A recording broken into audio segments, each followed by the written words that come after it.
Hello everyone, how's it going? Whoops, moved a bit too much this way. Hi Jer, how you doing? Jiraiya? No, Jiraiya, welcome in. Or just Jer. Hello Graham, welcome in. Hello Sage. Ooh, what emotes did you get? Hello Monkey Magic. Yes, explain every move.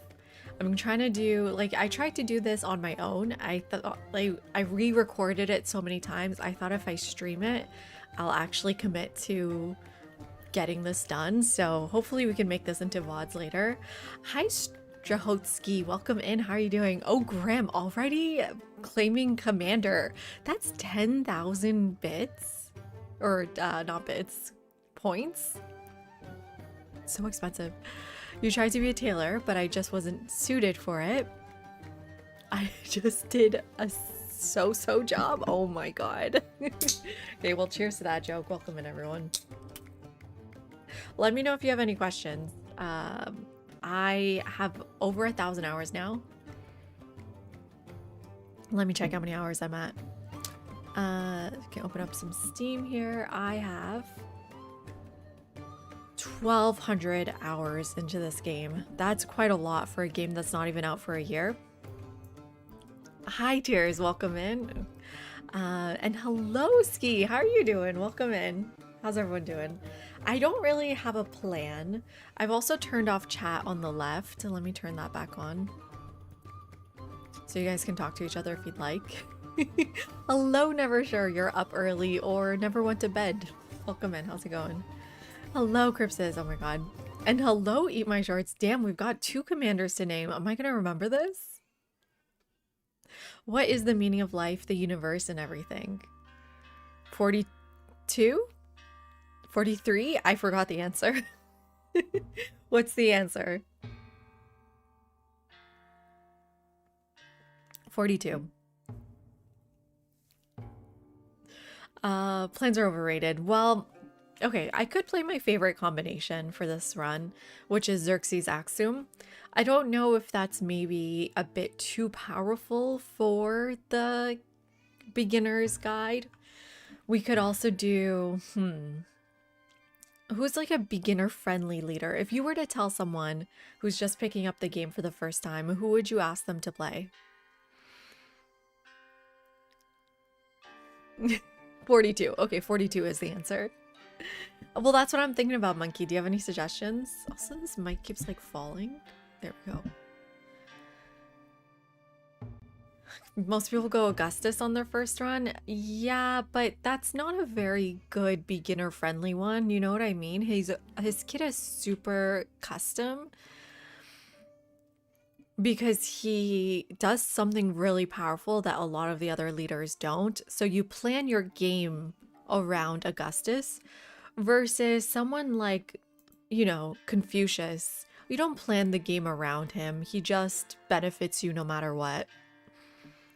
Trunk Track, maybe? It's an interesting choice. I do like her.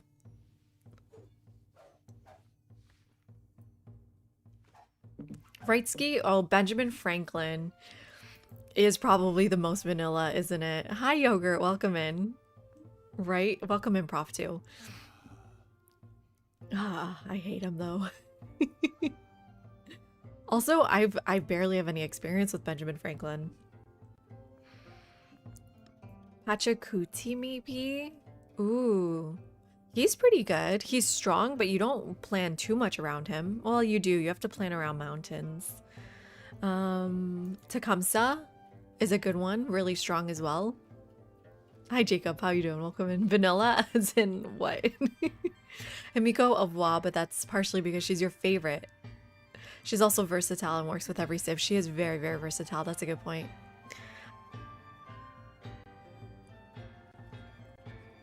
Hi, Radical. Ada Lovelace is straightforward. That's also a good one. Where is she? Up here. So she receives 2 science per age when completing Civic Mastery. This resets at the start of each age. Gain culture equal to 50% of your total science when you complete a technology mastery. You slightly change what you're supposed to be doing in a normal game with her because you want to grab those masteries. I don't know if she's so simple, actually. I mean, the way I would explain it is that she's good no matter what, but if you really want to squeeze everything out of her, you have to change the way you play. There are some leaders I refuse to play. Napoleons, both of them. I refuse to play the pervert, Benjamin Franklin. Harriet Tubman, I've just never really had a reason to play her. I don't know. Who else? Oh, Simone. I've always wanted to play. He's just been on my list. He's never high on my list, but he's just on my list. What else? We've tried the Ashokas a few times. It just never really like worked out the way we needed for our challenges. We usually do challenges here.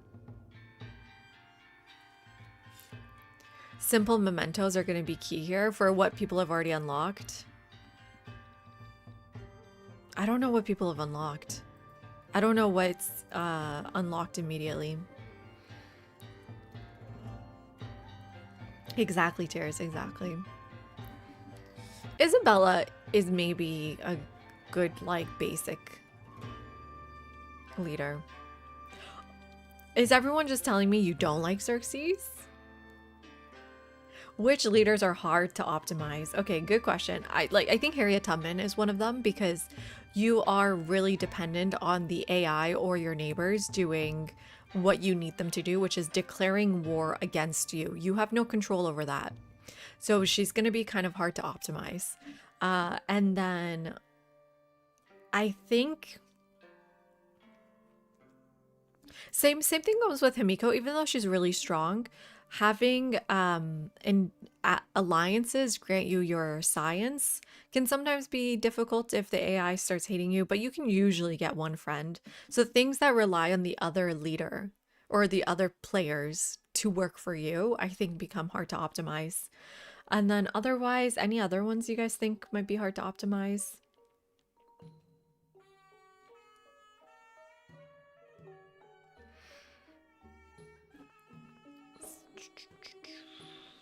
Catherine, because she has the Tundra start bias. Yeah, I've had troubles with Catherine because of just my starts were not in Tundra. Things, again, things that are out of your control.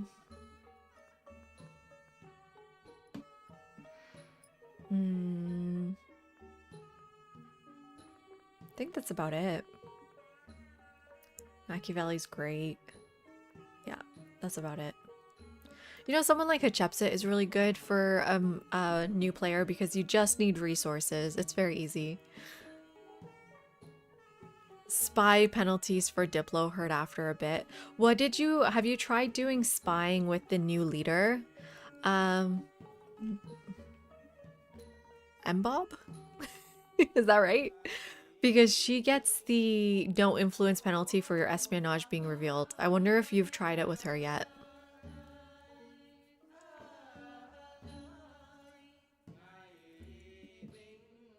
I think Tecumseh's a really nice base one.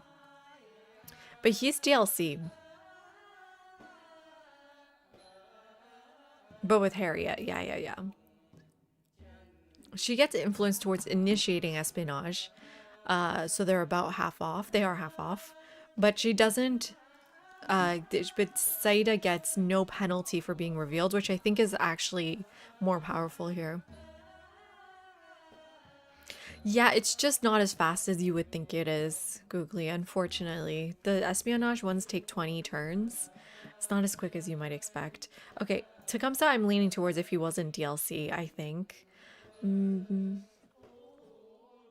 Yogurt, do you have any suggestions? Okay, why is no one telling me, yes, do Xerxes, we love Xerxes. What's happening? Hello? Any Xerxes fans? I love Xerxes because you have to do something you're doing anyways, trade routes, right? And you getting trade route limit, you're getting this really valuable currency, which is influence. And then, you know, he's great for people that just need a little bit of injection into their empire through that 50 culture and 100 gold to just propel you through the tree a little bit. Thank you, Radical. Thank you. Pachacuti, right, Fife? I mean, this is a nice, simple one, but I just think you have to plan too much around his ability. Hi, Halfcat. When you play Ada Lovelace, I get steamrolled by the independent cities. Never seem to have influence to help. What mementos are you taking? Because she says necklace goes a long way.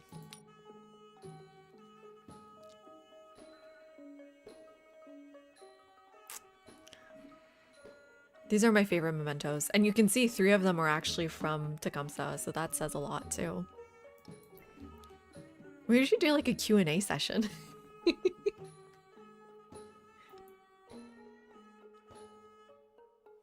The only thing with Xerxes is that unless you're playing Aksum or Sheila, his ability kicks in kind of late.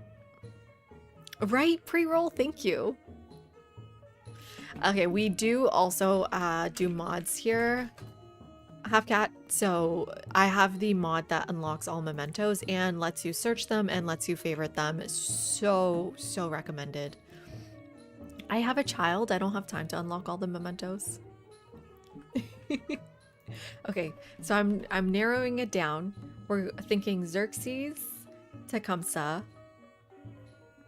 or unfortunately Isabella. I think I've narrowed it down to those 3. We have so much Isabella play. Use Xerxes. Use Xerxes and Aksum. Can I use my favorite combination? Ninja? Okay, we're gonna do it. The other thing is I'm done with war. We've been doing so much war these days. Lakshmi Bai, she is in my list of the next leader I want to be playing for one of our challenges, Monkey. We're going to try an accumulated turn challenge, and she would work really well with Assyria. A very unique playstyle, though.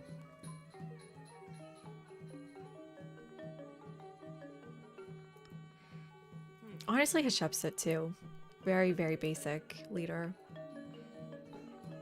But then, I mean, if you're combining her with Egypt, which maybe would make a lot of sense too. Egypt is so strong.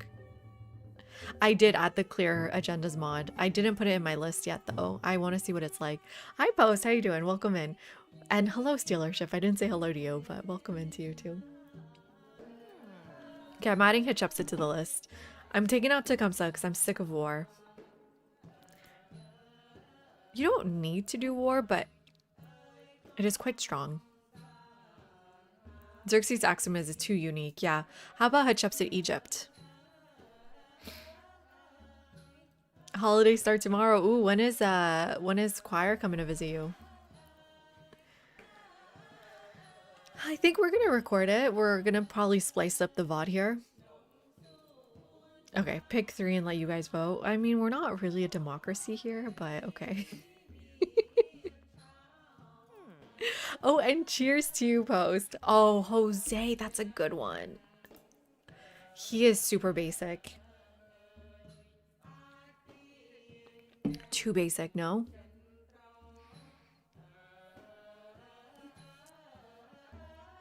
Wow. Nobody gets more basic than him. No way, Jose, or yes way, Jose in this case. So basically, narrative events are totally out of your control. You can't do anything to really trigger these. I mean, we do have spreadsheets in our Discord that you can look at, though. Oh, and Halfcat, thank you so much for the sub. Welcome in. Appreciate it. And you know what? Ornulf subbed for 6 months before we even started today. So thank you also to Ornulf, and thank you, Halfcat, so much for these subs. So appreciated. Okay. Hatshepsut Egypt. Is that too easy?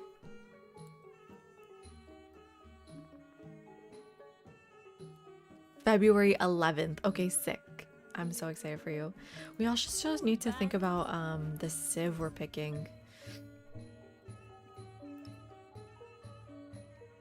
Egypt is kind of unique. Egypt is one of them, I think, Fife. Man, I really should have had a plan coming into this. I had a hope. I had a hope for Xerxes Axiom. You know what? I'm doing it. I'm doing it. It's my favorite. I don't care.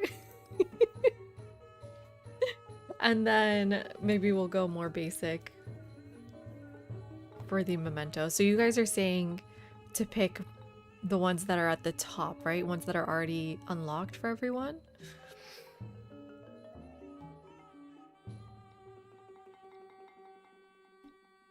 I don't think these are the ones that everyone has unlocked. I think they're in random order here or something. What mementos do you all play with? Come on, democracy is fun. Just the ones that give you +1 attribute? Okay, we could do that.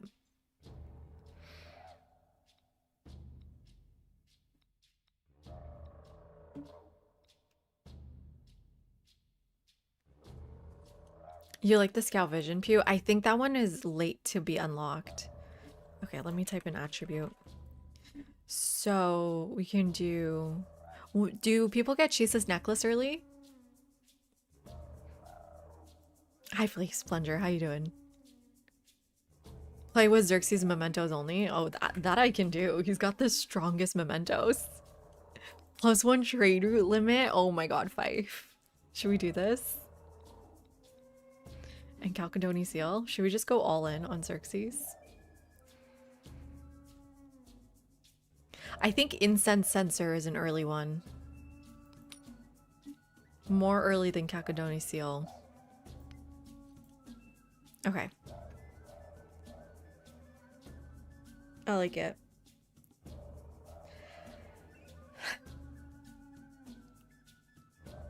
Okay, how do we start this? How over-explained do you guys need this to be? Should I tell you that leaders and civs are separated in Civ 7, or are we over... Do we know the basics like that?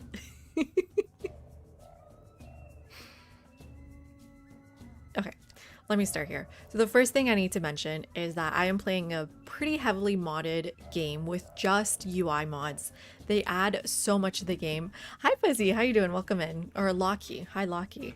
So again, I'm plugging in my mods here. Super recommend them. And I'll discuss them as we come across them. But for the first mod you see here has been the...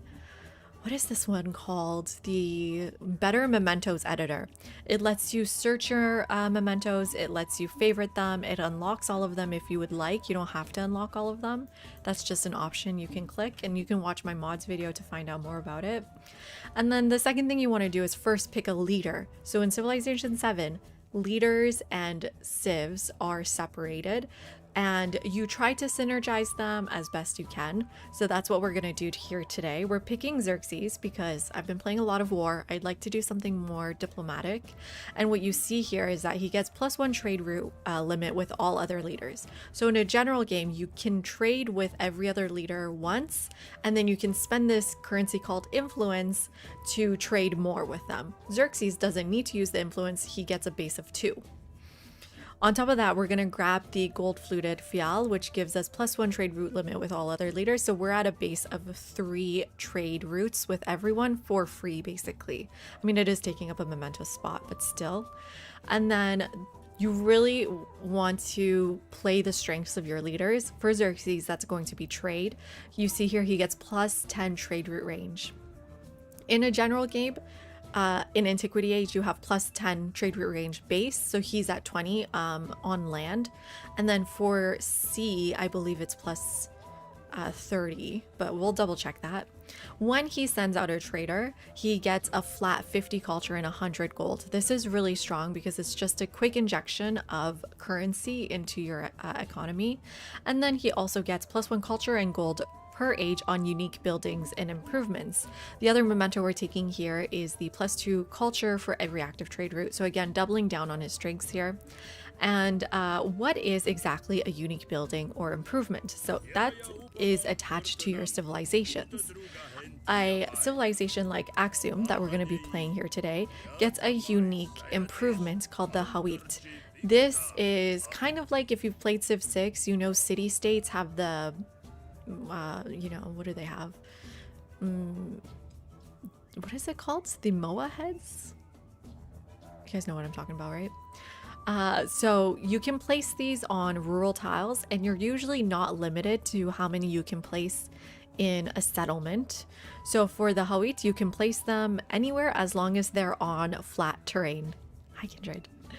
The exception is, for example, the Barai for the Kamai, which specifically says 1 per settlement. So you have to keep that in mind. Oh, I should move over so you guys can see this. And that's a unique improvement. Moai heads. Yes, exactly. Thank you, Steel Airship. The second type of unique thing that a civilization can get is a unique building. So someone like Egypt gets unique buildings. There's 2 buildings that go together that make a unique quarter. So in this situation, Egypt gets the Mastaba building and the mortuary temple building together on one tile. They make the necropolis, and putting them together will give you benefits. But if you remember Xerxes' ability, it's +1 culture and gold on unique buildings or unique improvements. So you really want to be matching him with someone with unique improvements just because you can place more of those down. Too much, Dorian? So we're gonna go here with Axiom. Let's go to our advanced option. And the reason why I picked Axiom is because they're a trading civ and they're a unique improvement civ.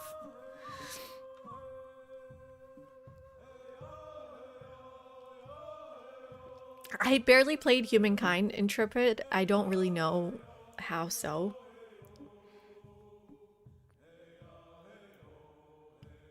Okay, for our settings, we're going to try to go as standard as possible. I am going to play on deity because I think this is also a guide for people who want to be playing at the deity level in addition to beginners.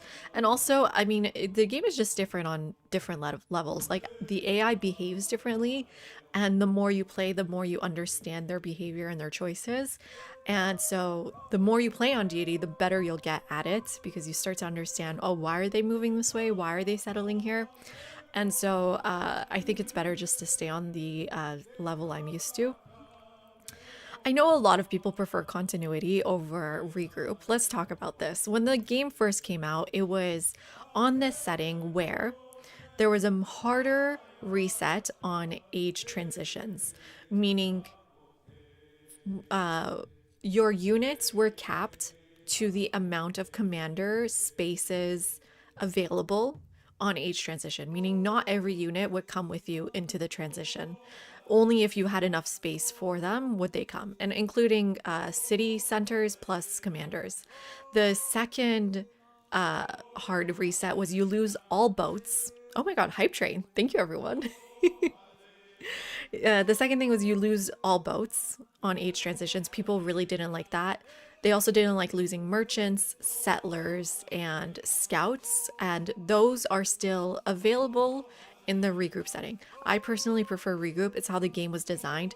I don't think the game is very balanced on continuity setting, but until they add the ability to take boats to the next stage, I think when you pick a civilization and antiquity age that has a boat, you should probably be picking continuity. And Aksum has boats. So we're going to go with continuity here. Just so we can keep those boats and not waste our production and gold. Hi, Mr. Smash Talk first. Okay, independent hostility, we're just going to keep at default. That's how I recommend playing. And then bypass civilizations unlocked. So when you go into an age transition, ooh, Tronti, hi! Thank you so much. 3 months of membership, 600 hours behind you. I'm so happy to see you. Is the baby here? Do you have another little one with you or not yet? I think you said soonish, right? So when you go into the age transition, you are given civs that you have unlocked based on a few things. One is your leader unlocks a handful. The second thing is the civilization you've picked picks a handful.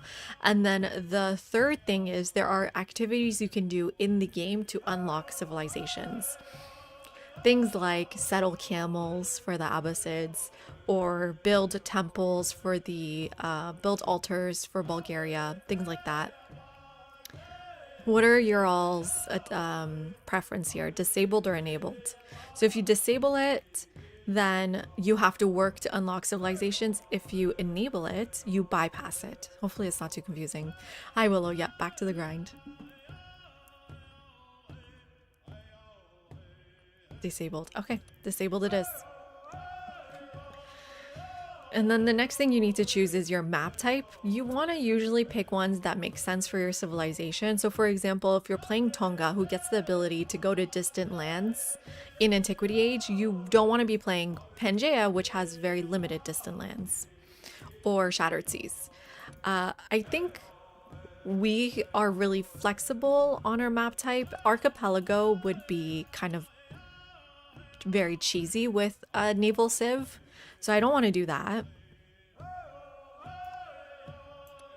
I think we just go the simple continents and islands, and we'll go on standard. The more people for Xerxes to trade with, the better. That's why I usually like not having dissonance with him, but it's probably fine. We'll go standard size here. And then I guess we're keeping crises on so we can all learn from them. What's the most important thing to remember when trying to beat the game on deity? Probably go wide. Hill time. I don't know if people love that answer. I know a lot of people enjoy playing tall, but the wider you go, the more yields you can have. Is Persia my favorite civ? No, they're extremely, extremely weak. Can you beat it going tall? We just won a game with 1 settlement, Dorian. And it was the closest I have come to losing. So yes, you can, but it's much easier to play wider. The only issue I have here is that the happiness crisis is going to kick my ass, but that's okay. Because I play super wide, and sometimes I make my settlements unhappy by going wide. And then if you have the happiness crisis, they will revolt. So it's not great. But we'll find ways around the happiness crisis. If a city or a settlement revolts, you know, let them go. If they were meant to be yours, they'll come back. Shah of Shahs. You like having to unlock and then not worry about them? Forces variety. Its light glitters off the gold in your throne room and the bronze blades of your warriors. Okay, interesting, Hilltime. So you're having issues with other civs declaring war on you? Okay, we can talk about that. Of an empire that defies time, and one that will never forget your name. Xerxes. Okay, I'm gonna take a quick break. I'll be right back. I think I'm hearing someone calling me. Just 2 seconds here.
Okay, sorry about that.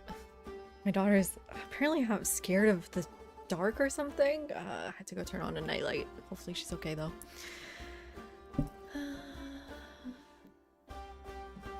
You do find Conquest is much more difficult, particularly Antiquity compared to 6. Well, you have to pick a combination meant for Conquest. I don't think you can easily get it.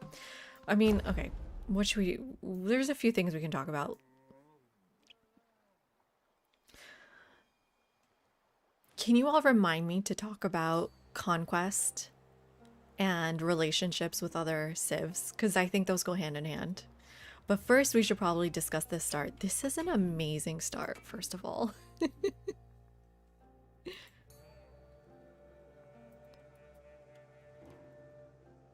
Okay, let's try this. This is like an insanely good start. Let's talk about it. Please explain begin game button. Hi, Nasatsu. How you doing? Hi, Jones. Thank you. Well, not right now.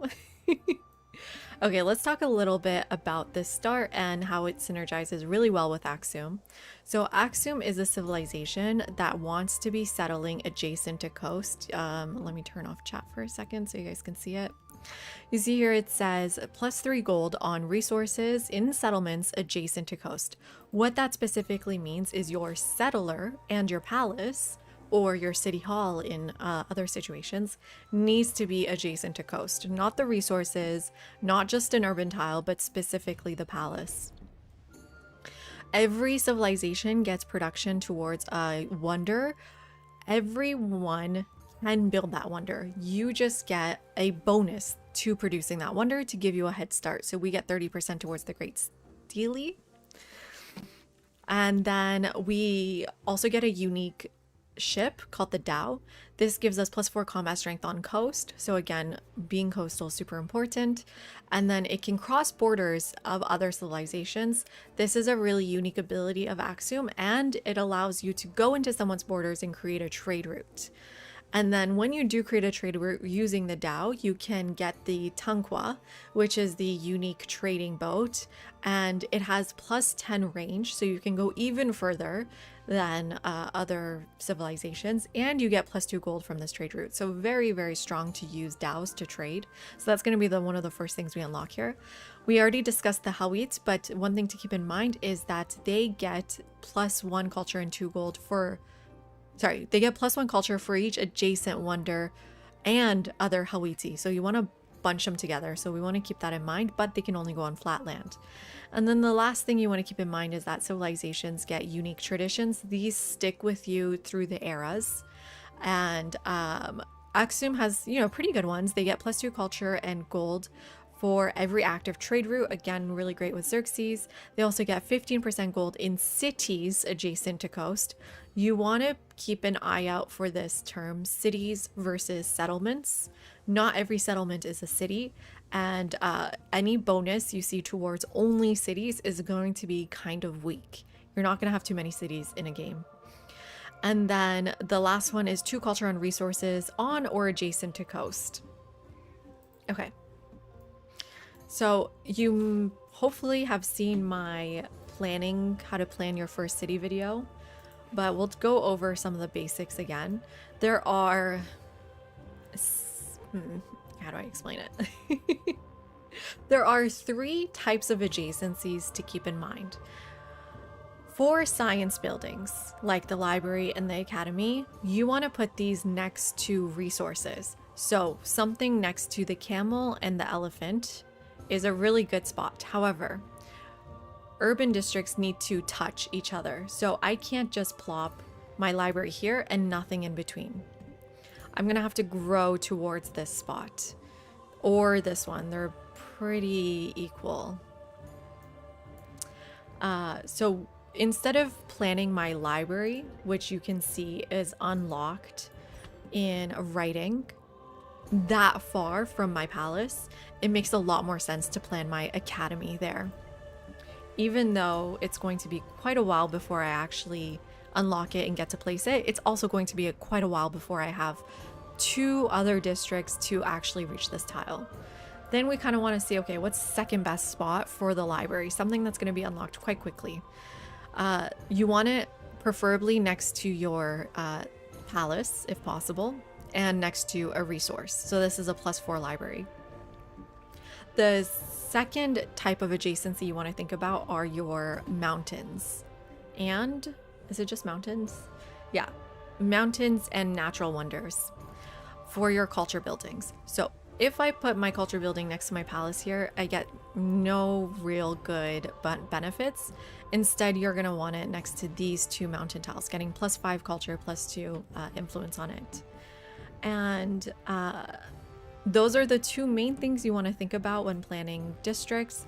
I mean, I can try to later get my amphitheater here depending on how we grow. So that's something to keep in mind. We just want to pick out the best spots and mark them off for later. The other thing is if you've got a unique quarter, make sure you're planning that ahead of time. And then the third type of adjacency you want to think about is coast and navigable rivers for food and gold buildings. Exactly, Tears. Thank you for helping. So something like the market does really well with these 3 coastal tiles next to it. So this seems like a good spot for the market and the garden. So you can mix and match food and gold buildings, mix and match production and science buildings, and mix and match happiness and culture buildings like this. The altar is an exception. It doesn't actually get adjacency from mountains, so you can put this wherever you would like. Good night, Graham. Thank you for hanging out. And also warehouse buildings can go wherever you would like. I like to use warehouse buildings to improve my palace. The palace gets +1 science and culture for each adjacent quarter, so finishing quarters next to the palace is going to be really strong here.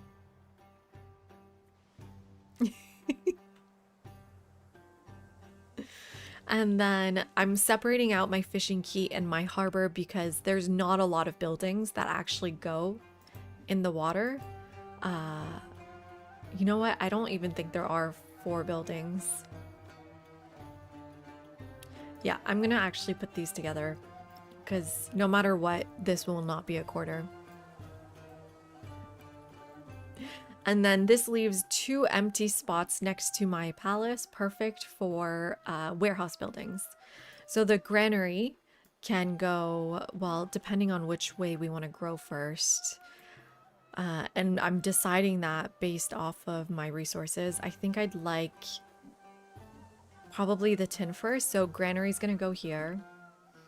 And then brickyard to match it. And then you want to do the saw pit on the other side with the altar on top of it to finish off a quarter. This is the plan. It does not leave a lot of room, unfortunately, for Hawitis or wonders. Unfortunately. But we'll try to fill out all this space with Hawitis then. We may not be doing too many wonders this game.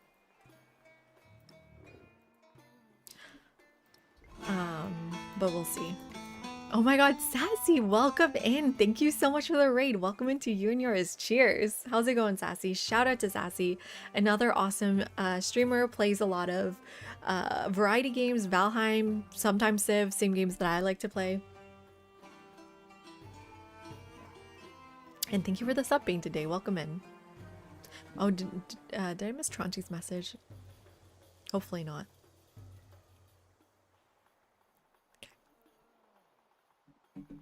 Okay, we are going to settle in spot. We've already planned it all out. I think we don't know enough information to move anyways. And once we do settle, we get our palace. And every Civ gets a unique palace. I love that. If you've got the Founders Edition, make sure you turn off that Founders Edition palace. Good, Sassy. We're doing an over-explained run here. And let's turn that off. Wow, that is a lot of resources. This is gonna be insane. The X button is the hotkey for turning these on and off. And the first thing you want to do is, of course, a scout, just like most 4X games. The radiance of the new world came. Okay, we get our first tech immediately. One thing to keep in mind is that the yields on a biome, we can turn yields on, are pretty basic at first. as you move through the tech tree, you quickly advance the yield. So for agriculture, we already add +1 food on fishing boats, and +1 food on farms. But something like pottery gives us +1 food on plantations, +1 production on clay pits. And masonry has your +1 production on mines and quarries. I kind of usually let that decide where I'm going with my game. I have a terrain lens I can use as well to see, oh, well, I have a lot of rough terrain, so a brickyard would be really useful, or I have a lot of vegetated terrain, a salt pit would be more useful. But in this situation, because we have our unique boat in sailing, we're gonna go sailing first. Good night, Sassy. Thank you for the raid. Appreciate it. A lot of RimWorld. Ooh, yeah, you told me about it.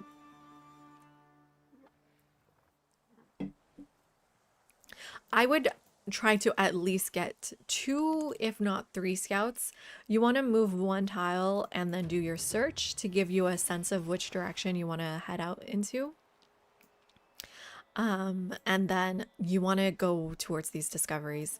Definitely always have 2 scouts at least. And then the next thing kind of depends on your start tiers.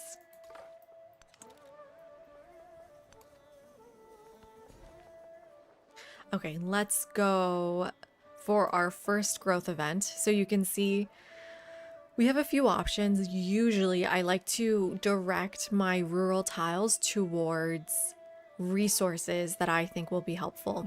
If we look here, we have silver, that's pretty good here, +1 gold and food in all settlements. Because this scales with the more settlements you have, it's less strong right now than something like 2 production in my cities. So I'd like to move towards this direction. I'm going to grab this rural tile, and it's going to expand my borders towards it so I can grab it sooner.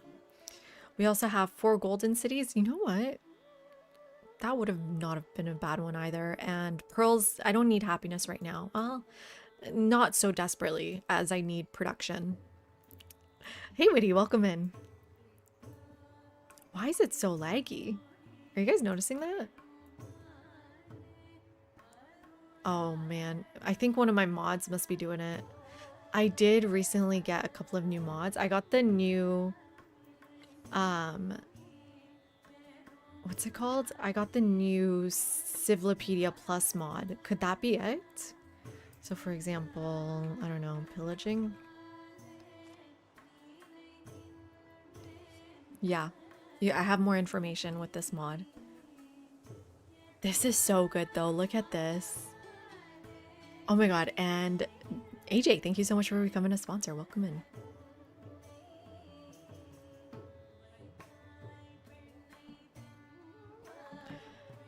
I might have to turn it off though if it's gonna be bad. Let's see, I think it's fine. So your scouts only move 2 tiles if you don't have any benefit to movement.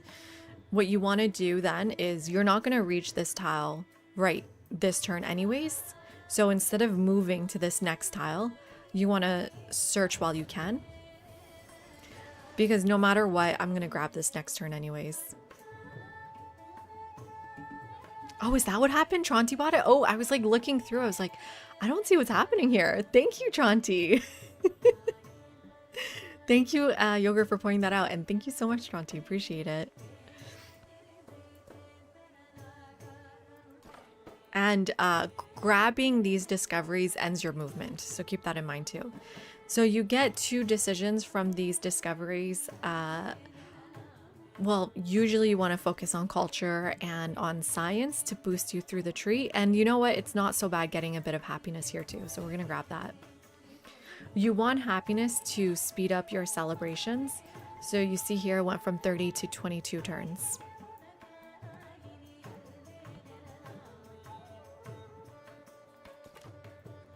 Okay, I'm going to probably send this scout to grab this, meaning I can come. There is one tree that speaks only to Oh, the still wonder. night, to mindful wind Amazing, and watching beautiful stars. redwood forest, not redfoot forest, as some of you like to call it. Ah, gorgeous. Okay, so this is a natural wonder, and that unlocks Iceland, because it's the first to discover natural wonder. That was us. It's right next to our territory. So natural wonders in Civ 7 work kind of similarly, which is that they usually add yields to the rural tiles in a settlement, or sometimes they'll add yields to urban districts. So the redwood forest you can see here gives you +1 culture and science on vegetated terrain in the settlement. So if you remember our terrain lens, vegetated are these green ones, rough are these brown ones, and then rivers are going to be blue. Minor rivers could also be rough or vegetated, so they can be double layered. Oh, and there's also a wet type that you can see here in this darker blue. So for this redwood forest, what you want to do is plan your cities or settlements to grab as much vegetated terrain as possible, but you can split it up. So if I can get a settlement, well, I don't like being off of freshwater. Freshwater basically gives you a base of 5 happiness in your settlements. Off of freshwater is 0 happiness, if I'm not mistaken. I might need to double check that one.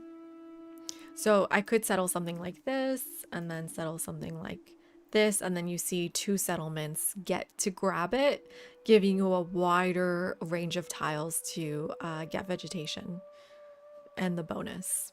But we'll see.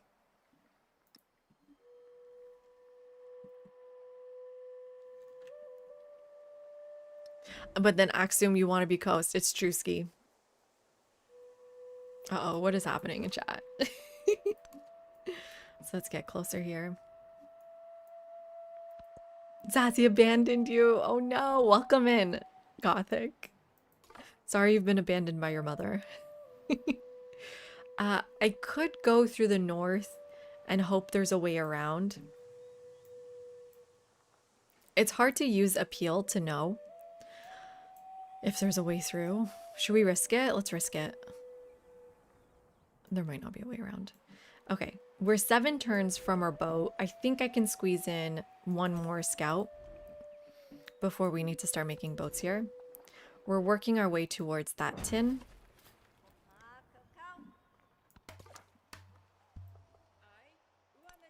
So again, I'm not going to reach it this turn, so I might as well do a search, get more information out before I start moving that way.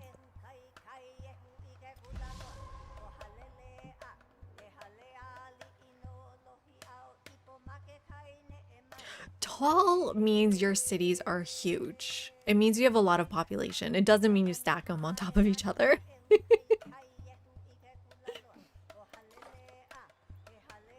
Oh, come on, let me through. Thank God. This is... oh no, is this a cliff? It is a cliff. There's no way through. The X's mean a cliff. Okay, well, hopefully the next scout can get this for us. What an interesting map. Okay, so I can grab this turn. I can lose 1 turn of science for 100 gold. I don't think that's ever worth it, unfortunately. I protect thee with this flame, and I drive away the foe and the sand from Okay, my feet. that gave us our first civic, and it unlocked policy cards for us. So we can put 1 in. You get automatically 1 from the beginning here. And we can do, I think, culture to get through the culture tree a little bit faster. And then when picking our government, we have 3 choices here. So we can do Classical Republic, 20% culture for 10 turns. Okay, you cannot pick both of these bonuses at once. When you enter a celebration, you can pick 20% culture for 10 turns, or you can pick 15% production towards constructing wonders. You don't get both of these, so keep that in mind. You can then otherwise go for despotism, which gives you 20% science for 10 turns, or 30% production towards training infantry. And then finally, oligarchy, 20% food for 10 turns, or 30% production towards constructing buildings for 10 turns. I think you want to lean in on the strengths of your empire. So for us, that's going to be Classical Republic, because this is a percentage modifier. 20% of very little science is not good. 20% of a lot of culture is good, right? So I think something like Classical Republic would be better here as a culture civ and a culture leader. But when you have a unique improvement, you want to be growing really fast because unique improvements go on top of rural terrain. And you need to grow population to grab that rural terrain or rural tile. And then you can buy your Hoiti or whatever on top of that. So you're going to want a lot of food if you're trying to do a unique improvement game. So we'll go for oligarchy here. The more growth, the better. Once you're done your first civic, you then get to see your unique civics, which I think is such an amazing new addition to the game. Every civilization gets a handful of unique civics that they can research instead of the sort of traditional or shared generic tree here. Hi, Nosman, welcome in.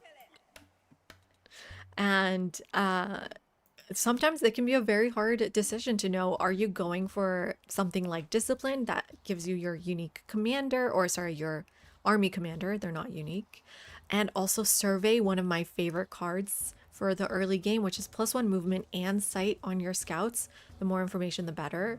Do you pick something like your Pantheon through your altars? I don't think Pantheons are so strong in this game that I would ever pick Mysticism first. Just my 2 cents. And then sometimes your unique civic might be so powerful, like Egypt's can be, or even Axum's is quite powerful to unlock our Hawiti really soon. But I think in this situation, I'm gonna go discipline first. I would say 90% of the time I go discipline first because I really love that survey card. And having your commander early can really help with some of the issues chat has been talking about before we started here. One of them is you need to defend yourself, and a commander is the #1 way you beat the deity AI at their game. They get +8 strength over you just as a base, and with your commander you can overcome that. But without a commander, they're walking all over you. So an early commander, just having that available is so important.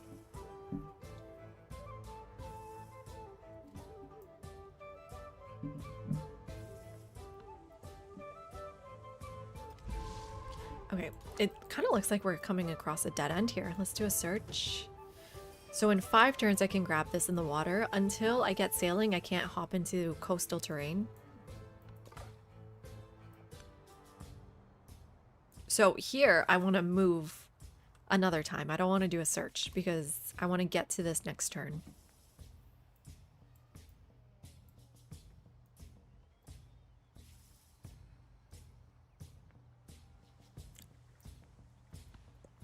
No, John D, it's a term. Playing tall is a term from earlier Civ games. It's not a new term that you would have missed. It's something that comes from Civ 6. I've heard a lot used. Oh man, what do I do? I guess I'm just stuck here. I can maybe go this way. Well, let me do a search first. I probably don't want to go this way. Too many mountains.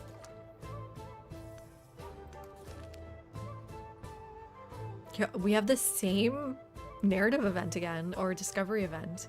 Again, I think this is so powerful. So we go from 17 turns to 8 turns on our next celebration through happiness.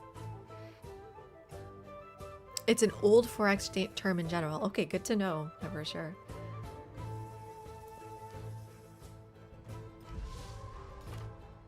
Okay, once I'm so far into the south, I know there are independent peoples around. You can use your settler lens to try to figure out if you're kind of close to anybody or not. If you look here, I'm seeing a lot of red. Aha, we found it. You can see here. So there's red because of resources. In this game, you cannot settle on resources. There's red because of rivers. You can't settle on a navigable river. But there's also red because it's too close to somebody. This is most likely an independent person. So I want to be really careful. They're in the tundra and they're probably going to be hostile. Hi, Fuzzy Bear. Hopefully your boss isn't here. Okay, I have two options. I can go towards this discovery, or I can try to find out what's around here a little bit more, because we do want to be settling coast. I have my other scout out as well. I'm gonna go grab this quickly.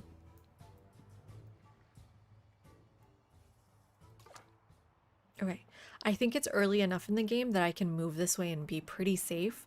The independent people don't start having... What? A volcano hurt my scout? Okay, let's not stand under that then. And let's heal up, I guess. It's a bit too early for them to have too many units to ruin things for us. Okay. We need to decide between Granary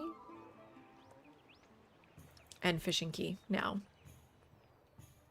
I think this is enough scouts. There's not too much land anyways to keep searching around.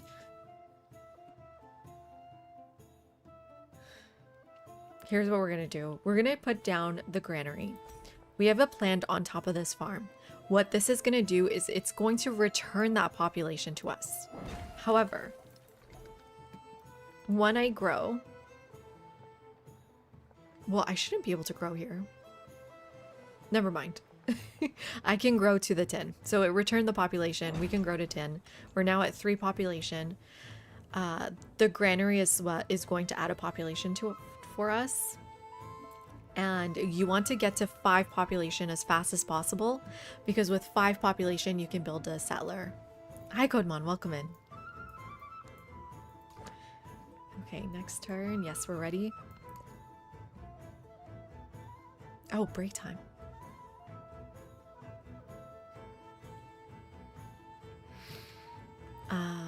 Do I need to take... I just took a break, but I don't hear anyone calling for me. Okay, I think I'm okay. We're gonna just play through this break here. Yes, we're over-explaining here. It's getting closer. Okay, this is a good opportunity to search because I can't reach that this turn anyways.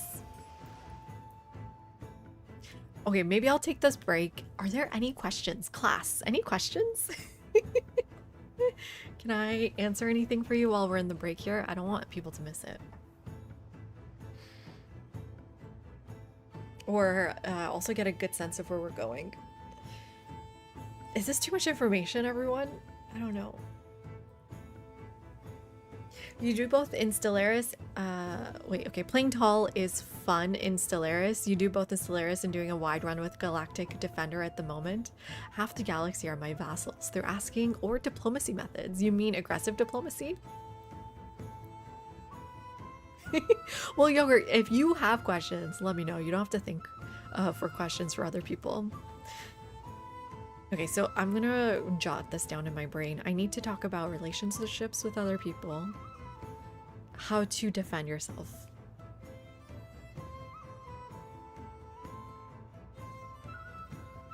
Hi Antoine, what are the best units to build when playing against TDAI? Great question. So, unfortunately, in Civ 7, the infantry units, like the spearman and the warrior, are really, really underpowered. So I would highly suggest going for chariots and then later on horsemen. Even when you have a unique infantry unit, sometimes it is even better to go for a chariot. It is quite disappointing.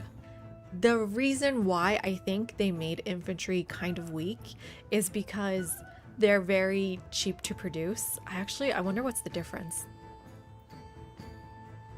So a spearman gives a 60 cost, base cost of 60 production, 25 melee strength, and then a chariot is 30 and base cost of 80. Someone do the math. Is that worth it?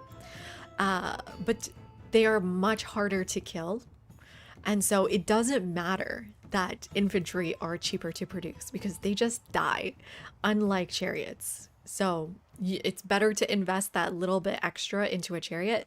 And also at some point, your city is going to have over 80 production in Antiquity Age, hopefully, that regardless of if it's an infantry unit or a chariot unit, it's going to be one turn. So it almost doesn't matter that they're more expensive. Hi, Pinklow. How you doing? Isn't this the normal explaining? And also, yes, maintenance. That's the other thing. The maintenance is also huge. 1 versus 3. That's a great point. A cherry unit. I keep saying a charity unit. Okay, the ad break is done. I'm gonna keep playing here. Do you have your victory type settled on yet? Okay, Mr. Kappa. Good question. No, I don't think it matters. And that's unfortunate. It's unfortunate. I think the victory types are kind of triggered so late into the game. You can kind of chill for most of the game until about, 50% into exploration, and then maybe start thinking about your victory condition. I will say Axum and Xerxes are going to lend themselves really well to a culture victory or an economic victory. And you can see the tags on your leaders and your civilizations to know what their strengths are. It's going to be kind of difficult for us to get a science victory or even a military victory. We don't quite have too many bonuses, but because next era I can be probably whatever civ I want. If I go into Abbasids the next era, I can easily get a science victory, right? So it doesn't matter so much right now, but it will matter for your exploration civ choice. So you want to know around the end of Antiquity what you'd like to do.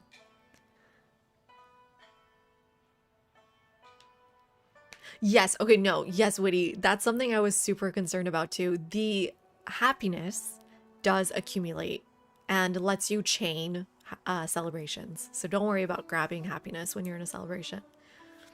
But I would be kind of wary that maybe you're already chaining celebrations and you don't need the happiness.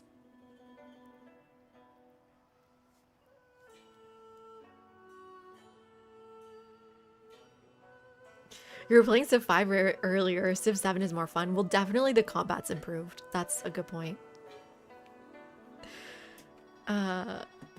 No, I turned it off to show some things, but I guess I could turn it back on. Yogurt, you tell me. What would be better for you?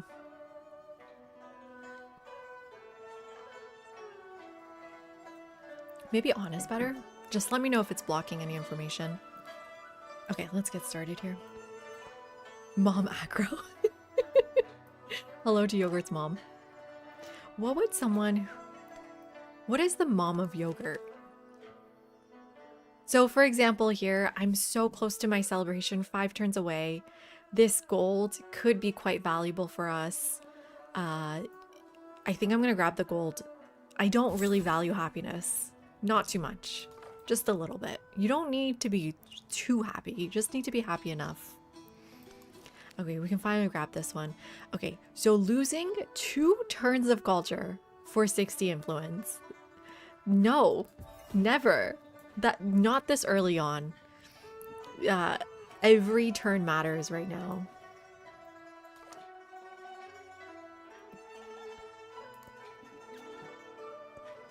The fair breeze blew, the white foam flew. Soon, Tony. Free.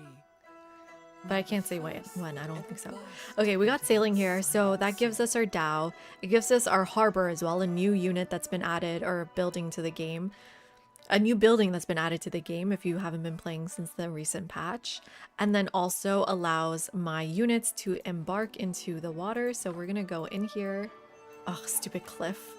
And then we're going to see what's up around here. I think I'll do a search. Keep in mind, mountains block your view.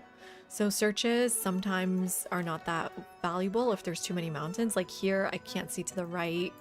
I think I'd like to just go grab this discovery that I already know about. We are quite isolated, which can be good and bad. For someone who likes to trade, this amount of isolation, maybe not great. Okay. At this point, you want to pick between, are you more interested in getting your science buildings, or are you more interested in getting your culture buildings? Or are you interested in grabbing hanging gardens? Because that sometimes can be really useful in a game. I think for this one, rushing towards the monument is going to be valuable. We have a lot of culture we want to be doing. We want to be unlocking this whole tree, and we want to be unlocking this whole tree. Axum is quite strong with their unique civics, so getting these before 18 turns, you can't quite see it. Before 18 turns is going to be really important, so I'm going to grab my monument first. The other thing to keep in mind is that mines do get improved at masonry, whereas all other yields or other rural tiles get improved in the first column here. So masonry also improves your mines. Yeah, one more. Did you figure out your issues with your account?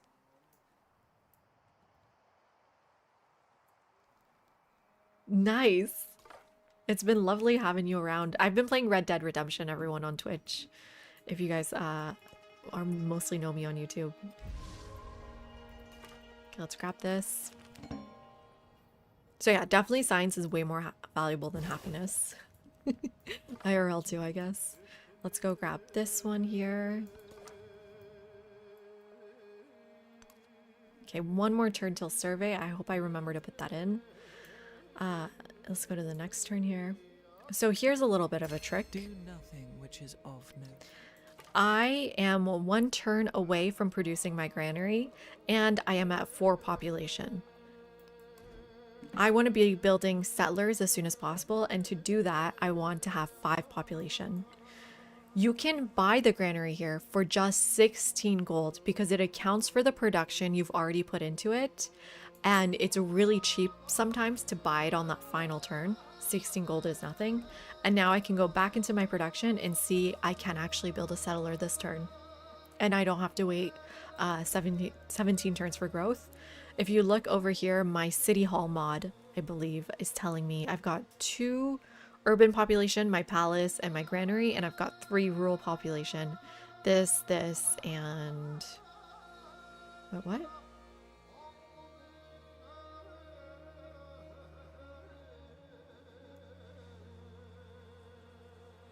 Oh, grow. I haven't grown. There it is.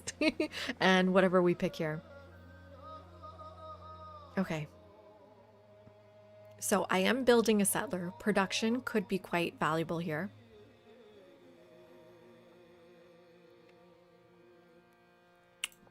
But so could gold. 4 golden cities. I'm gonna grab this. And then we'll buy our second settler. And we're gonna take this population back soon anyways, right? Our fishing key is gonna go here. So this isn't gonna stay here for a long time. Hi, Danny. Welcome in. And hello. Did I say hello, horse? Hello, horse. Yogurt's mom is milk. Thank you, Dronty. Right. So let's not forget to put in survey here. And automatically you start getting the extra sight. It is such a good card. Make sure you're not sleeping on survey.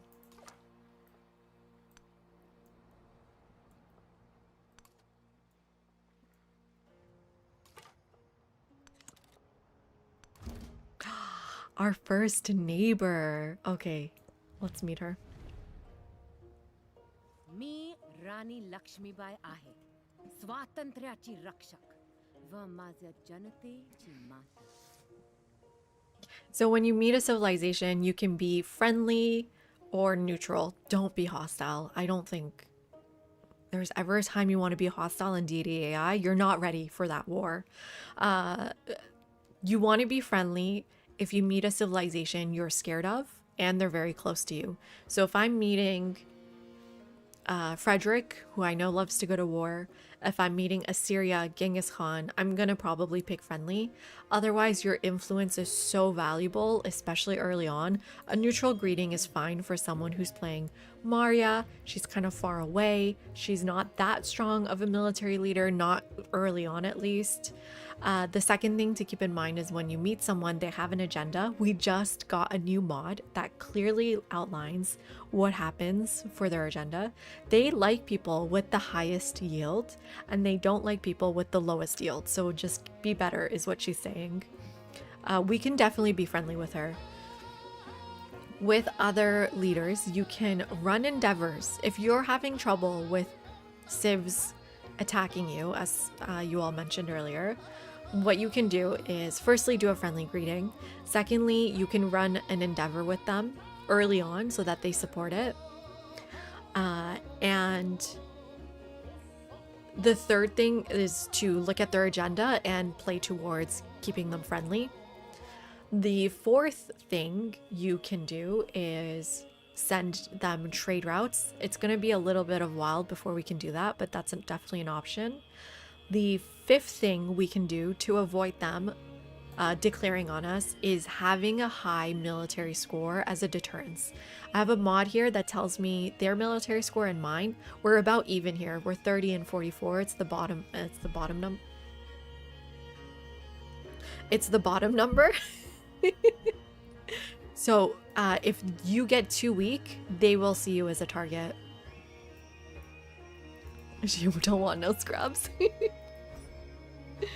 Okay, now that I got discipline, I'd like to get my Hawiti. The other reason why I'd like to get these is because they give me culture, so it allows me to get more culture to grab more civics.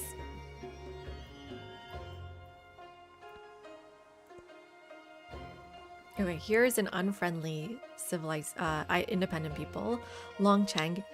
I've kind of started memorizing what type of independent people they are. They're going to be a military one, if I'm not mistaken. Can I not get up here? Are you kidding me? So I want to say they're probably from the south there, the one we never got to meet. 1 turn of science for 20 production. I don't think so.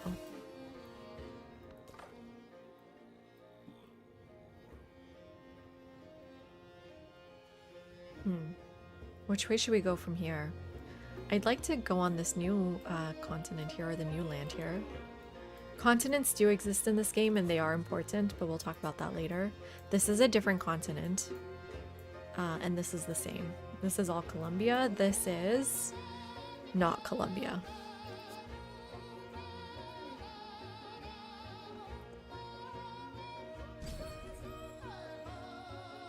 Oh, people have done way better than me for remembering city-states. Place wonder. Oh no, you got raised by the barbs. So keep in mind, if you see a barb or an independent people with an army commander, someone has sent them after you. So someone has done this thing called incite a raid. And they will come after you real hard, so be careful. Okay, she's been exploring this area. Quite flat. Lots of plains. Not great. Ooh. I think I'll grab the culture and the production. The sooner we settle, the better. It's our first celebration. Let me move myself so we can see this stuff here. So it's early on. I'm not even building a building right now, so the food seems really good for me. And I think I'd like the 2 culture actually.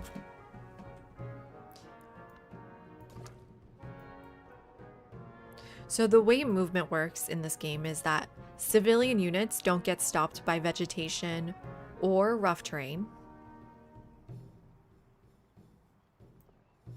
They do get stopped by hills or cliffs. So you can see here, it's a cliff. I can't go straight over it. I can go around it.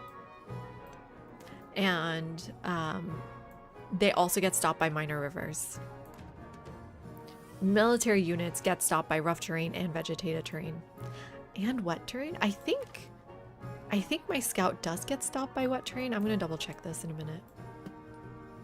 Let's see. It's not a thing. It's not a thing. And then I also want to check out freshwater quickly to make sure I didn't give misinformation. Yeah, it's +5 happiness bonus or none. We also got our commander here. So the other way you make sure you don't die is having commanders. You want to be going for this +5 combat strength for land units within the command radius. It's so powerful. But to get there, you need to get 4 promotions. And there's this number on the left side that tells you how far you are for your promotion. Your first one is quite cheap at 15 experience points. You get experience points by attacking others or others attacking you.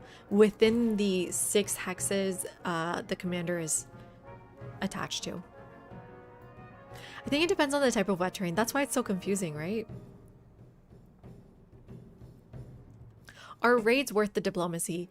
It is if you are befriending an independent people. You can incite a raid and then you can get that if they, I think it's by chance if they get an army commander or not, but if they do get an army commander, you can buy that army commander off of them with influence if you've befriended them. So I think in those situations it's worth it because it's a way cheaper army commander. Watches butterflies. And it's something to do with your influence later on.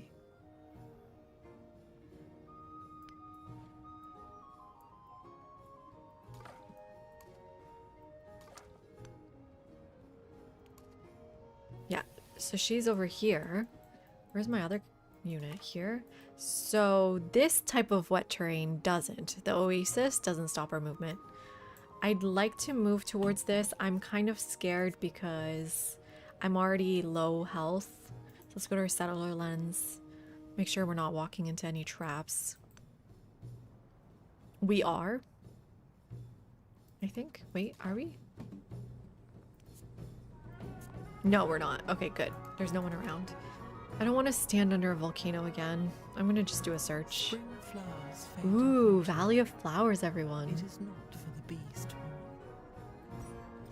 Well, you're here to learn, Antoine. So this is our wonder here. Where's the information on it? I believe it gives you plus 10 trade route range. That's weird. Where's the information?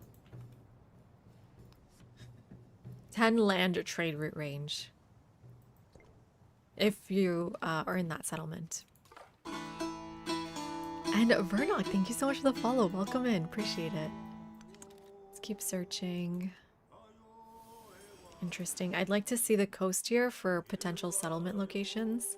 I actually don't know where I want to settle. That's not good. Our settler's coming out next turn. So there's something to be said about pottery here. I know I said I want masonry sooner, but we do get +1 production on clay pits. And if you look here, I have 1, 2, 3, 4, 5 clay pits in range.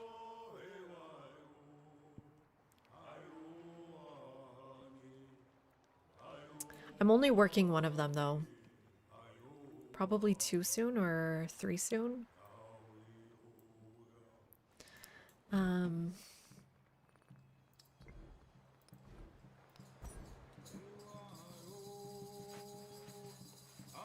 gonna go pottery first.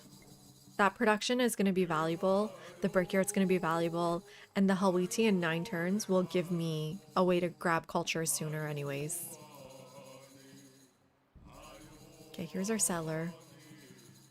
Let's see if I can get a bit more information on this coast right now. Okay, we definitely want to be coastal because we're playing Aksum.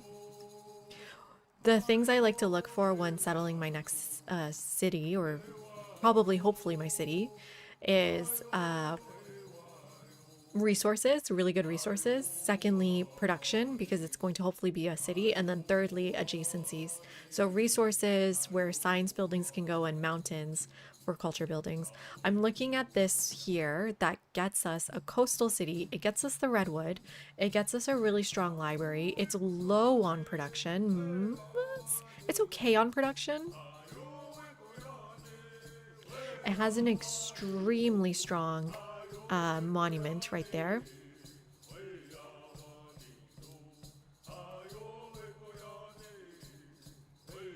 It's hard to go that way though, right? We're gonna have to do something like this and then this.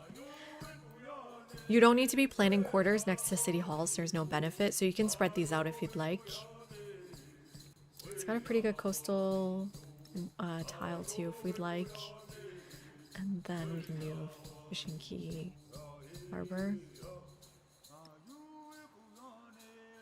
Something like this. I think we have enough information to plan the other side too. This would...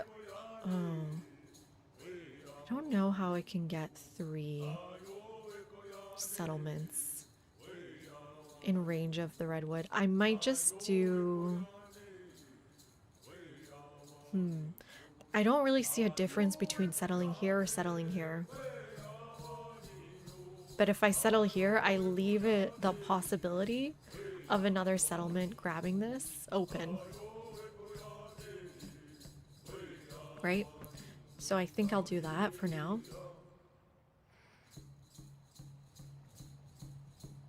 I think that's a pretty good spot. Oh wow, look at the monument here, +8. Pretty good production as well. It's got an okay science spot as well. Yeah. How far is Lakshmi Bai to this? Do I have to actually prioritize that spot? Okay. The other thing to keep in mind is you don't want to be more than 10 tiles away from your capital. Unless you're playing Xerxes, then you can be 20 tiles away. But, you know, this closer... I mean, you don't want to be too far to not be able to defend them. Hill Time. It is the map tax mod. Oops. Don't know why that's capital. No, I think it's pretty situational, Antoine. I think it's situational based on your terrain and if you want science or culture first. Or the Hanging Gardens first. Thank you, Chrissy. Recon units have movement stopped by mangroves, marsh, tundra bogs, minor and navigable rivers, mountains, and atolls. Thank you. Appreciate the information. Okay, she's over there. Wow, what is happening with all this land? She must be really close. So yeah, I'm gonna go settle here first. I am slightly concerned that there's a unit there. It is time to start getting dows. I also would like my second settler. Is there anywhere closer I can settle that's further away from the city-state so I don't, you know, die?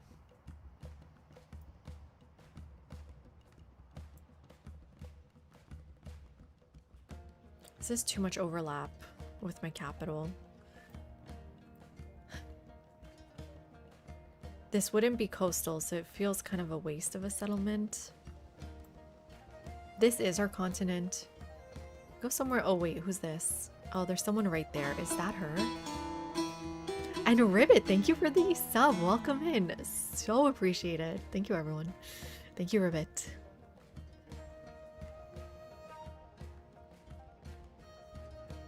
Thank you, Grog.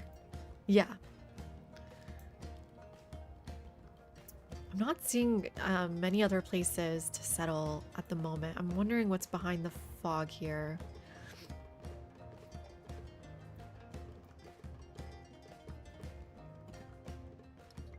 In that case, let's wait until we can afford to just buy a settler. It's going to cost me 280. And then for now, I'd like to get some dows going, which means I need a fishing key.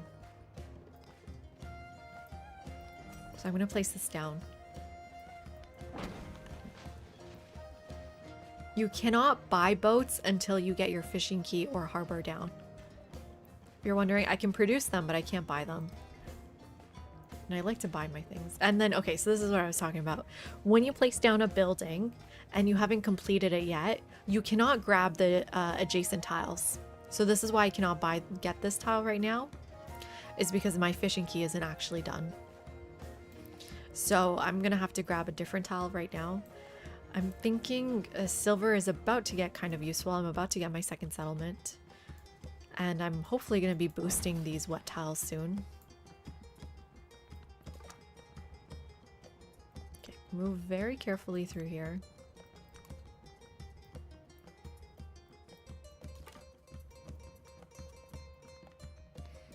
I'm gonna need units real soon to attack Longcheng.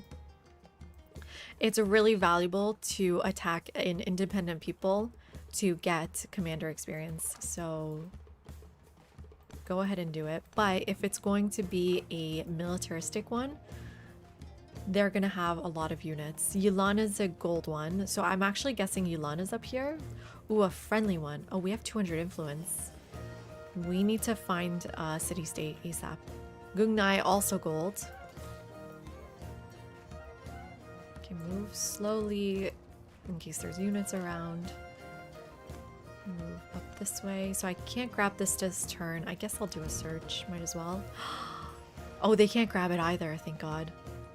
So we meet a new civ here. شاهد عليا وشوف على الشعبي راضي بيا كقائدة. Oh my god, hi Yankees! Thank you so much for the super chat. How are you doing? I didn't hear the sound for it. Thank you so much. Hi, welcome in. How are you doing? Happy almost Friday. Hi, Gurk. Welcome in too.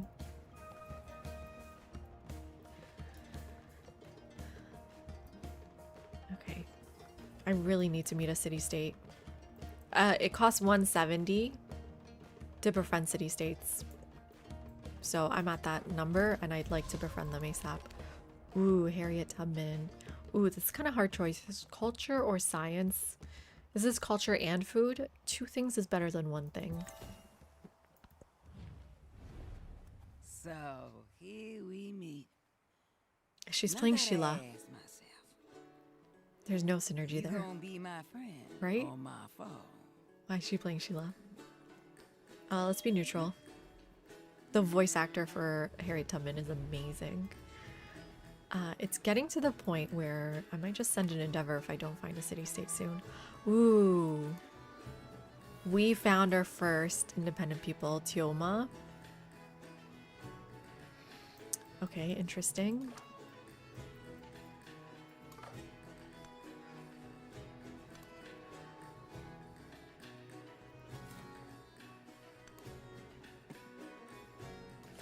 Okay. We could start befriending them. So how independent people work is you can send a project that's called befriending. It costs 170 influence and it takes 30 turns if they're hostile. It takes 15 turns if they're neutral.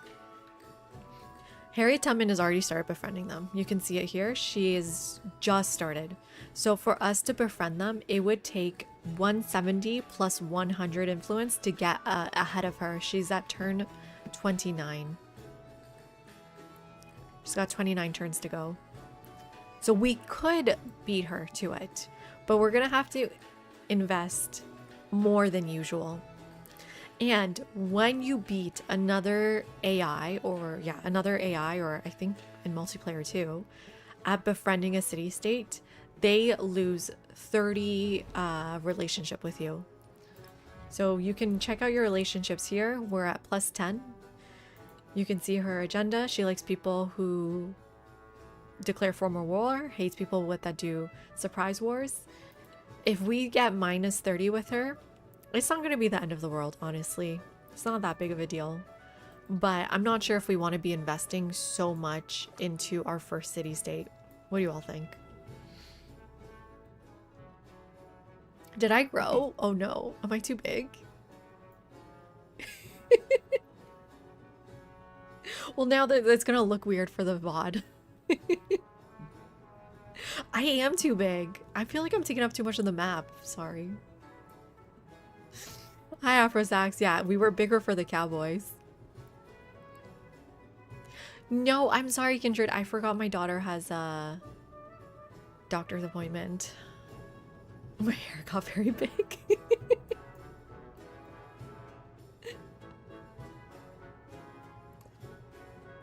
I cut my hair, actually. And this time I didn't make a mistake.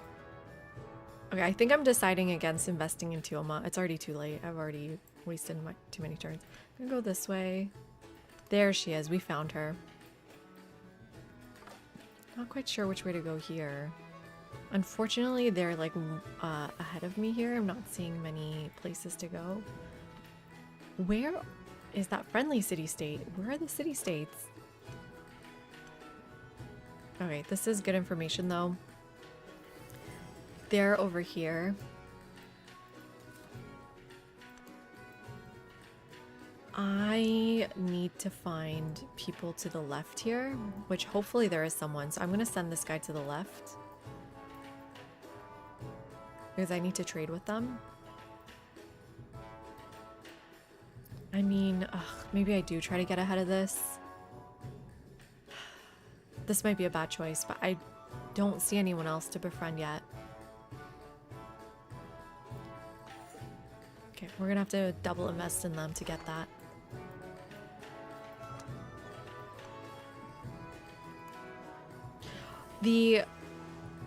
I will say the expansionist city-states are one of my favorites and the strongest in the game. It's going good. Hopefully it's been helpful for everyone. Okay, I think I need to go up north with you. I am almost ready to buy a settler. I need to get that sooner though, rather than later. I think after the fishing key, we'll make a few units to escort a settler down. Let's get our first settlement here.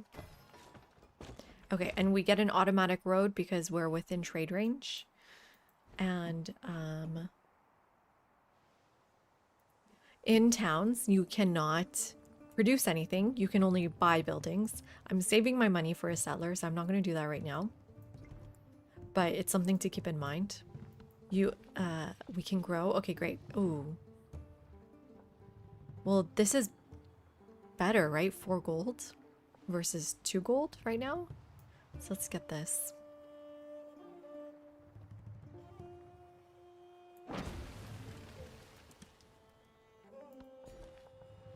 And here we want probably the Kowlin. It's going to be a lot of production soon.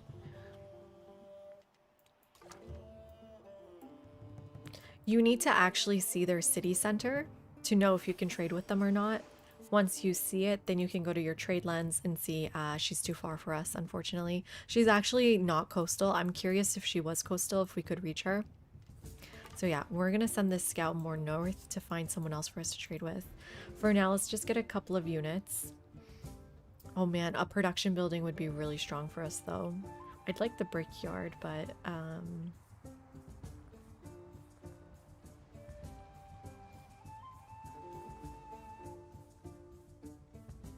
yeah, I'm gonna go get the brickyard when I can. Let's go for a few slingers and warriors.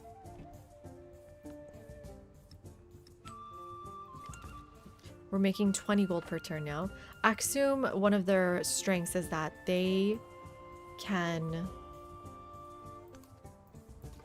make up for production with gold, because look at all this gold on our resources.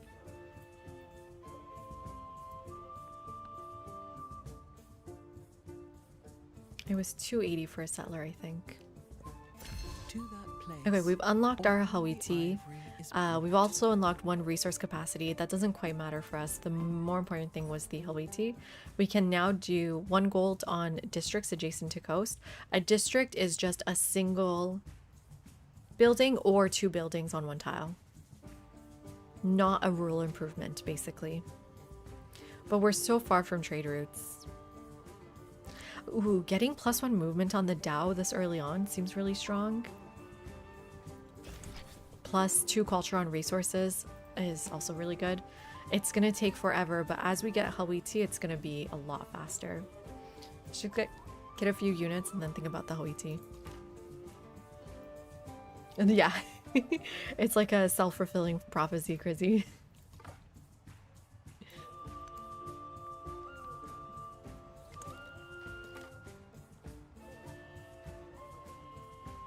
So I'm pretty sure I cannot trade with her either, huh? Not many coastal people. she's too far as well. Wow, that's gonna be kind of rough. In 2 turns, I have to add influence to Tioma. But I think once she gets a fishing key, we should be able to reach her. And she seems coastal enough.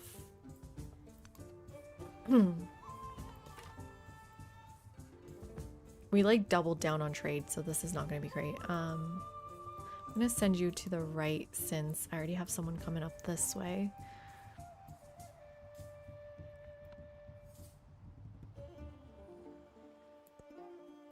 Okay, next growth here. Getting towards the redwood forest would be really good. Also, I'll get this tile. Keep in mind for this, you just need it in your borders to get your vegetated tiles to have the science and culture. You don't actually need to work the tile, but it is a good tile to work as well. Okay, there's another. Oops. City state. I'm gonna try to run away, meaning I'm gonna go this way. There's Shomron, but let's add influence to Tioma, and now we're at 17 turns away and she's at 23 turns, so we had to invest an extra 100, but it's okay. Food is going to be really valuable for us. I can buy a settler now. I'm going to send it down to the other redwood forest spot and start moving towards this way.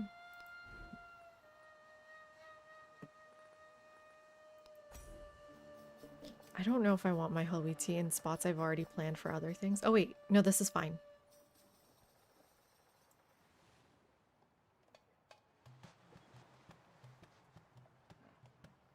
I am going to need more units though, but...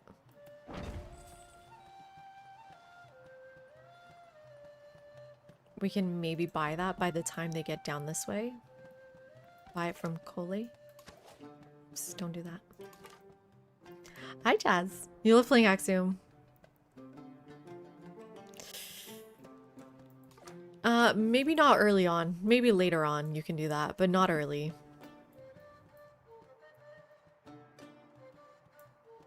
Oh, weird, Chrissy. That seems like a bug. Because why would that be the exception? All. Yeah, I got attacked here. It's fine because I can escape into the water, which I will. I don't have enough influence to support that anyways, and 2 influence is better than any happiness, so it's fine.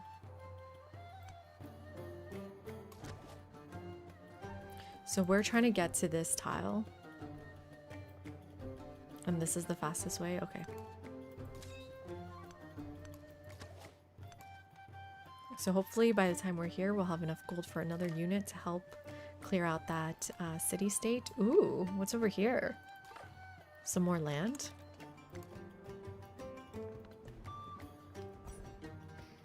And now we want masonry.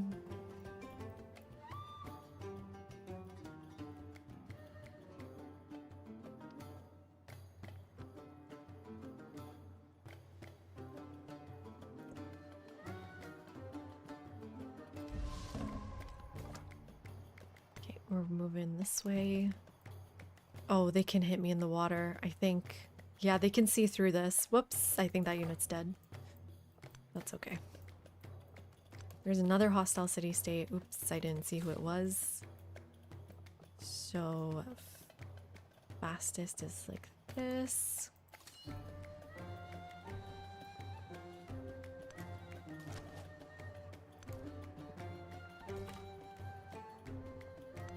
Let's go up here, do a search quickly. Ooh, Gungnai. So I really like in the diplomatic independent people for the +1 happiness on warehouse buildings.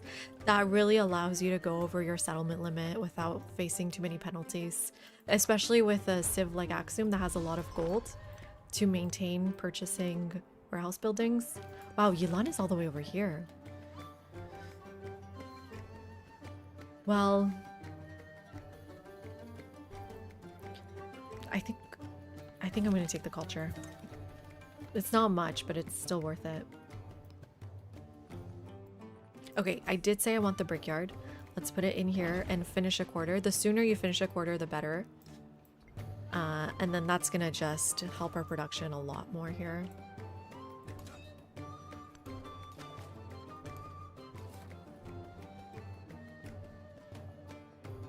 It's kind of dangerous. Why am I going this way? Hopefully it's okay. Okay, you actually didn't die, but you will now.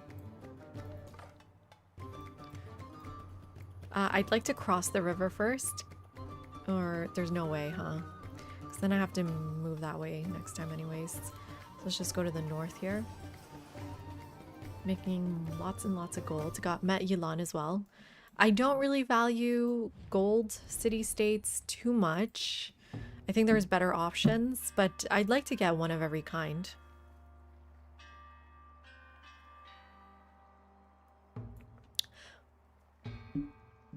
No, crazy. The reason why I think Axum needs to be coastal is because of the there's two reasons. It's their main ability. 3 gold on resources in settlements adjacent to coast. If you're not adjacent to coast, your towns don't get that.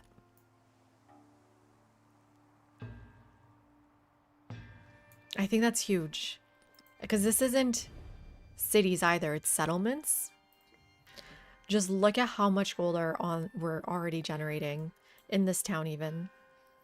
And also the culture. +2 culture on resources. +2 culture on resources. Okay, so the resources here need to be on coast for this one. Hi, Govacco.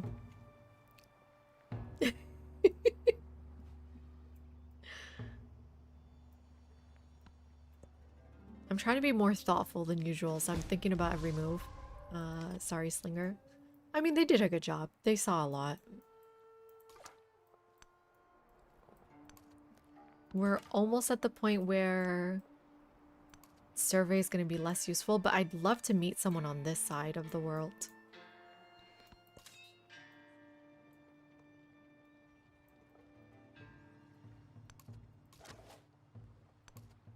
Okay. So it's 120 to buy a unit. God, where am I going? Grok can probably tell us, don't do this in multiplayer. Your friends will kill you. Your friends will take your settlers. If you guys remember Civ Give 2 years ago, do not just send out settlers like this.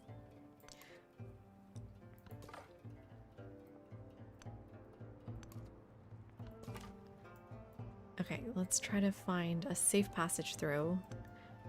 Being on land is better. Oh, there's Saida. I'm hoping I can trade with her, so we're gonna want a unit there soon. We're gonna wait one more turn till I can buy a unit and then start sending them off. I think 2 units would be good. Hi, Timur. It's both good and bad, right? Because I've doubled down on trade with my abilities. With my mementos as well. I've gone for 2 culture per age for every active trade route and 1 trade route limit with all other leaders. So I would love to be able to trade with people. Real soon though. I think it's gonna happen soon. I'm seeing some border there. Oh no! Damn it. I think I can hop in the water and be safe. Oh no. Okay. It's time to move units. Let's grab a warrior.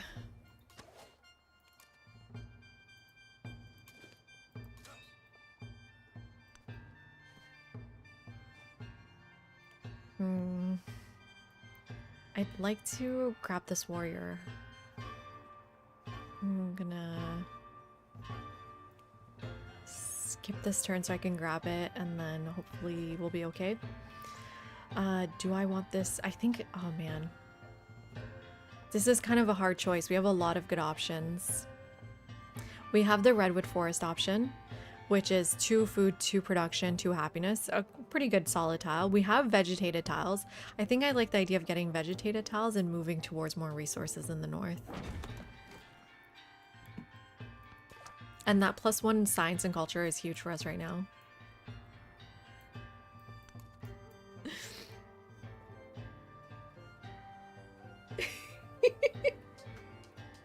That's what Chaz. That's what happened in the Civ Give a couple years ago.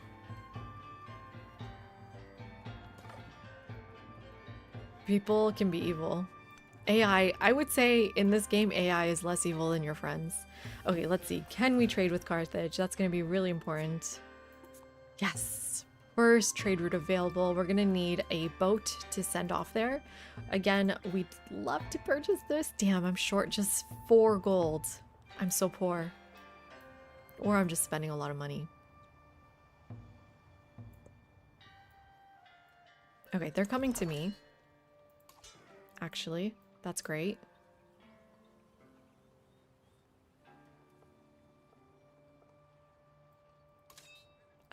Yeah, I'm gonna do something like this.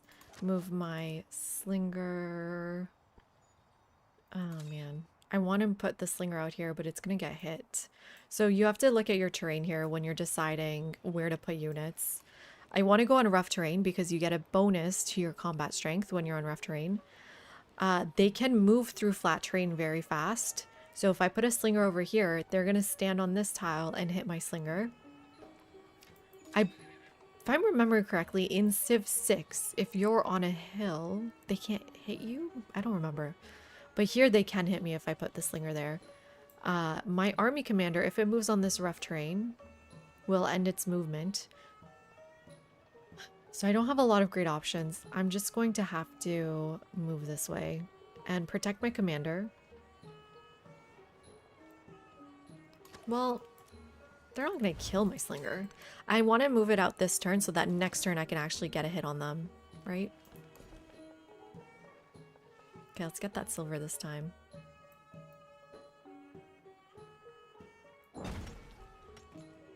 Really, really annoying silver spot here, by the way. Block slinger with commander. Is commander not more valuable than my slinger? No, the slinger won't get hit once and die either. Okay, we're moving into spot here. I'm gonna need a lot more gold. We want to move out of the danger zone. Okay. I would like my Dao. The sooner we trade, the better. It's going to be quite dangerous moving through Yulan, though. I'd like to befriend Yulan just because of their position on the map. Even though Gungnai would be better for us. Tioma is friendly with us. Let's keep an eye on this. We're still ahead. Hi, Boomas. This is, I want to say... It's Kamai. We're on, Oh, they just moved over there. Okay, that's fine for me. Get some XP on them. Okay, I can protect my slinger now, so I'm going to do that.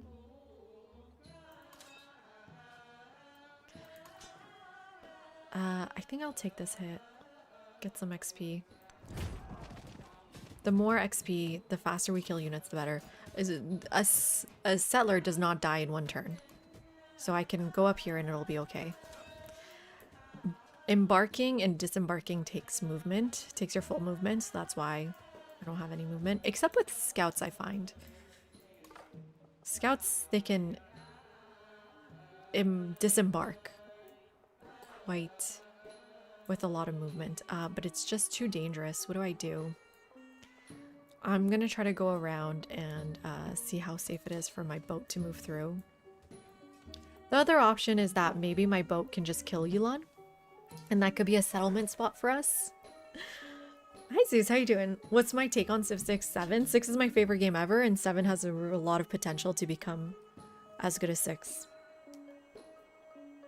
I really love a lot of what they've done with Civ 7. Hi Birdwife. How are we feeling, guys? It's turn 36. We're a bit isolated. We wanted to double down on trade. We can thankfully trade with Carthage. We are waiting for Lakshmi Bai to get a fishing key so we could trade with her. I had to spend a lot of influence to get ahead on this one. I would say we're doing okay. We're not thriving, but we're not struggling. We do have a city-state nearby that we want to kill. We're getting our second city out real soon. I'd like a third city pretty soon as well. we're a little bit low on production because we had a lot of wet terrain. But wet terrain is one of the best types of terrain. So it just takes a minute to improve it. Look how good this tile is now.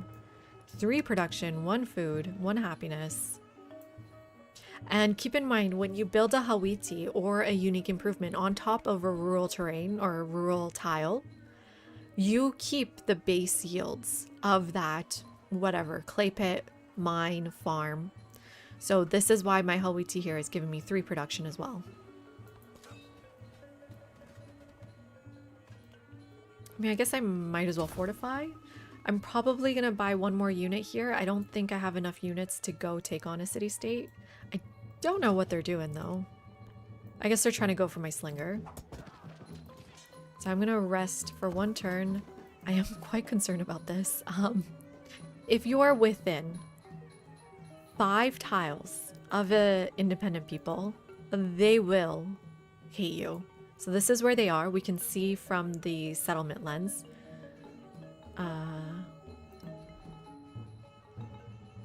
Wait, yeah, here. So 1, 2, 3, 4, 5, 6. I believe, maybe Timur, you can confirm. I believe I am just outside of the range for them to raid me. If you are any closer than this, they will send an army after you and they will take your city. They will take your settlements. They're gonna come with like 20 units. It's my 1 scout is damaged because of a volcano here. It was about half my health. Why is she all the way over there? That's our 2nd settlement. She's lost her mind.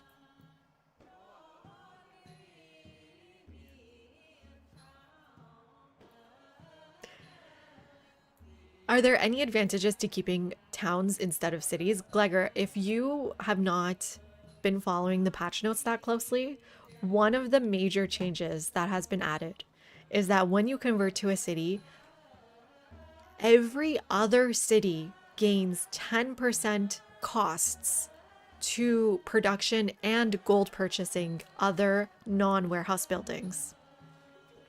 So if you have 5 cities, you have just added 50% extra cost to buildings in your capital, in every other city actually.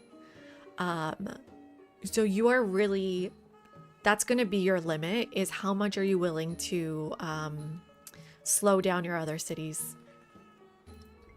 Otherwise, there's also the benefit of not having to micro too much.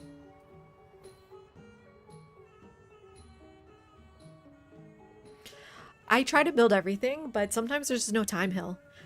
Similar to my answer to Glegor, you want to be grabbing cities, especially your 3rd, 4th, 5th city, after your capital and your 2nd city have built up most of the things that they want to do. And then by the time you're building your 4th city, you're just not going to have enough time.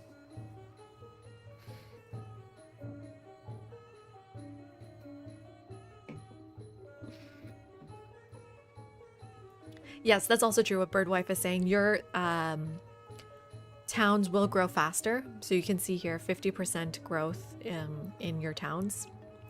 We do have this awesome spreadsheet, guys. You are all going to be so jealous of my spreadsheet here.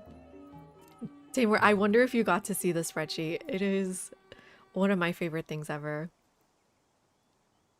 Oh, I never... Wait 1 second. I never pinned it.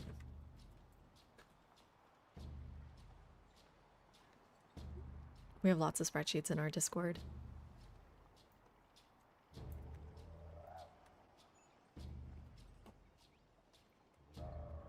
Okay. We do have a spreadsheet here that the first page tells you just the information that's on the wiki already, the yields for different types of tiles. The other spreadsheet though, it's 4 towns. Maybe I can zoom out here. It's 4 towns. What you want to do is sort of put in, okay, let's say you grab 0 food tiles, and then 3 production tiles. This will tell you how fast it'll take to grow, how much gold you're getting, your accumulated gold, and your net gold per turn, and how long it takes you to get to a certain number of population. Where's the population? Turns to grow here. So if you want to get to like 7 population to specialize a town, but you only took production tiles, it's going to take 57 turns. If you do 1 food, 2 production, you already see the difference between 7. It's going to be 21 turns to grow. The other option is like 2 food, 1 production. But now you're getting into the territory of, okay, how much gold am I giving up? And the reason why we're measuring gold is that towns convert production to gold. So if you go into this information on the right, go to your gold income, it says you're converted from production. And that's 2 because we have 2 production. So our total gold is 6. Hi Brooksaro, how you doing? Hopefully that all makes sense. Have I missed too many questions? I'm so sorry, everyone. I've been working on a town video, Jones. I usually like urban no. I usually like, what are they called? Resort towns. Speaking about tile choices, right? So let that spreadsheet guide you on what tiles you pick to grow to. But I will say something that it's not accounted for in the spreadsheet I asked my community to make me, thank you so much, is that resources matter and appeal matters. Let's quickly talk about appeal. I talk about this all the time, I feel like. If a tile has 3 adjacent appealing tiles, at least 3, it will get 1 happiness in antiquity, 2 in exploration, 3 in modern age. So the reason why this iron has a 1 happiness on it is because there are 3 coastal tiles. Those are considered appealing next to it. Other things that add appeal are vegetation, mountains, navigable rivers. I don't remember. It's in one of my videos. I take resources before anything else. I think I'm the same. I think so too. I prioritize my kaolin. I'm going to be prioritizing my iron and my gypsum here. I think the chart is maybe more for what do you do after your resources, because resources are going to be very important. More so than whatever yields a tile is going to get you. Hi Big Boss, how you doing? Welcome in. Okay, I have a quick break here. I'll be right back. Just a quick bathroom break.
Triangle-rigged dhows cut the waves as Axum ventures in search of new horizons and new markets.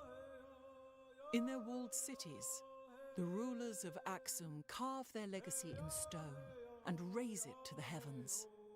Take the rudder and hoist the sails of Aksum and steer your crew to luxury or conquest. Raise the Hoelti and herald Aksum as the lords of the age.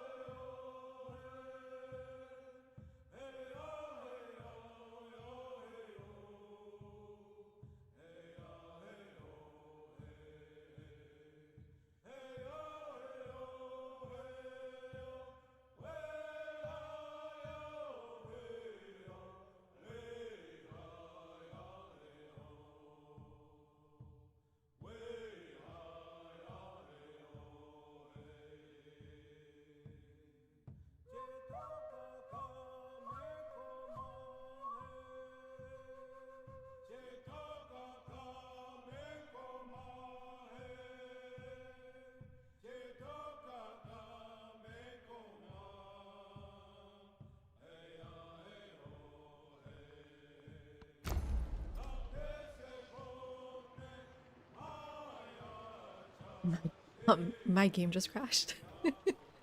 It's because of OBS though. When I clicked off of the game onto OBS. I need to restart my computer every night or else things start crashing. Red Dead was crashing too. Okay. What are you guys talking about? The Bone Temple. I haven't heard of that one. I haven't even heard of the other movie. Hi, did I say hi, Big Boss? Hi, Big Boss. Just saw Send Help. I haven't even heard of that one. Ooh, someone's declared war. Harriet Tubman declared war on Said al-Hura. Well, she's not playing herself right. She's not supposed to be declaring war. Okay, let's keep going here. Let's kill this unit, get some more XP. We should be really close to a promotion here. 13 out of 15.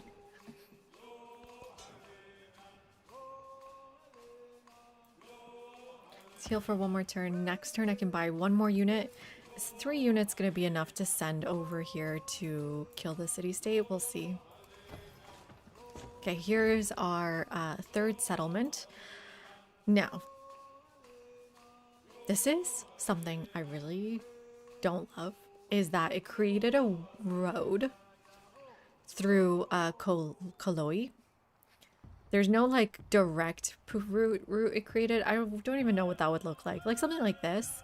We've been talking in our Discord about the possibility of adding a military engineer to maybe create a road for you if the automatic road isn't to your liking, and it is not to my liking. The next thing is you want to check your connections when you settle your towns, especially if you don't see a direct road.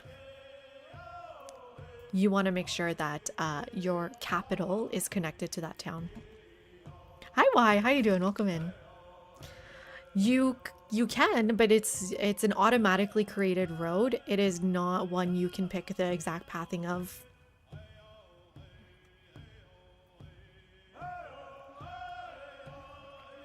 This is a narrative event a lot of civilizations get. I don't usually know which one is better.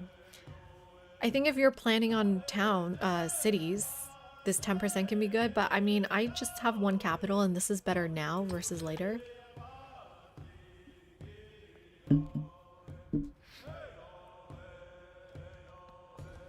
Okay, so yes, there are differences in resources. Who was saying I should prioritize empire-wide resources? Who said that? Birdwife. So, if you go into your resource page, you can see these icons next to them. There's this blue one. That means it is a city resource. It can only go in cities, not in towns. There's the yellow icon, meaning it can go in any town or city. And then there's the red icon, which means it can benefit your entire empire and it does not take up a slot. So silver gives us 1 gold and food in all settlements. Another example of that is your gold here, and another example is your horses here. So that's just going to be empire wide. You don't need to slot these.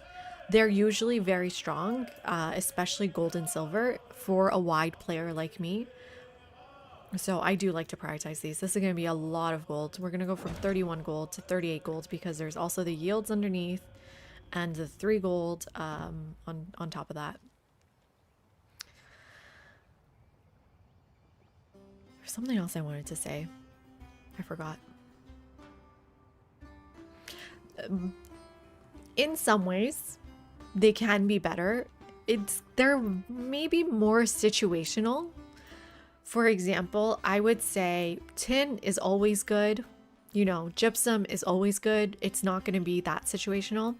Silver and gold, once you have 3-4 settlements, it's good. Something like horses. I mean, I don't have any cav units. This is not that good for me right now. Or elephants. I'm not building any wonders. I don't have that much tropical terrain. I have plains, I guess, and I have desert. Wait, no, elephants are fine. Marbles maybe the other one that's not that good. So I think not all empire-wide resources are built equally. You guys want to talk to each other? There was some information I was trying to show. Camels, they're good once you're out of space in your cities. Keep in mind, camels only go in cities. So you want to be prioritizing them once cities run out of space. I don't need it early on. I still have 2 more empty slots here. And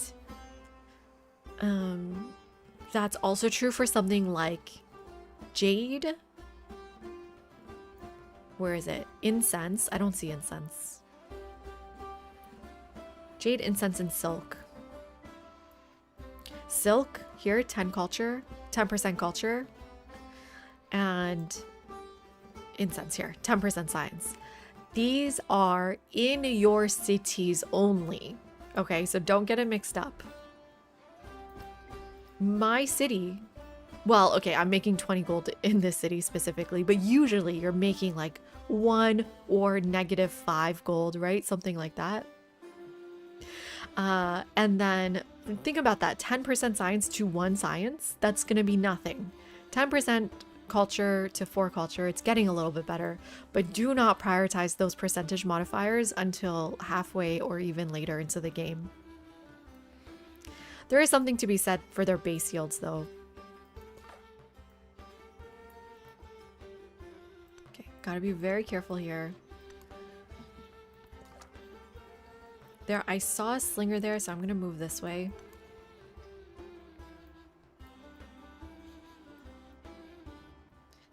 Soon we will befriend Hulan, I think. And then I built fortifications a little bit too late, but it's okay. Okay, my first boat is out. I'm just gonna start sending this up. Gotta go all the way around. They can only go in coastal tiles. They can't go in ocean tiles. And then try to get that trade route going. Let's buy another, I think, maybe slinger? What do you think would be better? Honestly, I'd like to have 4 units before I go to this war, but I don't know if I have that kind of time. Ooh, my boat could clear this out if no unit steps in there. We'll see. Oh, they're gonna clear this.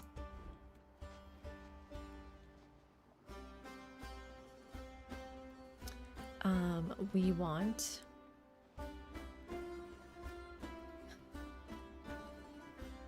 another settler really soon here.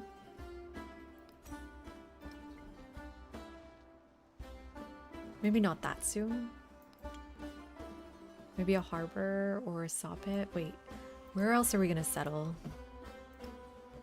There's nothing up here. Yeah, I'd like to settle here, honestly. Get closer to them. Okay, that just depends on Yulan. Let's double check our trade to see if we've gained any routes. No. Otherwise, I would be building more boats right now. Oh, maybe we want to be settling around here. This is a good one. Yeah. Oh, but I'm missing 2 camels. So we'd really like to also get one on this side. Oh, this is a good one.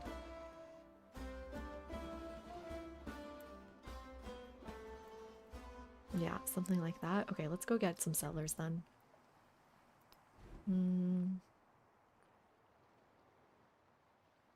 But a bit of production wouldn't hurt. Let's get the harbor and then a settler.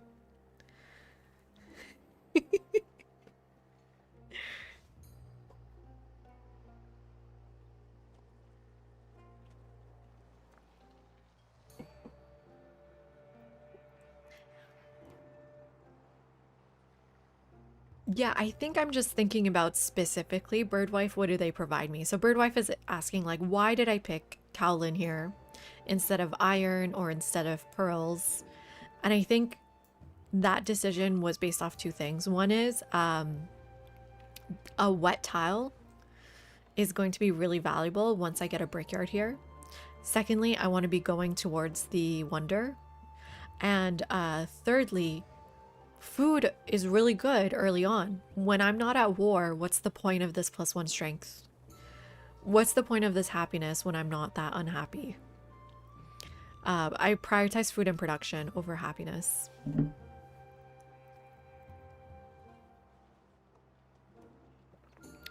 That isn't a mod, Zeus. That should be base game.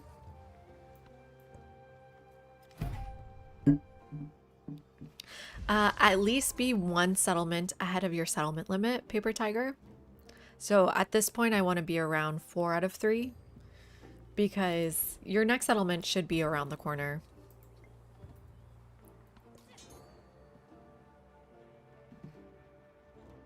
Oh, yes, that is a mod. I want to say City Hall or Maptrix. Isn't it so lovely? Okay, I can go here. So I have the roads mod. I know I can move here and it's not going to take up a turn of my production. The first promotion. Okay, so army commanders, once they get promoted, they can pick out of these 2, 4, 5 trees. Don't even worry about it. Just take assault. And I don't know if Firaxis wants to change that one day, but this is the most important promotion in the entire tree. It gives you the ability to move units in and out of your commander. So here I have a slinger in here. I can move it out and I can attack that same turn. It's huge. No, I don't think you could make an argument for maneuver. I don't think so, Tears.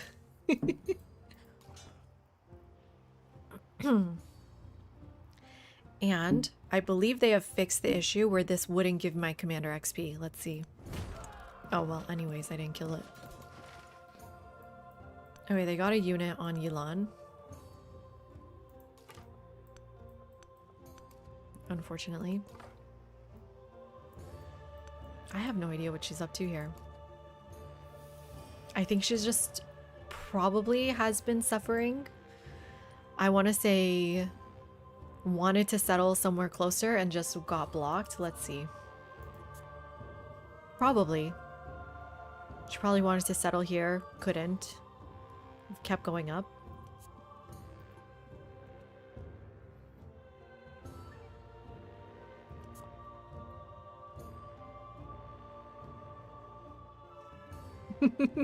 Don't get me started on that.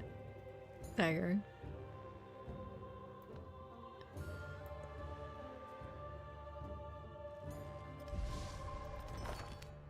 Okay, here's a migrant. So these independent people, when you hit these targets, will give you different things depending on who they are. It's actually just this middle target here. Once you hit... Oh, you can't... Can you see it? Here. Once you hit this middle target, an expansionist one will give you a migrant. Science one will give you science. Culture one will give you culture. Military one will give you an infantry unit at the level you're at. And what am I missing? Diplomacy one will give you happiness. And I think that's it. And then the gold one will give you gold. So that's where that migrant comes from. Migrants are this really unique unit in this game where they can be popped to give you a rural tile only. Do not use them for specialists. They can only give you rural tiles. You want to try to time these with your growth events so that you get them as soon as you're done growing. But I'm not going to wait 9 turns to use this migrant. They're so valuable right now. And I'm going to grab... We need to decide if we want more production or if we want more gold.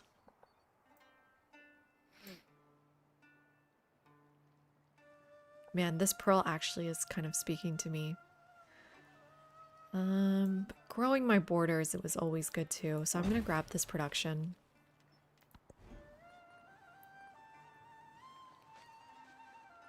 Although I believe that's where my saw pit is going. Okay, what do we want to get? I don't have any Hawiti locations. So you see they can only go on tiles I've already planned for other things. So I'm not going to get a Hawit. I maybe should have grown that so I can get a Hawit actually. Well, if a saw pit's going here anyways. Okay, let's actually take that population back. I love how I can undo my decision here. We can do a saw pit here. I think that's fine. Oh wait, did I get another settler already? No, first settler while I still have the production. And then we'll replace it.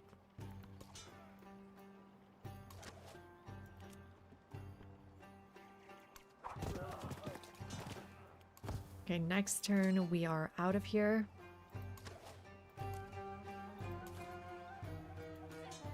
Just spend one more turn healing.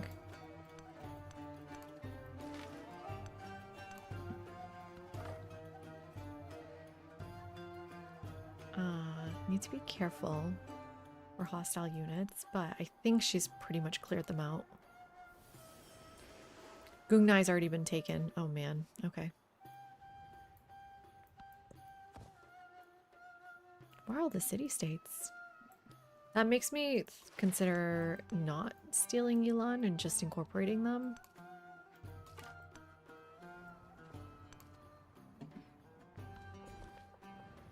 Okay, our growth event here. I'd like to get up to the flax. I'd like to get towards the wonder, although there's barely any vegetated tiles in this settlement. It may not be even worth it to get to the wonder. Flax might be more worth it. The earlier I get flax, the better. And, I mean, the horses are good too. It's a lot of gold. Man, the jade is good too. Sometimes hard when you have to think about every decision.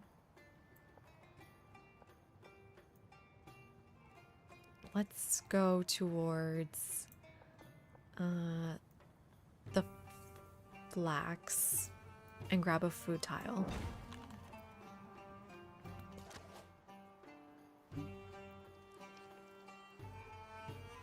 I am part of the workshop, yes. It is over now, but I very much enjoyed it. Okay. I'm gonna move like this. So I want to go this way and grab this warrior.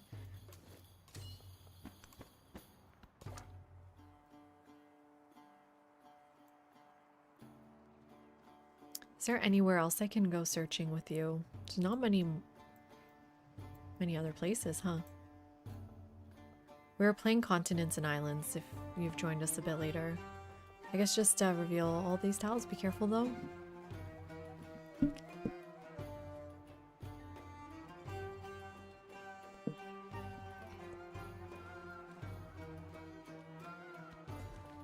Okay, let's get that +1 strength on that single warrior we have. It's still worth it because of the gold.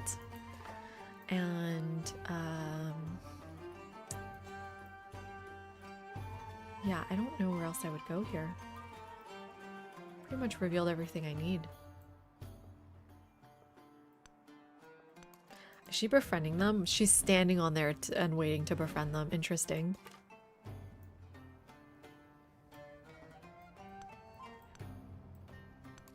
Ooh, this is so dangerous over here. I can clear them. What do you guys think? There are so few city-states on this map. I'm already clearing out another one. All I'm gonna get is 100 gold.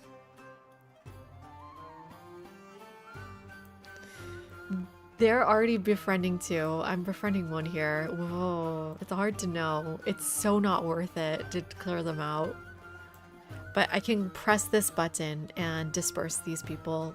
The reason why, honestly, you disperse independent people is to get the experience on your commander.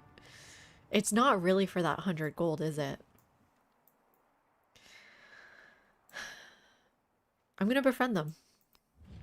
I'm gonna befriend them. I think that's better for me. Next turn.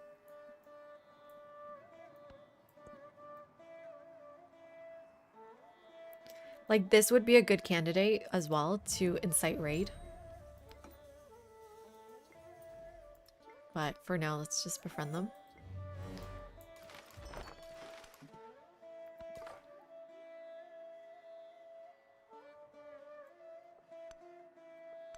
Oh, hopefully we should be okay. Yeah, I definitely can't answer that, I'm pretty sure. I think I cannot. I'm pretty sure I cannot answer that. So I know they're right here, so let's move slowly. Oh, I knew it. It's fine. We'll be fine. It's fine. I'm gonna need another unit, I think. Let's grab one more warrior. That'll help us out. She still hasn't gotten a fishing key or anything. That's so annoying. He was the Oh, they didn't hit me. Weird. So your slingers can see over rough terrain. They just cannot see over vegetated terrain. So I can put them here. Put my warrior here. Your commander has this ability to do a coordinated focus fire attack. It adds 2 combat strength for this attack, making these slingers just a little bit stronger here. We're going to... Not a lot of point in fortifying here. I actually would like to move back in because I see a slinger here and they can hit my unit. But this warrior cannot hit my slingers because of the rough terrain. It stops their movement.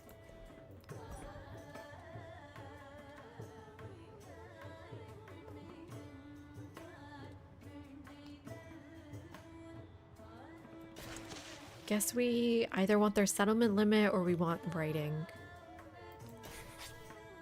I mean, more science is good. We finished another settler.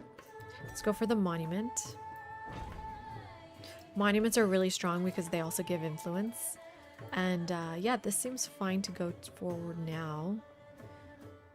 Don't think it'll be too bad. I don't think it'll piss off too many people. Keep in mind if you settle within 10 tiles of another civ, so she's right here. 1, 2, 3, 4, 5, 6, 7, 8, 9, 10. This will reduce our friendship a little bit. But that's okay. She's not that scary. Now, this is a little bit scary. Hi, SP. How you doing? Oh my god, they did hit me.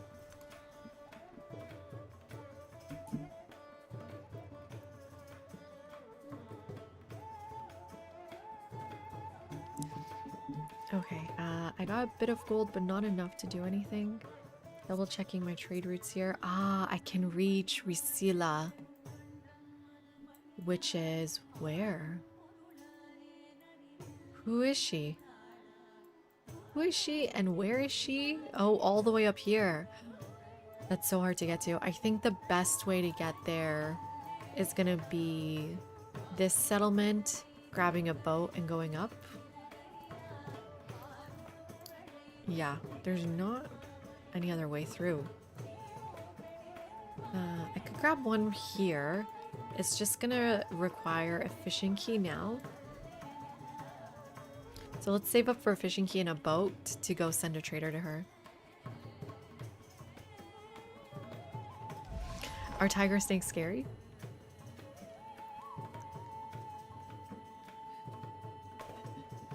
Oh, hopefully I'm explaining every decision hill that it works. So I really love qanats because this is for food on food buildings. That includes granaries, fishing quays, baths, gardens, grist mills in the next era. And it is just incredibly strong. And a qanat is, you know, related to what I study, so I do love that too. Okay, they're coming for me for some reason. Let's try to get away.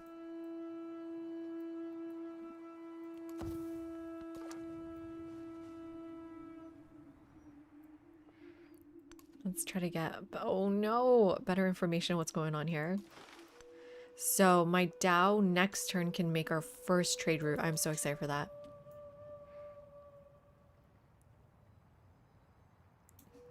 You know what it is though? It's because there's 2 warehouse buildings coded as food buildings, which is really nice. Okay, again, we want to do a coordinated attack. First we want to, well, take out the unit. I think first I want to put that unit in, take out the super healthy one over on this tile, then do a coordinated attack on this slinger, get it killed. I'm gonna go forward 1 turn, and it is quite safe, so it should be okay. Oh, well, never mind. Let's pack up our units. We can put a slinger on this tile to then see this unit. I'm not going to do a coordinated attack here because I need to move my commander closer to my warrior to protect it. This is extremely difficult territory to be fighting in, I'm going to be honest. Let's make this one a little bit weaker. Ooh, a promotion. The reason why I wanted to make this one weaker rather than make this one weaker is because they get a disadvantage for being damaged. So you can, let me move over here so you can see it. Can you guys see it? It's -3 because they're a damaged unit and -2 because they're a damaged unit. So you do kind of want to spread the damage out a little bit here. Paper Tiger, thank you so much for the super chat. Dispersal funds, love it. Hopefully it's gonna get us through.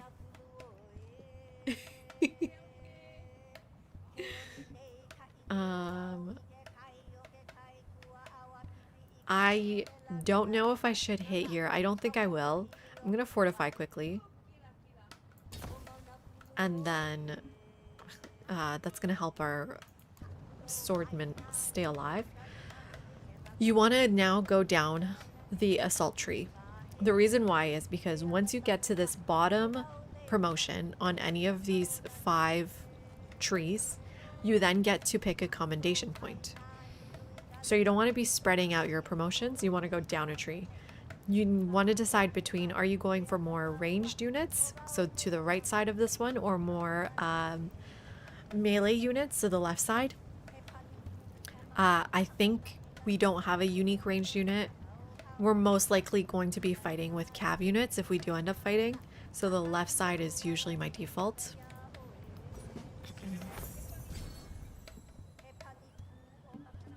It's my favorite too, Chaz. Okay, again, plus 20% food, and now we can put tool making in. We are 2 turns away from getting our next tradition.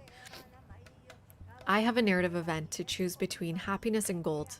I'm already making 46 gold per turn. I'm only making 22 happiness per turn. I will prioritize the happiness because I just have a lot of gold. And I should be spending it right now, actually. Ooh, our first trade route. Are you guys excited? This is going to be huge. So remember, we're playing Xerxes. That's going to give us culture, gold. I think I'm done moving scouts around. So we're going to take May This Please the People. It's only +2 culture, but it's going to be more soon. And ooh, we get to pick between our first attribute point here. We can either take a cultural attribute point or an economic one. So let's talk a little bit about attribute points in this game. Every leader gets the ability to add attribute points based off of accomplishing things in the game. So narrative events can give you attribute points. And then there's this thing called legacy paths that also provide you attributes on age transition. You basically get a better handle of these trees the more you play. There are a few things that I want to earmark for you that are really strong. The first one is in the diplomatic tree. This 50% towards befriending independent people is going to be very strong, both early on and later on as befriending gets more expensive. The second one I want to flag for you is this 15% gold towards purchasing in all settlements. Anything you see with a percentage modifier is probably going to be really strong, so this is another one. This is 15% towards all purchases. So units, buildings, towns, cities. It's not a lot, but it adds up. The next one I want to point out for you is this expansionist one, which gives you 15% yields in towns with a specialization or 30% in distant lands. What that means is when a town gets to 7 population, it can then stop growing and focus on a specialization.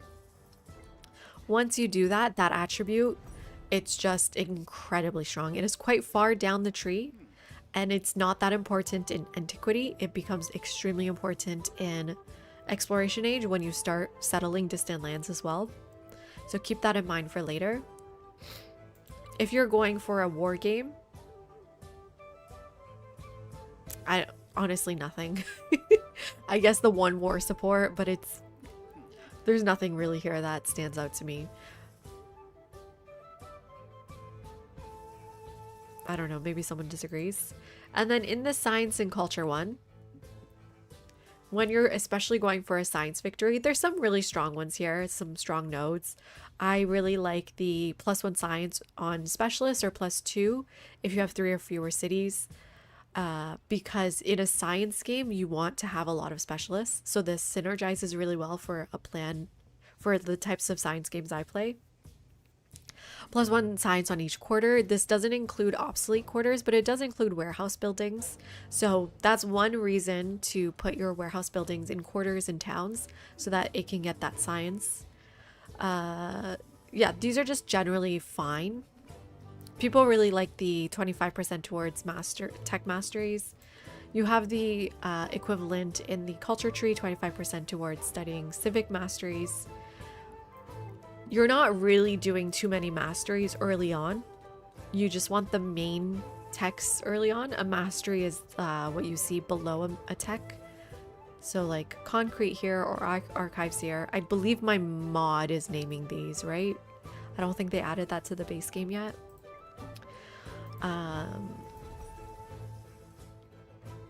don't think the one culture on specialist is as strong as the science because there are so many avenues for getting culture, especially unique improvements. There are less ways to get science in this game than there are culture. So this tree's a little bit weaker than the science one.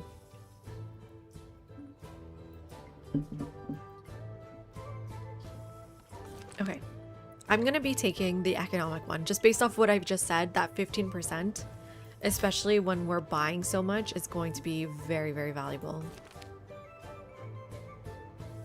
And here we're gonna take that science and grab that economic. Ooh, so now we get to pick between a codex or 75 influence. We should probably talk about legacy paths now then. In Civ 7, there are ways to get more attribute points, and that is through legacy paths.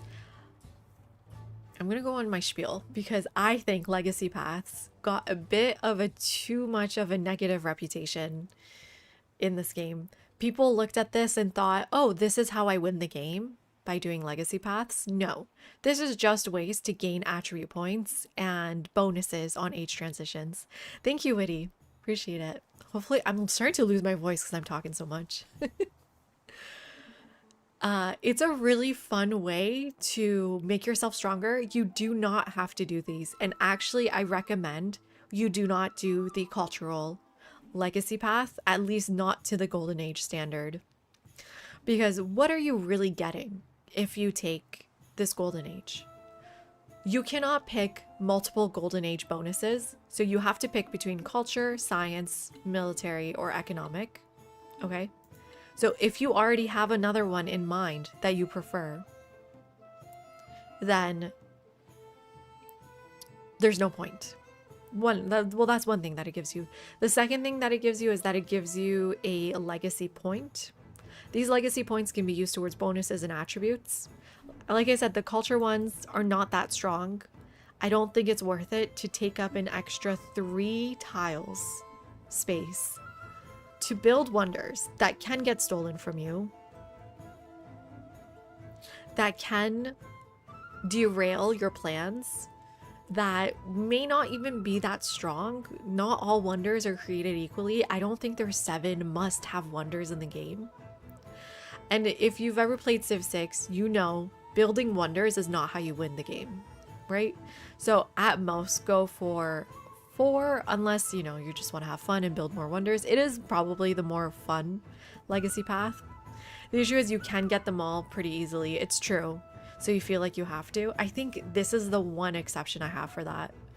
I don't think it's worth the effort. The other reason I think these legacy paths got a bad reputation is that the advisors are so bad at explaining what you need to do. So for example, in the military tree, you only need to have 12 towns or cities in your empire. Conquered settlements count as 2. Period. That's it. Whatever the hell is going on in this text box is just a complete lie.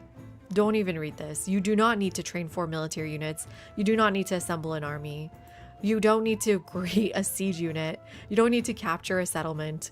You don't need to, well, yes, you do need to have legacy points. Oh, yeah, and then this part's just more straightforward. The first few steps are just a complete lie. So don't even worry about that. I do think it's worth it to take 12 settlements, at least as a way to remind myself to keep going wide. Either by conquering or just settling 12 times.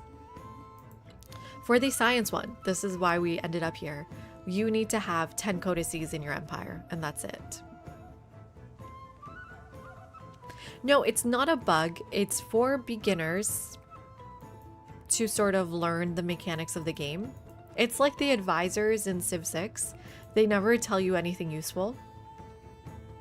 And this is your advisor basically telling you like, hey, I'd like you to build a library. That's a good way to get science. It has nothing to do with the path. It's just what you should do if you want more science. It's kind of like 2 screens mixed into one.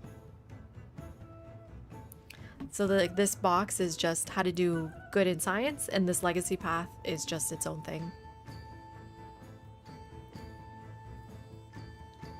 For the science legacy path, you need to have 10 codices. There's a few you can get from narrative events, Ribbit. So that's what we're coming across right now. This is why, especially in a game where you're weak in science, take that codex in that narrative event. I know we all love influence, but that codex will get you that path much sooner. The other way you get codices is by finishing masteries. I believe they're all in masteries, yes. Finishing masteries with codices icon in it. It's this icon right here. Geometry gives you 2. The other thing you need to keep in mind is that the codex must have a slot to count towards your legacy path. And then there's also one in the culture tree in literacy. So let's count out how many are on the trees. There's 1 in literacy. 2, 3, 4, 5, 6, 7, 8, 9. So you actually do need 1 from a narrative event. But I believe there's 2. We can look at Crizzy's spreadsheet if you guys would like. Let's get Discord out. Ooh. Which one is it? There's the leader chain narrative events. That's modern only. Antiquity only. Okay. It is called Civ 7 narrative events. I might already have it downloaded.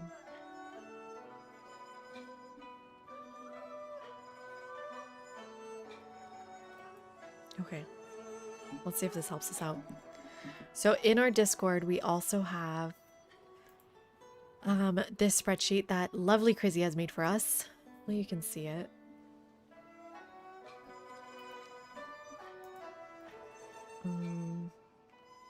There's no formatting. Whoops. Let me zoom in. I don't often use Excel. Whoops, too much. It's like zoom in like this much. Like this. And then we can just type in narrative event. Oh wait, no, not like that. Control F. No, we want codex. And then we can see all the ones that gives us codex. I think.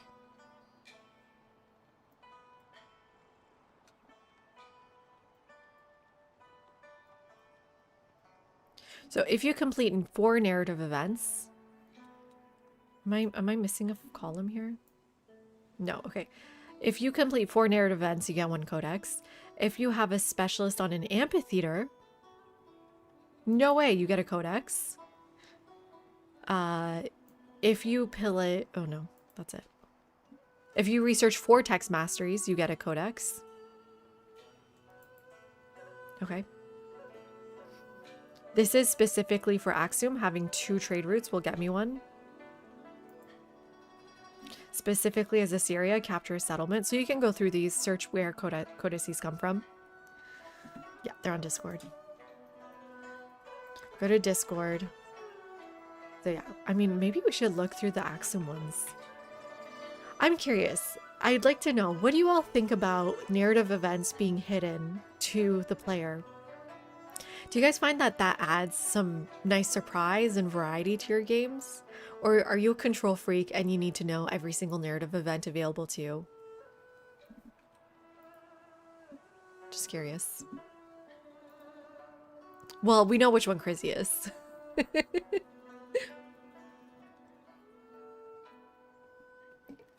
And then also, Strahotsky, you go to Civ Data, go to the pinned messages, and they're all by Crizzy here. And we have, she has uploaded Exploration, Antiquity, Modern Age, and then Leader Chain narrative events. Is there any more? Modern only. This, what is this one? 10 events that can happen in any age. Consequently, some rewards have multiple yields. Okay, well, this one seems really confusing.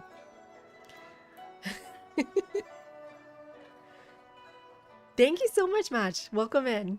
Or Major? Welcome in, Major. You're a freak, Kindred? I assume Ski is also a freak. Looking for that. Never narrative event. You prefer to know just like Eureka's inspirations in Civ 6? Okay. Interesting. I think for me, I'm mixed. Sometimes I want to know. Sometimes I'm just having a chill game. I don't need to min-max everything all the time. So maybe, how would you all feel if they added like a... We have this screen here nobody ever looks at. A reward screen here? If they added possible narrative events here. Also this screen, I'm so mad I didn't know about this until pretty recently.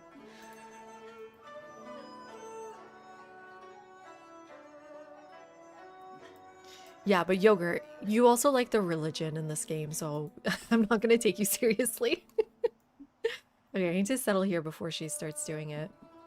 I do have a bit of gold. I did have plans for my gold down here in Echmata. I wanted to get a boat to send to her, but at this point, I think I'm also pretty interested in getting another settler just to grab the land before she does. Now, that's going to delay our celebrations by a lot until we have a way to up our happiness in towns, because we're going to be going over a settlement limit by 2 here soon.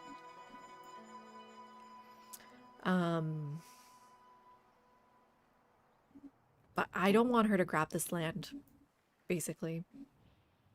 I want it. We can also kill her with boats if we need to. Okay, let's go for a boat plan like originally planned. I am going to buy A granary?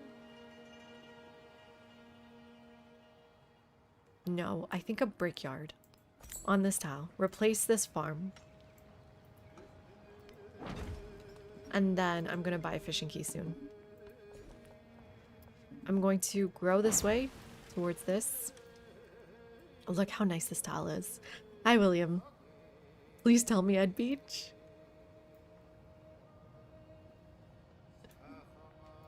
Okay, awesome. I can't believe I'm on the opposite side of everyone. I mean, I'm flexible. I wasn't so like I need to have this, but now that you all are talking about it and saying you prefer it, then I guess I can advocate for it. Okay. For Risila, I could just send a normal trade route. I can get through with a boat, and it may be better. Where else can we go?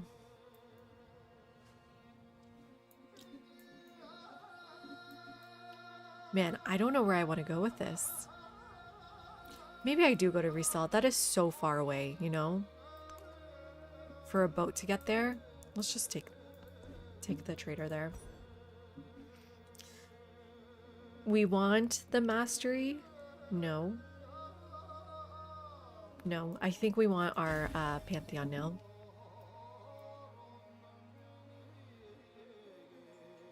Yeah, okay, we're saving up for fishing key, I guess. For the settler. Well, for the settler. Maybe we save up for the settler. No, let's get the fishing key so we can get flax. The sooner we get flax, the better. I know, this is one where you and I agree kind of, Yogurt. That's so funny. Okay, so when you get attacked... Oh, you stop fortifying. I didn't know that. Well, I'm learning something new. I'm gonna attack here. I'm gonna kill this unit. It's really dangerous. You're probably gonna die, but I mean, the good thing about commanders is that you can sacrifice units now. They don't get promotions on them. Your commander is the one you need to be protecting. And then we can do a warrior here. It's not enough to get the kill, but I'm gonna take the hit. The sooner we do this, the better.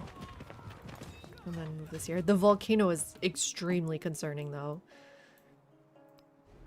It may be time to build a wonder. I do have my wonder mod, but I have it set so that I do not see if someone is building the wonder, and I cannot see that tile.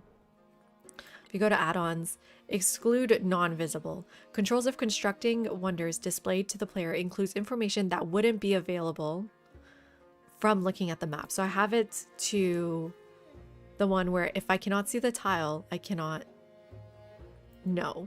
So it's a little bit harder. So someone in distant lands could be building a wonder, but that's okay. Oh my god, Comwind! Thank you so much for the resub. 5 months, thank you so much. You don't notice the bonus yields as much as you do the damage they cause. I think I know why, Chas. I think it's because when you build over top a volcano, you lose all the yields, but you gain all the damage. You wish event bonuses would be ageless, though. That would be so hard to balance, especially some of the stronger ones, like Genghis Khan's, I always think about.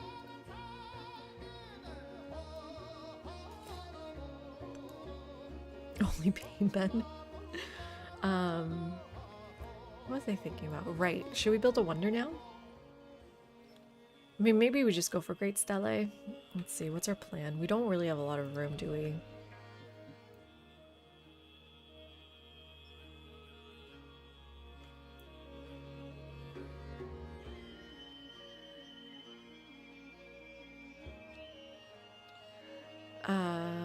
Let's see. Okay, so this is what we're gonna have to do.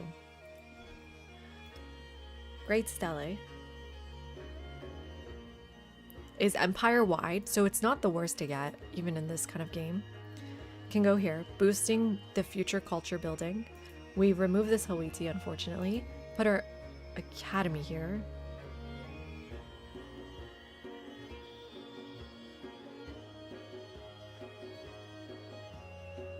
right? Boosting the academy too. I cannot put a Hawiti here though. Okay, maybe we do another wonder there. I would love Oracle. It's getting kind of late though. I do really like Oracle. Oracle gives you 20 culture per narrative event, but also a wildcard attribute, which is so strong.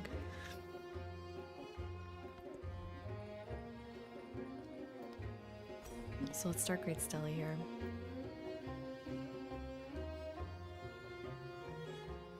I also hate that it's boosting ageless building here. My saw pit. There's not much I can do about that. Yeah.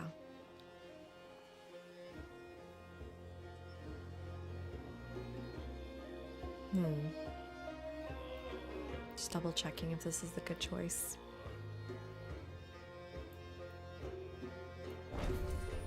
Yeah, there's not much I can do about that, unfortunately. And then we can make another city a wonder producer for us. 9 turns is nuts, though. Is there something else we'd prefer? Not right now.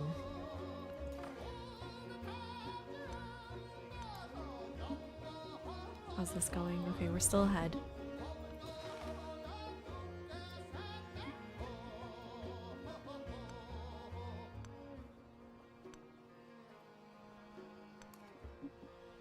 But I think like they've balanced out narrative events for each age, right?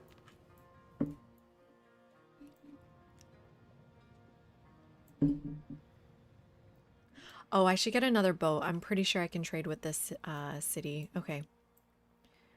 Let's first do the Dao. First do the Dao? Yeah. I mean, we don't need the Great Stella. It's not that important. It's okay if we lose it.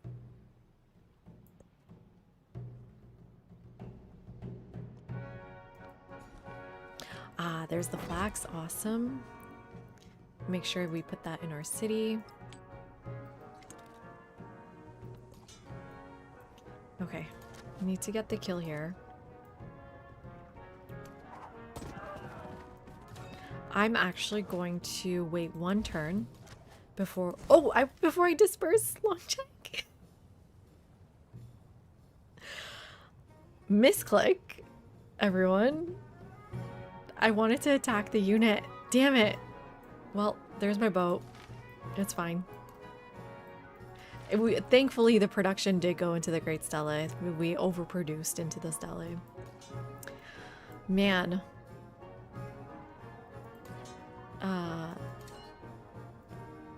That gave us some XP. So from now on, because I'm at 2 promotions already, my commander is only going to get +1 XP for every hit on a...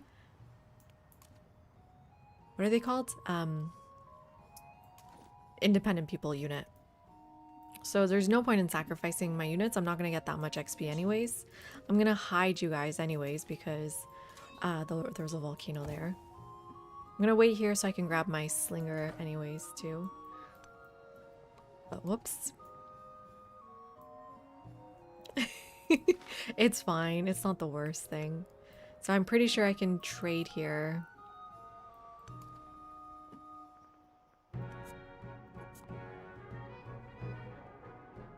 No, I know I can trade there. Does she need a fishing key first?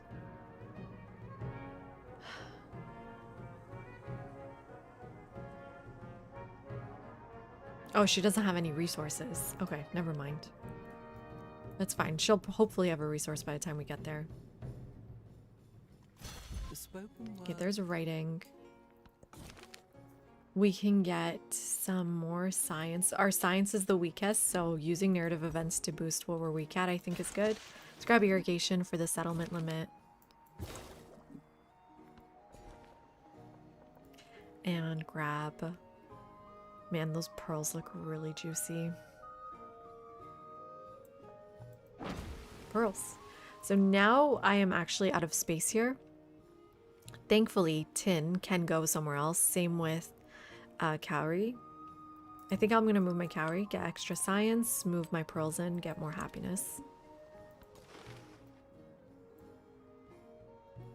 and you're gonna be coming along this way to trade. So the boats only get one trade route, so I can't use this boat to trade. I need another boat to send there.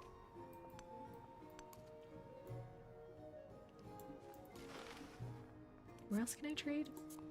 This is just these two? Okay. So you see now it just gives me 1 XP. I mean, I don't mind killing the unit if I can. Maybe I should. There we go. See what's happening in here. Got a lot of gold again. Right, we wanted a settler. How much is that? 440. I think I'm gonna do it.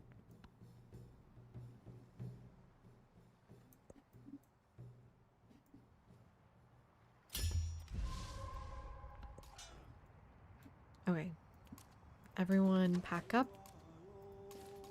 We probably want to be sending this commander somewhere where we're vulnerable, and it's probably going to be here. Let's see, what's our relationship like? She does like me.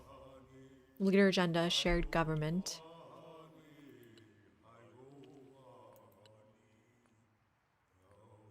Let's see once we settle here if she still likes me.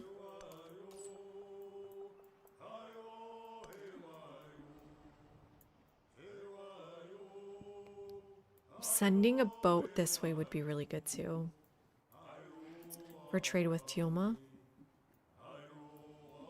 And honestly, trading with Elan is possible. Oop, please don't kill me. 8 turns before they're friendly to me. God. Oh, break time. I've been drinking a lot of water because I'm losing my voice. I think I'm gonna need this break. I'll be right back. Sorry, everyone.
Upper.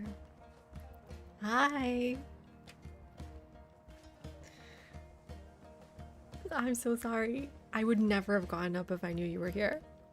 How dare I in the presence of a queen? Hope you're well. Hope you're healing okay. When are you streaming again? I'm sure people miss you.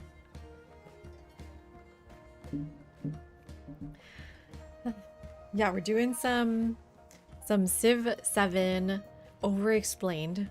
I'm starting to explain less, I feel like, as the turns keep going. But hopefully you will all ask me questions if you see something. If you see something, say something. No, I'm kidding. I've got a ton of gold, but I'm just saving up for that settler. 440.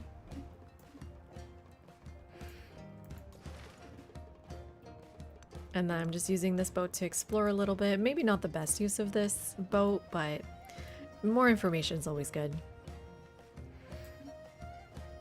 Man, not a lot of places I can trade with. That's okay.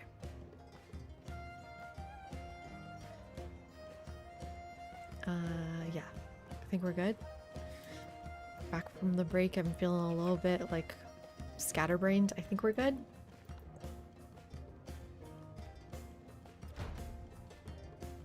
My Dao was attacked. Right. Okay, well that wasn't too painful. I think we'll be okay. I'm wondering if we should just add influence to this just to get it done over with quicker. How do you get relics in the exploration age? You need to choose a belief, Chubs, and the belief will tell you how to get a relic. It'll be different for every religion. And I usually like to pick reliquaries, which gives you gives you one relic for every settlement you convert.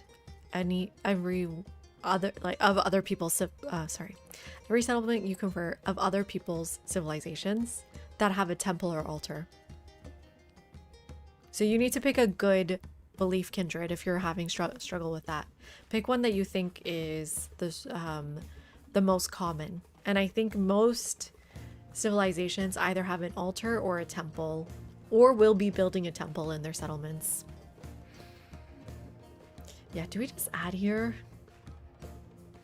Or do I just leave it and try to befriend Shomron? Is someone befriending here? I think I'd rather get Shomron. There's so little city-states. I would like to get most of them. Oh, without Megiddo, though, I'm not gonna have any happiness. My settlements. Damn. It's gonna be hard to go way over a settlement limit here. I guess we'll see what happens. I don't know. I usually don't play with crises on.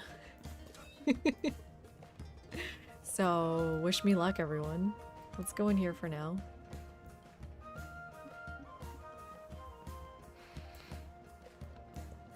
We're gonna have to prioritize a few things here. There goes Birsa. That's a weird wonder to be first.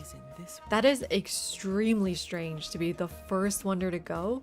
Birsa is not unlocked until engineering. Oh, Carthage is in the game. Never mind. Did Carthage build it? Yes. Okay. Never mind. Here it is. Looks like she's getting attacked here. Who is she at war with? Careful. Okay, let's go watch the war, see what they're up to. Okay, in this settlement, definitely the gypsum. This is a really strong resource.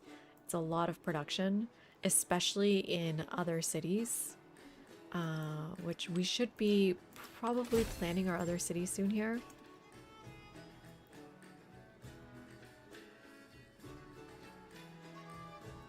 If you want to get a city, it's pretty important that you buy your warehouse buildings because that's going to discount the purchase of that city. So I think some people disagree with me there because the sooner you get the city, the better as well.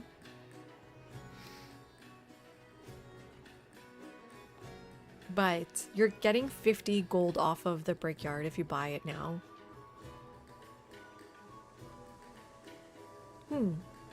I'm not sure what's better. I think think I'm right. And what a surprise. I think I'm right because what happens when you first convert the city? Are you going to be building that library? No, you're going to be building your production buildings because you need production to build faster. So what? I'm going to convert my city and then build my brickyard? Well, why not just buy the brickyard?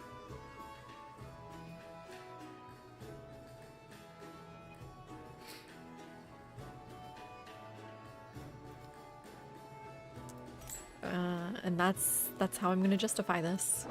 And now you see it costs 350. Well, no, you can't see. Now it costs 350 instead of 400 to convert.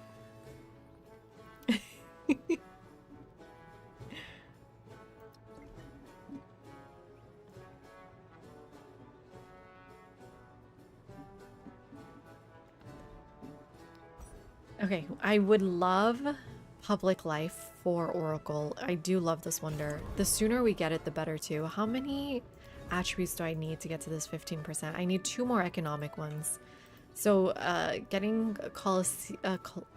Colossus would be another choice. I often go for God of Revelry here for my Pantheon.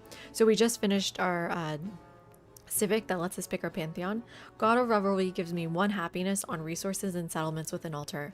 I know I say happiness isn't important, but if you'd like to go over your settlement limit, this +1 happiness is quite strong. It lets you go 1 settlement over your limit because usually you'll have about 5 resources, 5 or 4.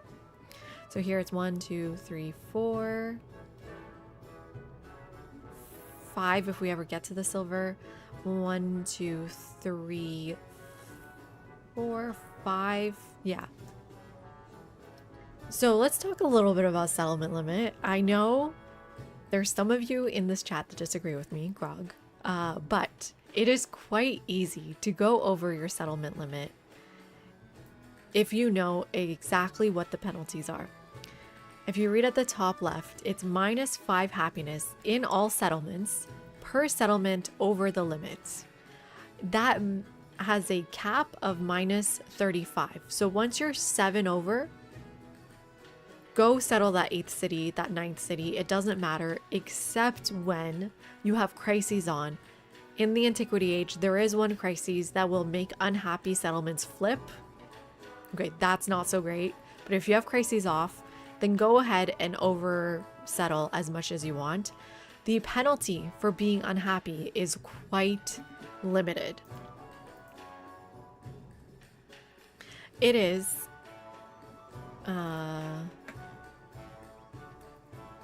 where is it? Unhappy? Yeah, sorry, unhappy consequences. If you are unhappy in a settlement, you get a -2 penalty to all other local yields, such as gold production, science, food, whatever, per unhappiness point.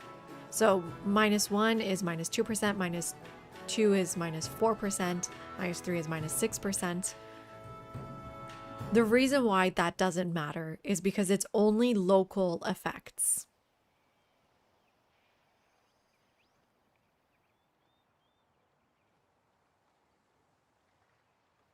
Well, it says there's a global unhappiness penalty here, but I don't believe this one to be that important. Okay, so what that means, what is a local yield and what is an global yield? Local yield are the numbers you see here when you click a settlement. So 10 food, 12 production. Let me turn the music back on. 2 science, 5 culture.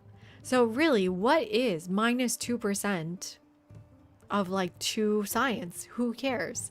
It's not -2% of my 22 global yield. Your global yield is the accumulation of your local yields. So you can click here, see where am I getting 22 science from. It's coming 12 from my settlements, 10 from other. So 12 of my science will be affected. Sure. This number is not all local yields, but a part of it is local yields. It's not good to be unhappy, but it's not that punishing.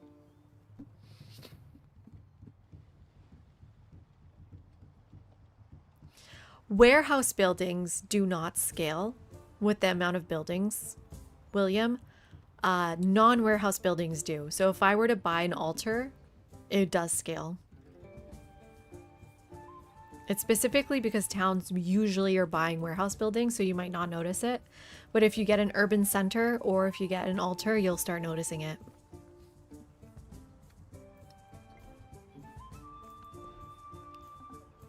Which leads me to want God of Revelry. I just think that also the pantheons are not that strong, except City Patron Goddess is one I like a lot. Early influence can be good. I don't know. I don't really see anything else that I would prefer over this. Oh, Stone Circles production can be really good, and Stone Circles does become gold in your towns.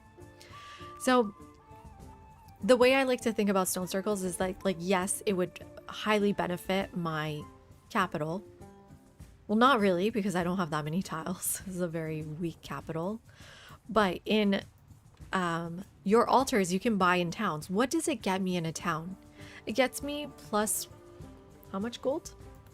It gets me plus 1 gold on my clay pits, mines, and quarries. So in a town like this, it would get me plus 2 gold, right? It just doesn't seem worth it over something like God of Revelry. So I'm getting my temples not for my, or I'm getting my altars not for my cities. I'm getting them for my towns. What benefits my towns the most? Well, probably happiness. Hopefully that made sense. Why not Trickster God? Which one is that one? I'd missed it. Okay, let's see what happens to our friendship here.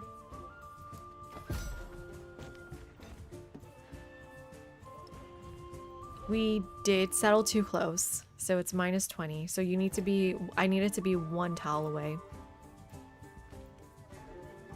But I'm okay with the decision I've made. We'll be okay. And then the next thing you want to check is if you're connected. I am connected here, and the reason why is because this is on the same continent. I'm pretty sure a settlement on this continent would not connect to my capital. I'm pretty sure. Don't quote me on that. Hi, Poppy Dude. Good, good. How are you doing? Welcome in. I don't have a lot of room for this mango, but I think I will still take it. And then probably take out Kowlin and put in the mango. This is 2 food, 2 culture, so it's better than the Kowlin. Okay, you're making your way over. Oh, you're stuck here. Oh, yes, Poppy. I can't do a Pomodoro tomorrow. My daughter's got a doctor's appointment. I totally forgot. Sorry. Oh, right. I was saving up for that settler. Damn it. May the might of the moon Ooh, cause Wonder. no Great enemy Stele. to resist Awesome. me. That'll be a nice amount of gold. Maybe we No can get our enemy settler to now. follow me.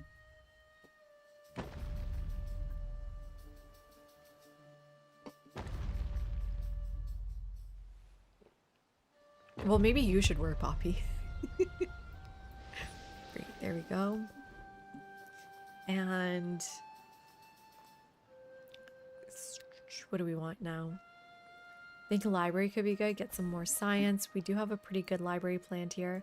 I can't go that way. I'm gonna lose a lot of production if I do this. I think I'm okay with that. And then I want to grow to where I can put a Hawiti. Maybe here so that they're adjacent to each other.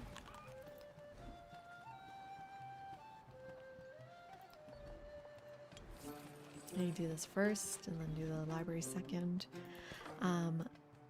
There's really no more I can see here.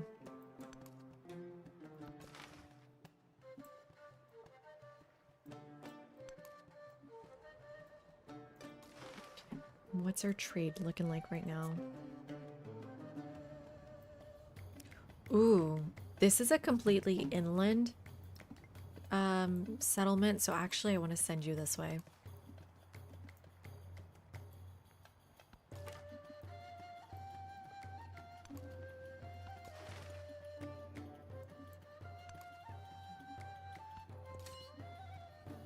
Okay, we're gonna just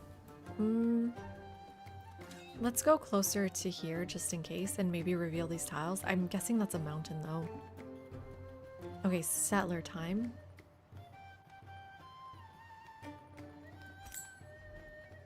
There we go. So you come this way. Just to be more safe. And then in 3 turns we'll get our limit. So that'll fix happiness issues.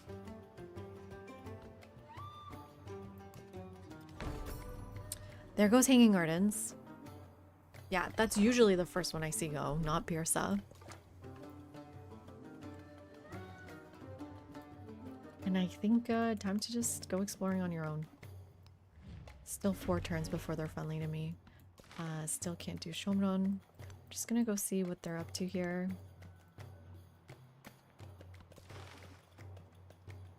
I just assumed you would have a way for me to trade with you at this point.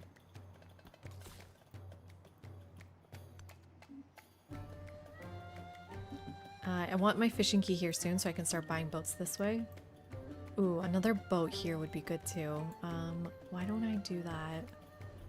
Can I just purchase this? Yeah, 12 gold. Let's produce another boat. And send that to Tioma.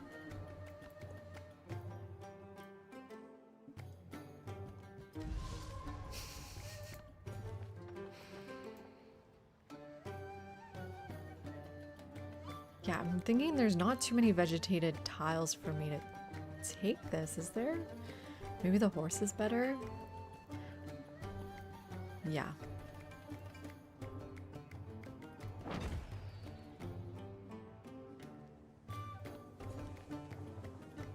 And then I would like to get to this. Rubies. So I'm gonna place this here and then soon buy that fishing key. Though also the annoying thing is, I think she can protect her city. I would love to trade with you. Can I not reach? Oh, I can. There we go. Okay, this is gonna be some gold in culture for us. There we go.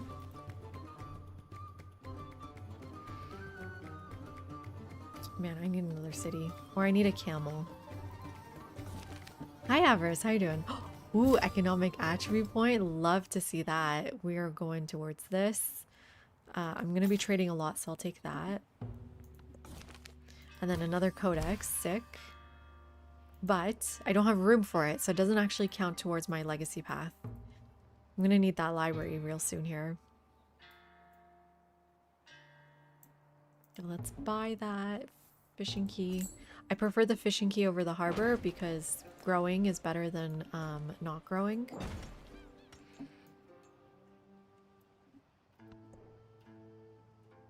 Okay. We're going this way. Can we trade with... Oh, yes, we can trade here. Okay. What do I do? Ooh. A fishing key here soon. Okay, I need to save my gold. The essence of all There's our settlement limit. Now we're back up to 36 happiness. So it is kind of important early on to stay within limit, but as you grow to more tiles, more appealing tiles, get your altars down, it becomes less important. Colossus is interesting. I'm not sure if I can get it because my science is so low, but we'll give it a shot. Okay, you are going to go trade this way.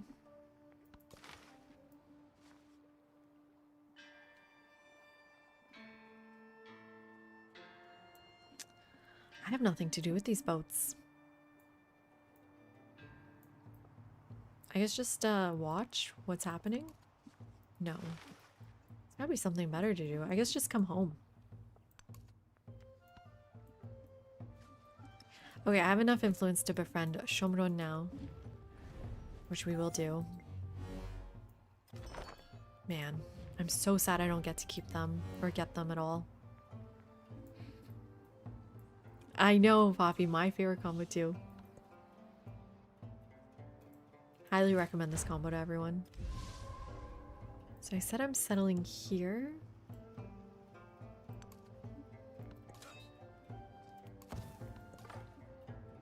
Okay, yeah, immediately they start getting attacked. This is why I hate telling them to auto-explore. So hopefully she's protecting herself. Let's get that fishing key here.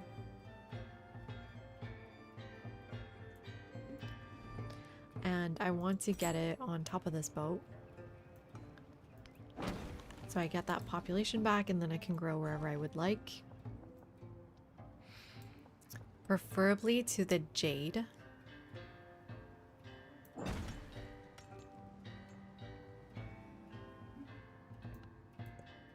Okay, and then now we should probably save up for a city.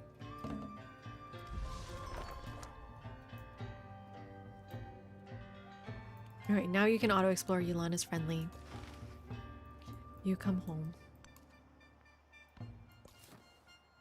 We're settling right here.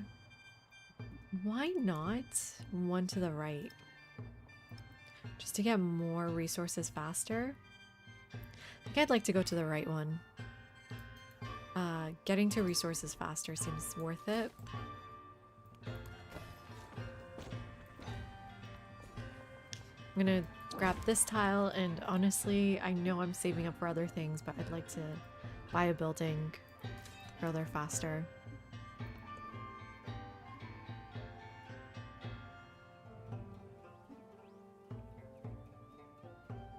Flax is better than happiness.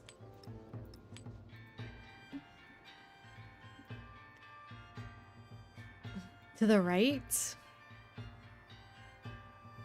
That makes... I guess so, but I would have been out of range of these camels. What? Oh wait, I'm not controlling any camels. I was like, my camel counter's not working.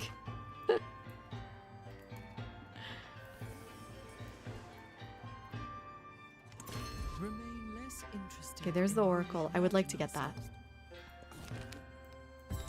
Cultural attribute. Let's take the 5 culture here. Town growth. Yeah, just more resources.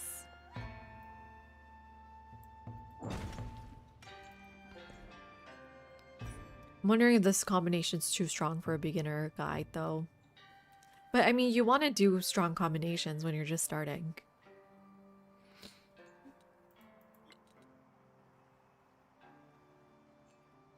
Okay, we have more trade routes going, so Port of Nations is looking a little bit better here. 13 turns on our celebration, though, is not great. We could get the altar to help that out. Or no, I want the oracle.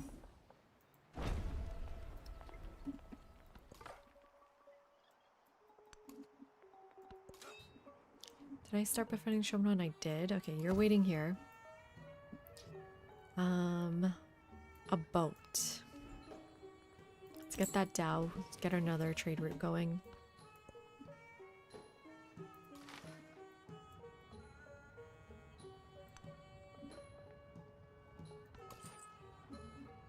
Okay, we can get one with her. Oh, look at that road. Nice. Hopefully I didn't just create a war road for her.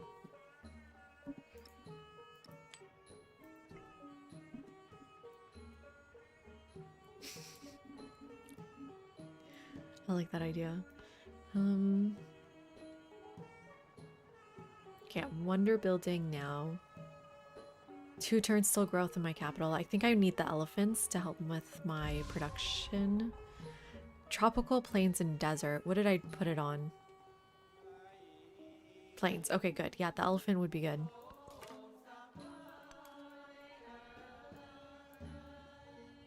Okay, got more gold. I think 350 to convert here. Do we want to buy one more building?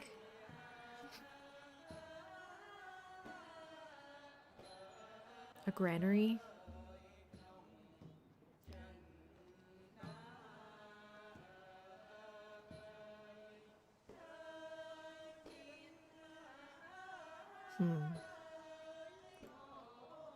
Yes. Well, where? It's not a great city, actually, is it?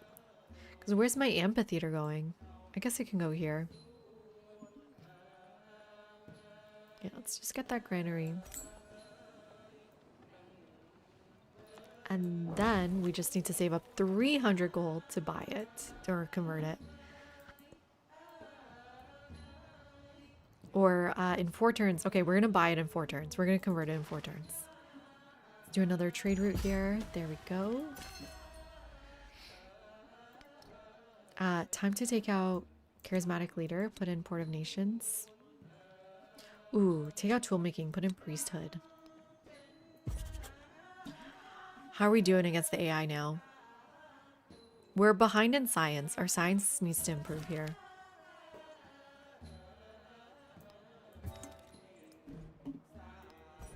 But we're doing really good on culture. I don't need monumentum yet. I don't have room anyways. Maybe we... You know, one of the annoying things about how this works is that I look at this culture tree and I'm not looking at the policies. I'm looking at the wonders. Anyone else like that?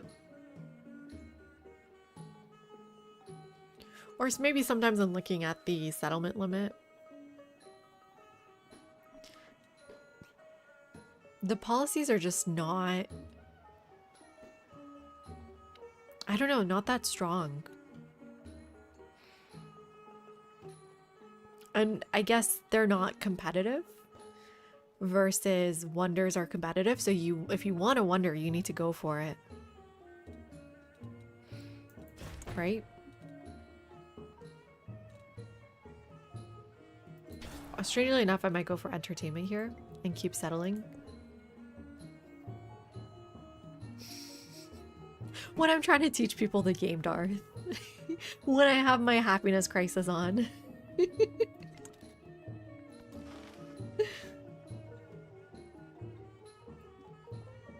Okay, just go protect here.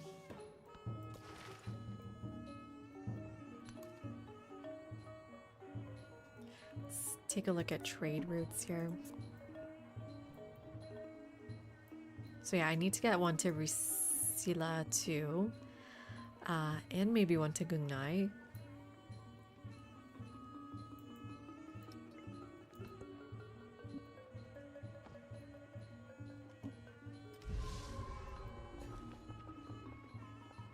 Look at the endeavors? What endeavors? Oh, like build a wonder faster endeavor? Oh, do I want the camel? No, I want the elephant. There, now it's down to 11 turns. And then I'll just get a camel here. Oh, but I want the wine. But I'm not in a celebration right now. 10 turns, and I'll grow in 10 turns. Ooh, and cheers to you, Poppy. Thank you so much.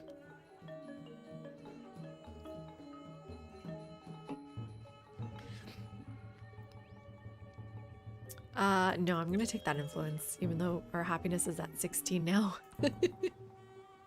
It's fine. Let's put a camel in. That'll fix things. I'm not building Eunice, right? I'm building a wonder, so Callan's better here. Okay, don't spend your money. You need to wait a little bit longer.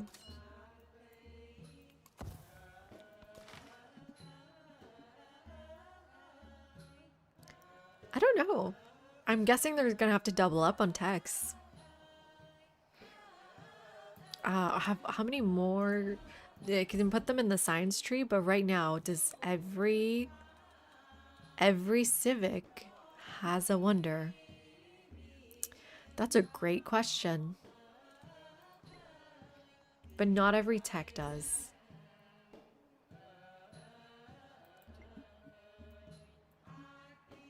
They might move things around.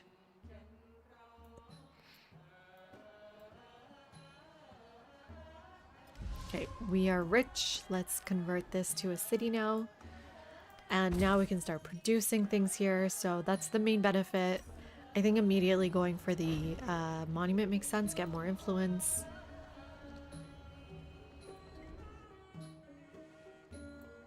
Did I end up building the library? I did. So you want to make sure you put your codex in.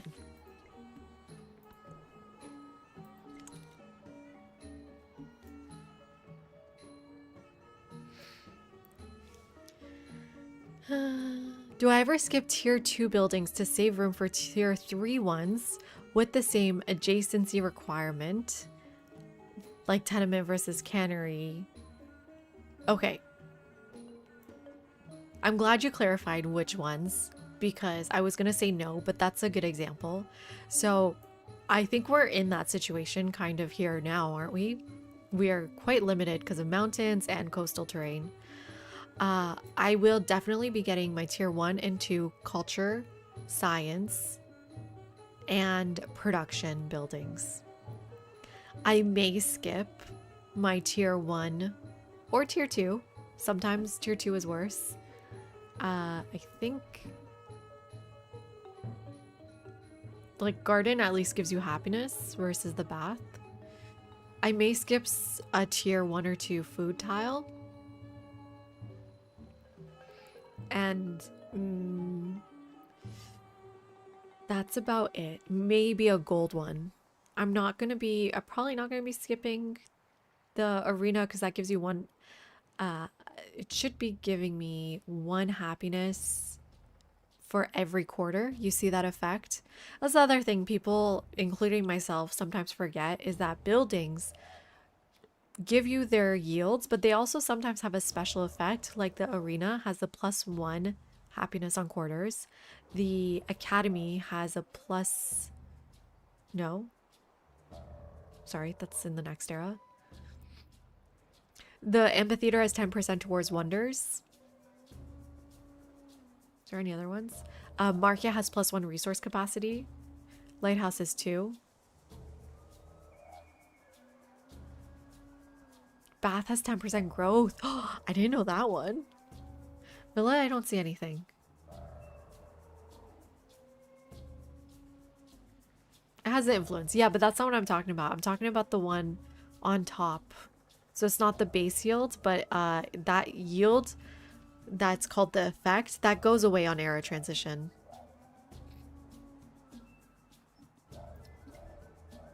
Do I even have a room for the bath? No.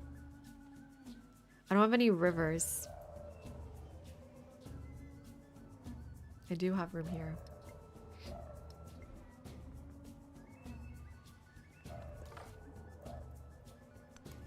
Wait, so the bath is growth rate. Okay, it doesn't have to be a city. So it might be nice in urban centers to get that.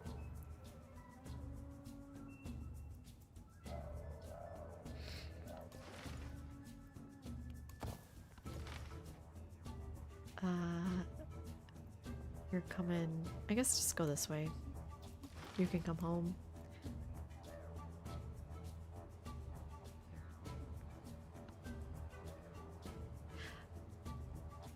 Yeah, so now we added 10% production to Axum by converting Koloi to a city, but that excludes wonders, units, and warehouse buildings. So it didn't actually add anything to this wonder we're building, but our like regular buildings like the altar and the garden just got more expensive. But you definitely want to be aiming for 3 cities before 50% of the age of the era. Some jade.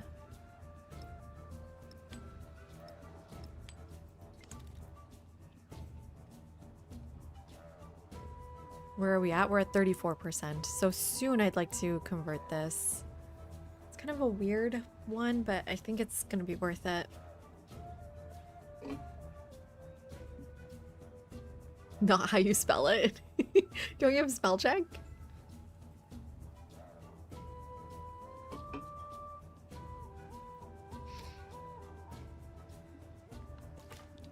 I guess it was a bug, one more burn. Excuse me. Okay.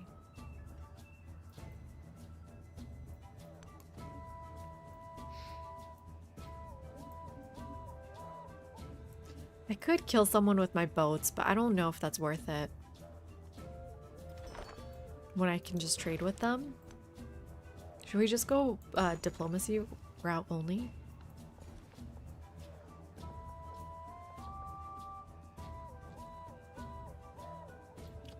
Oh, I can reach that jade or rubies. Is tin more important?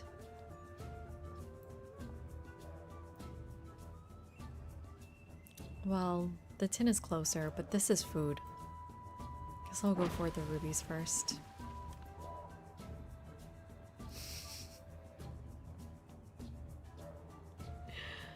Okay, you can grab this and the Kowlin because these are better in other cities except your capital, right? So 2 production to the capital or 4 production to any other city. So same thing with Kowlin. So those are the first things to go in another city. And then we want to be putting...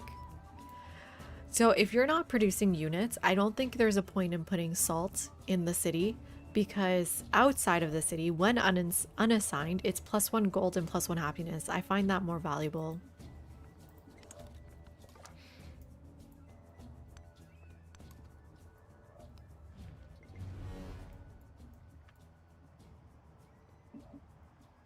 Man, there are so little city-states here.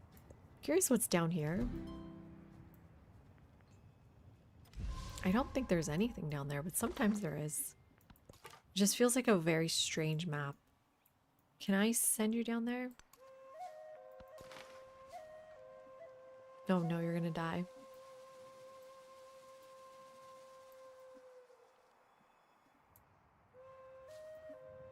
Okay, maybe you can go down there then.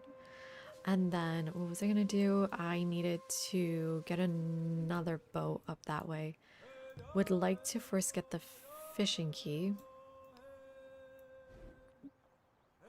Or is it time to start getting altars? Maybe an altar would be okay. But fishing key first.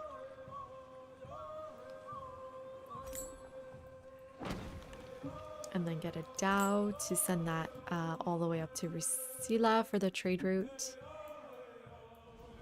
And you just stay here, keep us safe. I do have more gold. I think I do want to buy maybe a granary then over here. Granaries are really valuable for us because of the city-state, right? And then get this wine.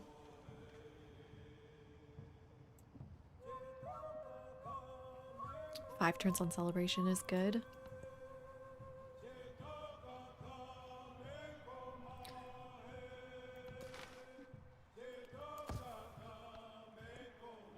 Man, I hope no one's building the oracle.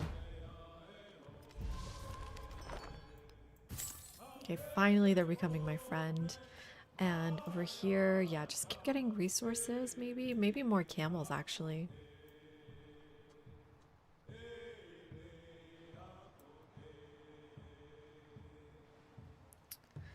But this is so good. If I don't have room, what's the point? Yeah, let's get that camel. I think I'm going to buy a soppit even. Just to get that camel now. I think it's worth it. Pays itself back pretty fast here. Oh, I actually don't have resources to put in there. It's fine. I'm gonna have resources soon. Okay, you run away until they're my friend. Do I want to add support? No, but there's no more city-states. There is a city-state lens here that you can use, but I am befriending everyone. It might be worth it to add support just to get it done faster, or we can start doing endeavors with people to make them my friend.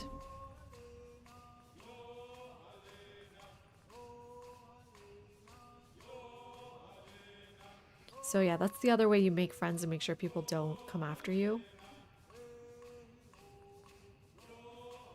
There's really there's not that much benefit to this. Where else can we use our influence? We can use our influence to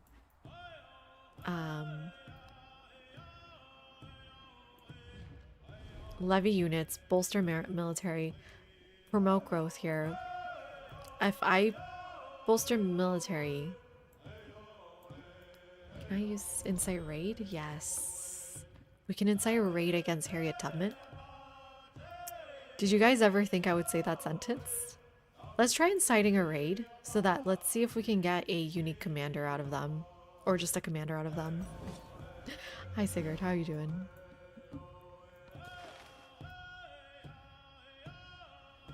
Okay, you already sent your trade route. You're going this way.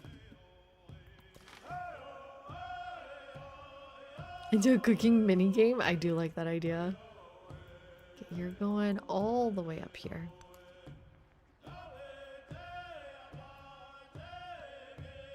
What would you cook for us, William? Some mangoes poached in wine. With a little bit of elephant meat? I don't know. There goes Drew Shadowkeen, unmet player. Oh, because he's Tonga. Interesting. Because he's Tonga, I get to meet him.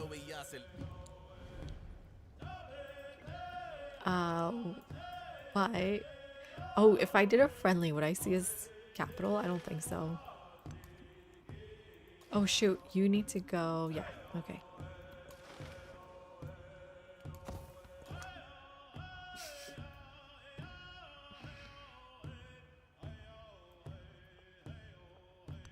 Oh my god. I just wanted to kill these scouts anyways. They're so annoying. So the other thing we need to keep in mind is for the next era, we want to be positioned to go to distant lands, and we're really not. We're like in this like very narrow part of our lands. We want to maybe incorporate Shomron. Maybe we use our influence for that and probably incorporate Yilan here. I love incorporating city-states. All the world's a stage. I don't know. And all the I think it's men fun. and women merely players. Okay, there is our happiness celebration. We can now go towards... Ooh, coinage. Could be good.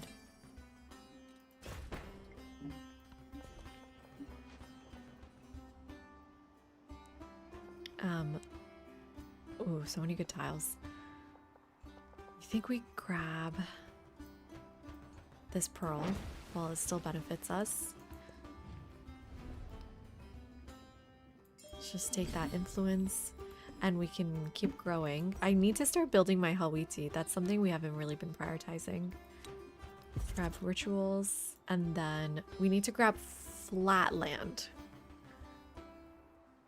So just basically not rough terrain.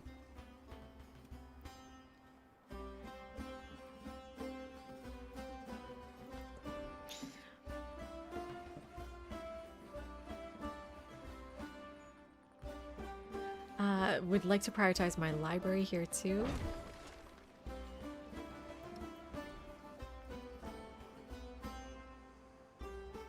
Okay, that looks good to me.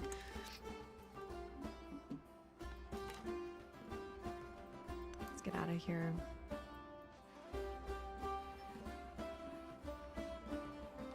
I have a bit of gold. I'm thinking of purchasing a fishing key maybe, just to grow a bit faster here, because that's going to be 5 food. Yeah, I'm thinking everywhere should have a fishing key and a granary. That's going to be my goal for my food. That's my goal for my gold, because I want to get some more Hawiti here going. Ooh, there's Colossus. That's nice. Okay, we're gonna grab the wheel here. The villa is gonna be useful. And then, you know what? Just go do what you need to do.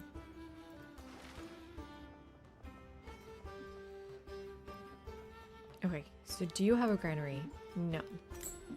Let's make sure we grab that.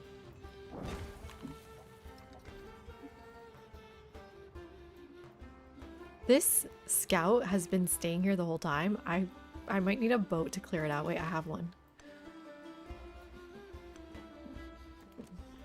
You only have +1 range in antiquity, which is annoying, but you can go inside city centers to attack.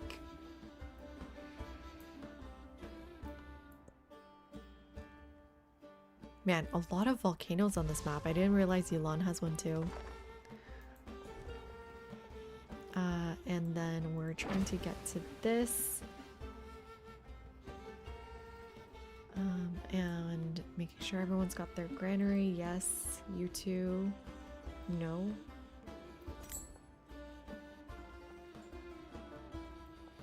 Let's go here. There we go. Okay, we can grow here now. Let's finally get that pearl. Meaning we want our other camel. Oh, this is more happiness in other cities, so let's move our pearls over.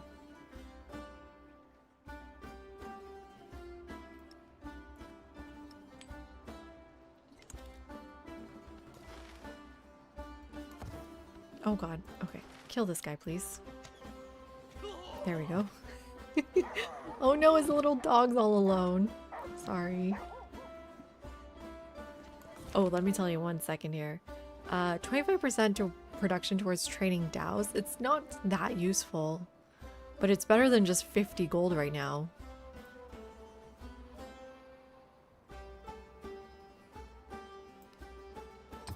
I guess.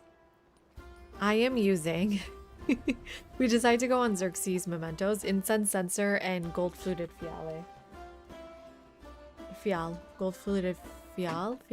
Who knows?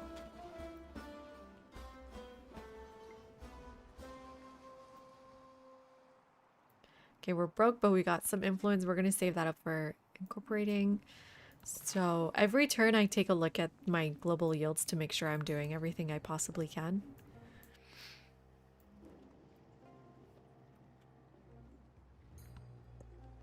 Okay, she's starting to like me too.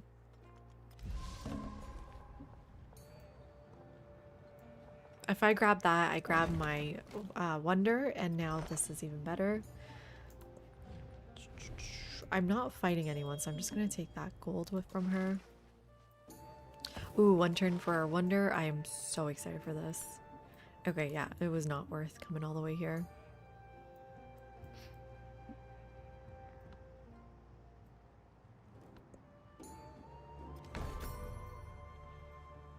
Get all nations gone. I count the grains of sand on the beach and measure the sea. Awesome. I understand the speech of the dumb and hear the voiceless. They really improved this wonder. They added the 1 wildcard attribute. So now we can go here, grab our economic attribute. This plus 15% gold towards purchasing in all settlements is going to be huge when we're buying our way through this game here. Ooh, so many places I can trade with. All of a sudden. Let's go to someone totally inland like this. And let's...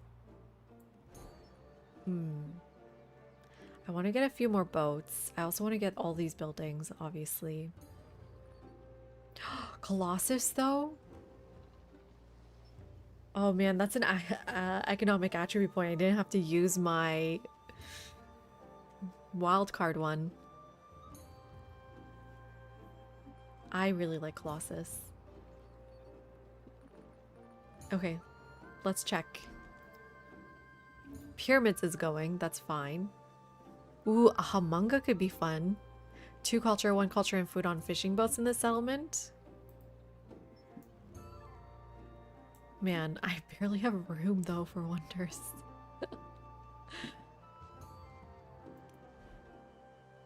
I don't think I have the room.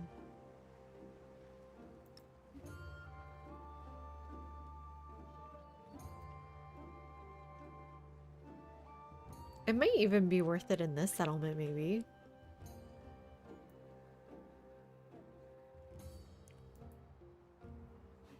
It does go fast, though. I'm not sure if I can unlock it in time, because it's in the science tree.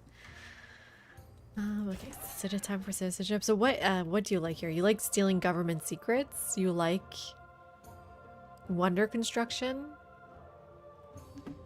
You like Improve trade relations? Interesting. These are the endeavors you're talking about?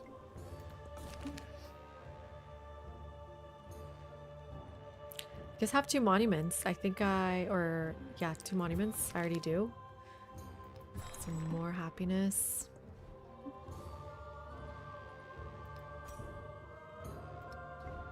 Right, let's put down our altar then. And then grow to this tile so I can get a Hawiti. I think. Ooh, kind of a hard choice, but I think I do want to do that. And then do a Hawiti right here.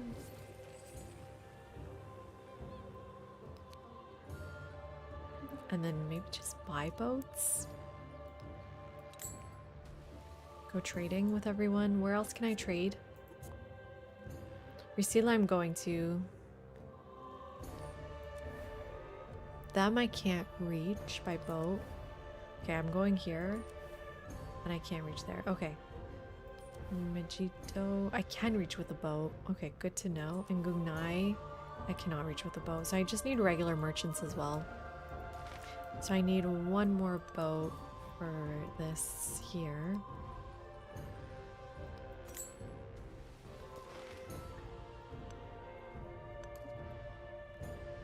Okay, we're gonna need to be settling more soon. Want to always be 1 above our limit. There's land to our south. It may be better to get contested land first, so forward settling people. Although if I'm incorporating, that might be good enough. I can go here. So we're gonna get 1 here. I kind of hate the placement of it, but... Oh, the placement of it sucks. Oh wait, this sucks. No, we can't take this. There's no way to grow urban districts, right? There's no 3 urban districts I could do to then go over here. These are cliffs though, don't be fooled. These are not mountains. Well, there's 2 mountains and 1 cliff. Oops. Okay, Shomron's definitely better then. To incorporate first.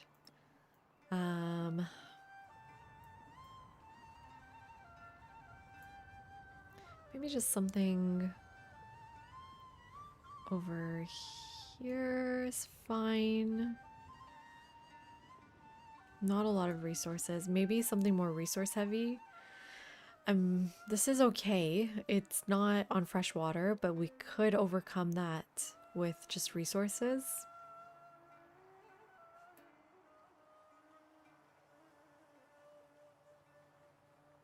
Right here gets the most.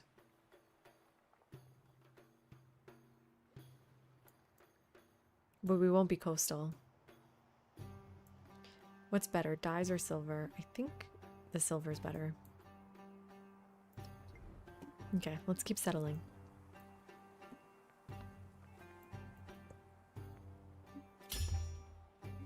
And start buying altars everywhere. Finally, we are their friend. What do we want here? So, every city-state has a few types of promotions. The first type is a unique improvement. And thank you, Sigurd. Cheers to you. So this one, for example, is the Emporium. There's other things like the Stonehead or the Step Pyramid that gives you like a unique bonus, and you can use them similar to the Hawiti. The second type of bonus everyone has is plus whatever yield on this type of building. So 4 gold on 4 gold buildings. We had 4 food on food buildings in our other settlement in city state we took. Then there's like maybe more unique to the city state. So here gemstones is a more unique one. We get a resource which gives you 4 production and 5% gold. I think this is a really strong one. This is one of my favorites to get from gold city states, especially early on. Now maybe less so. Yeah, it's just then there's like a few more unique ones, and then there is a standard +1 whatever on warehouse buildings, which is usually good except for gold ones. I think the 1 gold on warehouse buildings, it's just not worth it. Compare that to 1 science on warehouse buildings or 1 culture. You know, gold is just not that valuable of an income. In this situation, we can also consider Tampos, which is +5 trade route range for every economic city-state, but we're getting to the point where we can mostly trade with everyone. Oh, they took a city here. So, what do we want? Not Emporium, because we have our own thing.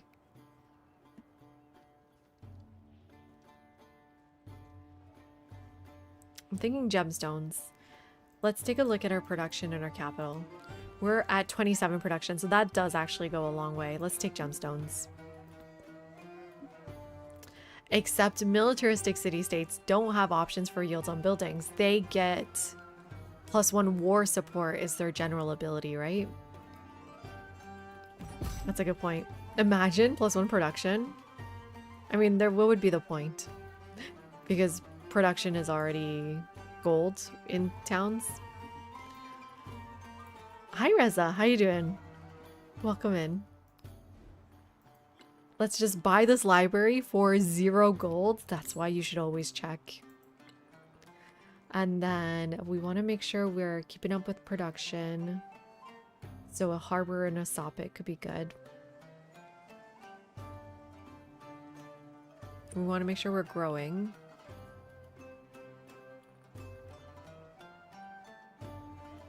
Okay, first production. Let's get the harbor and soppit.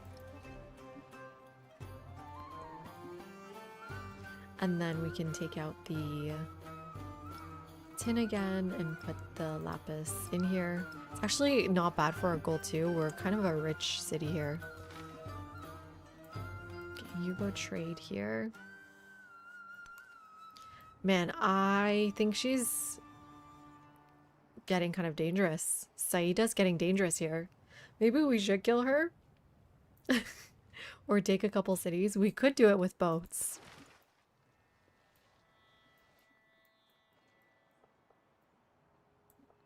Okay, go trade in there.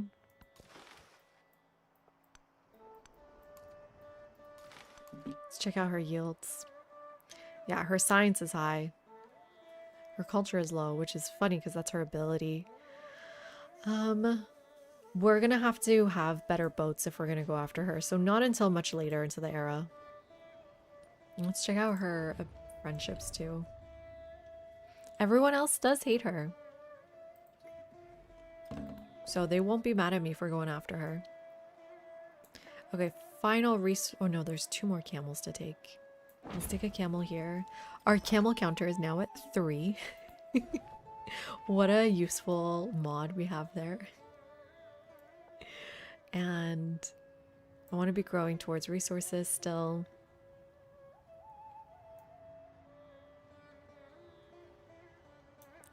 Maybe I want to be growing towards this. But I prefer getting food tiles, honestly.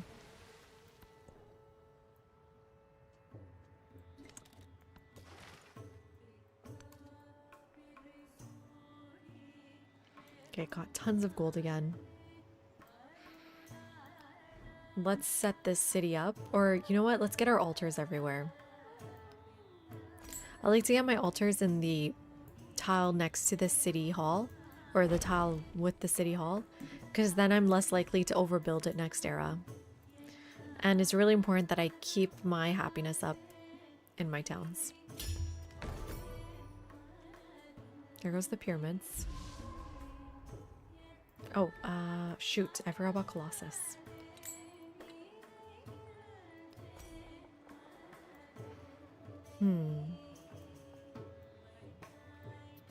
Over here?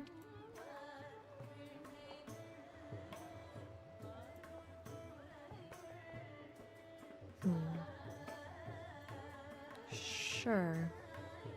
Is this Hawaiitu never gonna get replaced? Hopefully not. I don't know. 13 turns though. Oh, we should get that saw pit.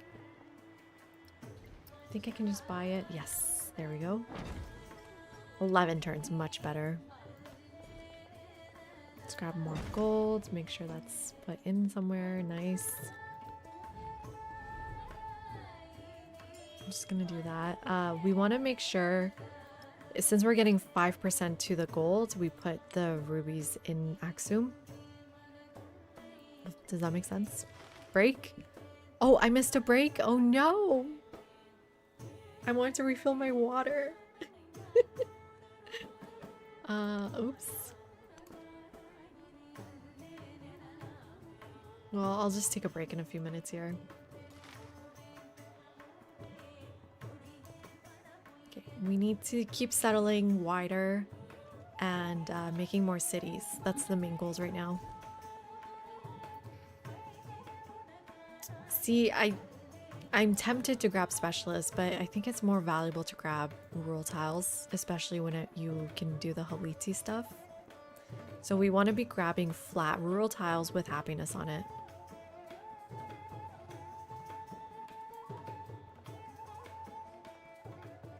Can do like a triangle of Haliti here.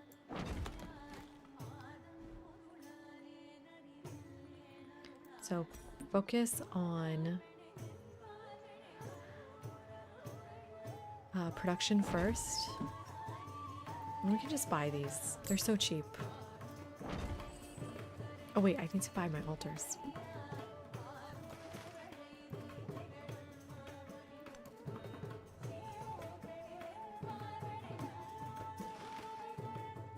Okay, we are here for the trade route. Awesome.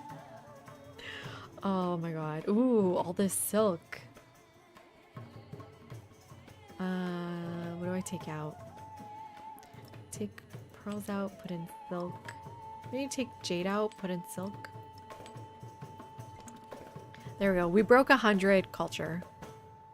Finally.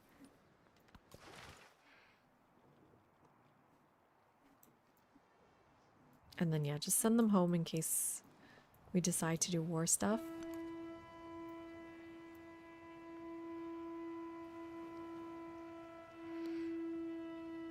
How much is it to incorporate here? Oh, I don't know yet. Well, we can check here first with Yilan. It's 240, so we do have enough to incorporate.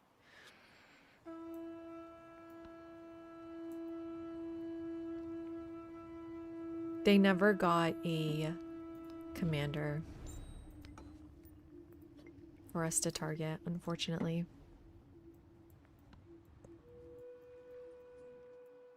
Can try doing the same thing with Shomron.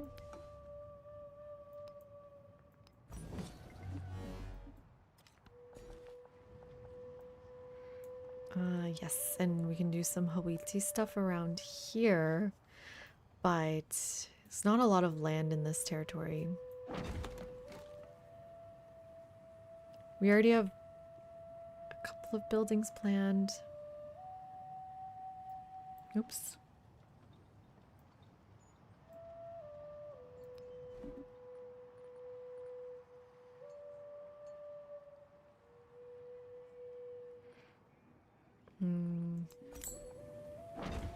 But let's just get them wherever we can.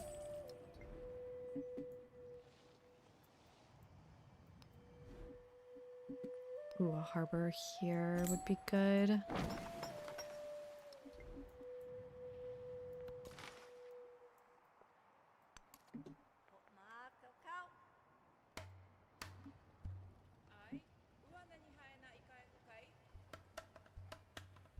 It can give you more gold when unslotted, right? Crizzy's saying, Jade, that 10% gold is actually more useful as 1 gold. But it does also give you gold as a query, right? I did start adding the resources in CivWiki, Civ 7 resources. And then someone finished it for me. Thank you so much for whoever finished it. So if you see here on the left, it does also have a yield type. So camels give you also gold. Clay also gives you production. Cotton gives you gold. I believe this is based off of the thing it is, right? So queries give you gold. What else is improved by query? Kowlin. No. Kowlin is a clay pit.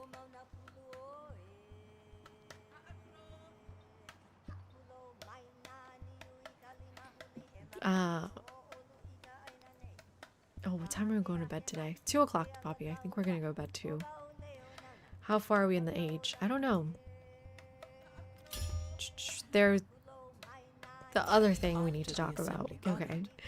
When you do accomplish some of these legacy paths, you are adding age progression. So because I've done 2 wonders, I've added 5 turns to age progression. They have added 5 turns to the PAX age progression.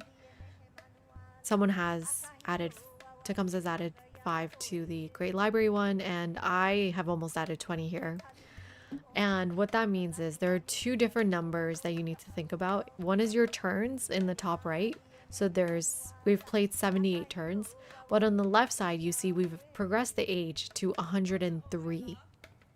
So they don't match because of the way legacy paths add progression. And with that, I'm just going to take a quick break and grab some water. I'll be back in 1 minute here.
No, ever noticed that on age transitions, tiles that no longer have resources on them seem to keep the extra yields for whatever resource used to be there? I've never noticed that, Chrissy. I don't pay attention that closely.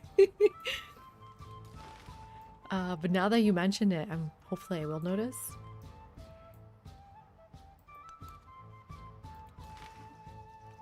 Okay, one more trade route here. Even though we may go to war with her, it's still worth it to get the trade route because we get like an injection of 100 gold and 50 culture, which at this point is not much, is it?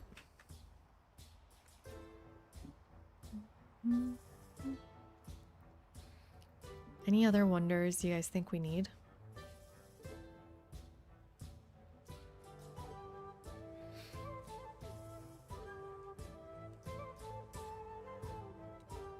I mean, I kind of like Angkor Wat sometimes. I like Monk's Mound sometimes.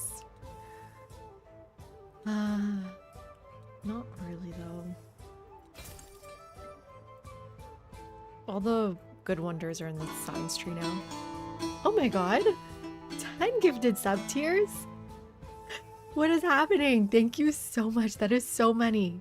If you got a gifted sub from Tears, make sure you thank him. Thank you, thank you. Oh, that's so nuts. Thank you so much. Some lovely familiar faces there. Nasasu. Chrissy, oh nice. Appreciate it. Oh, and there goes that age progression I was talking about. So yeah, we're at 56% now. We really want to be hitting all of these. I don't think it's ever worth it to hold back putting in resources to stop this one. Resources are just so powerful. We need to up our science a little bit. We need to settle a bit more. And then, yeah, I will hopefully get to the culture one here.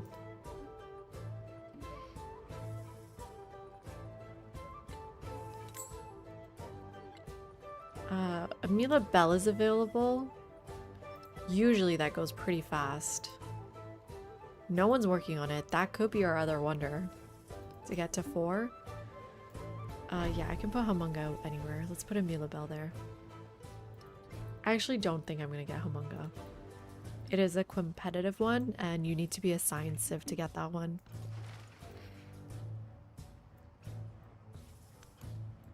Is she okay? Is Harriet okay? I mean, Harriet declared war on Saida, so she had no benefit to that war they went through.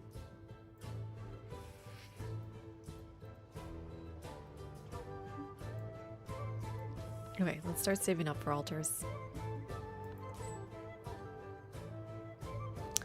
Oh, I have traded completely with her. Okay, go to Kasumbi. Oh, and have I not traded with Yilan yet?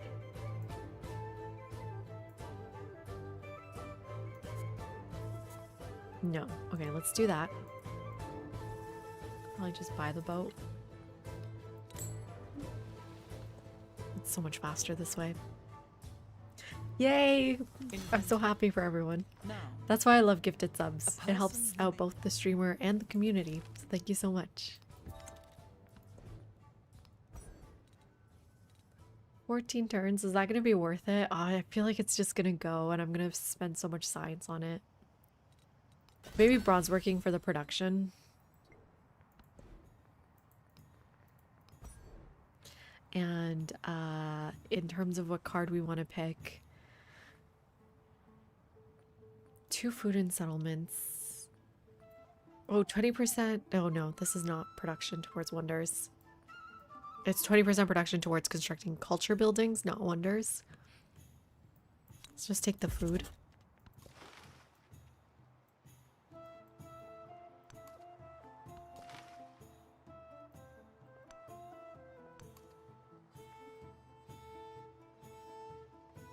Okay.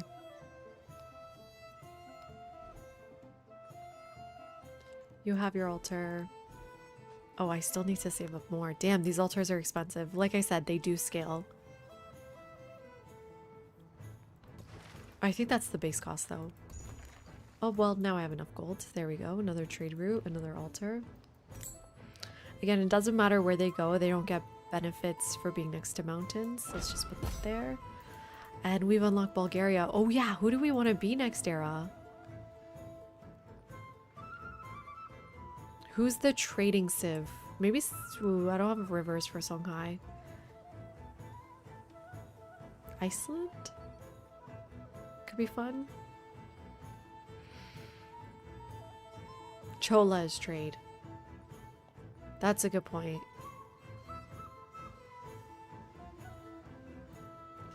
I think I've already unlocked them too. I haven't been saving spots for their unique quarter, but that's okay.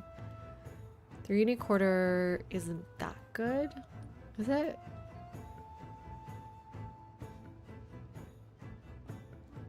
We're pretty coastal to make use of Chola though, that's a good point. I need more camels.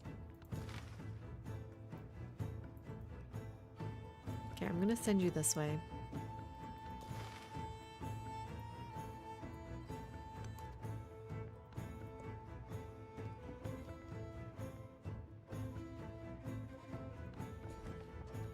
Yeah, I don't know if that's that useful, is it, Chrissy? But they are fun. Their boats are fun. Did we recently play Chola? No. We played Majapahit. Okay, let's get this resource. I need more camels on the map. There's one more in my capital. 8 turns till I grow there.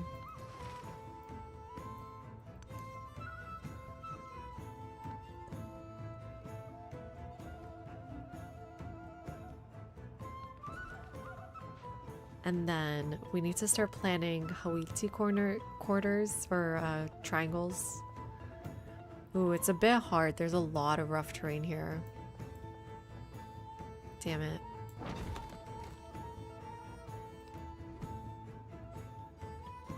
Okay, your turn for an altar. And then once we get these altars, we can start settling everywhere. Look at this. This doesn't feel good. Feels like the balance is a little bit off.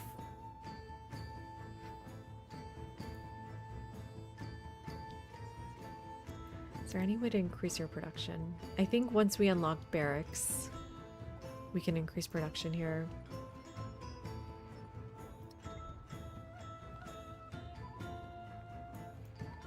And then how much longer on Shomron? What's going on here? 5 turns? Okay. Oh my god, she likes me. Yeah, I don't think I'm going after her. She's too inland. I think we would go after Saida, so we can do a cultural exchange. That sounds good to me. Because she supported it, we get 6 culture per turn.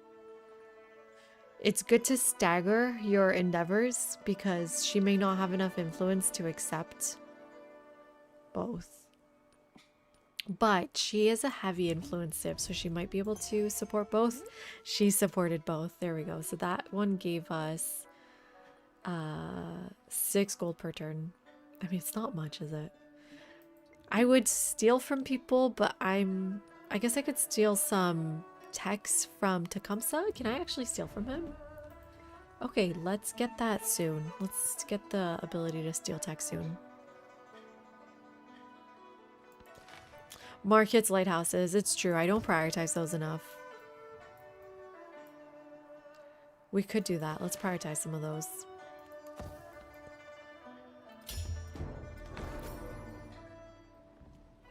Which one? Oh, Amila Bell. Okay, that's not that bad. I just started that. Oh my god, that scared me. Oh my god, that was awful. Let's do the bath here. That works well. Grow more. I would like to grow more. Let's spend our gold. Make sure you've got your altars. You got yours. You got yours. You got yours. You don't have yours, but you're happy enough. Okay, let's start settling again.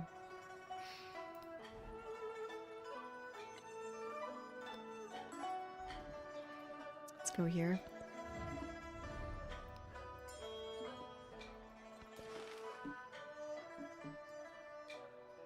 Sentimental how? Yeah. How are you sentimental?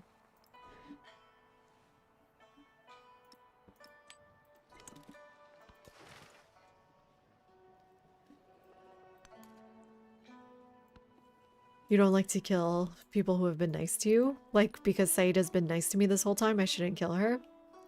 Is that what you mean? Skill is handed down to me from my... Let's see, how much gold is that? I mean, it's not bad. I don't know if it's better than 2 food in all settlements, is it? Yeah, it's a lot of gold, actually.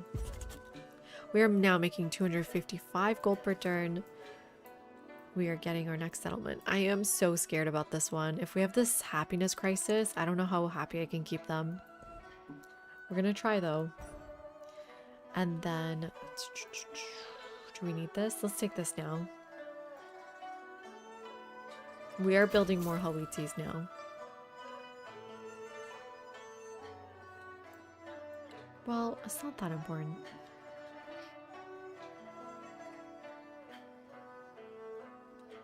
Get the settlement limit.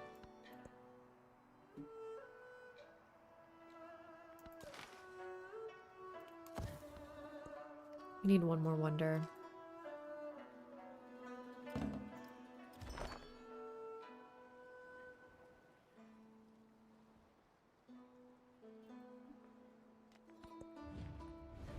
Let's keep getting that influence from her.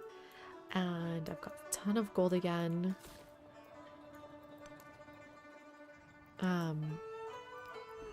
It almost makes sense to just buy some of these buildings, even though I can produce them. Okay, no, let's make sure we have all of our, like, warehouse buildings. Let's get this. Let's get the harbor. Let's get the swap pit.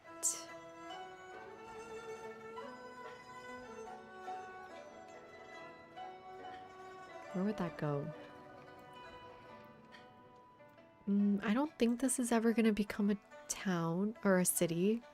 So there's no point in preserving this tile, right? Even though there's 3 adjacent resources. So I guess I can put the sape here. And then reinvest that growth into Hawiti tiles like this one. Next turn. Hi, Triple Smoke. How you doing? Yeah, thank you so much, dears. Those who Appreciate the delight to gifted attack subs. and to display. And then we're growing here again. And buying the Hawiti. They do just fund themselves, don't they? Okay, I'm considering putting this here. Even though this is... Yeah, I think this is fine.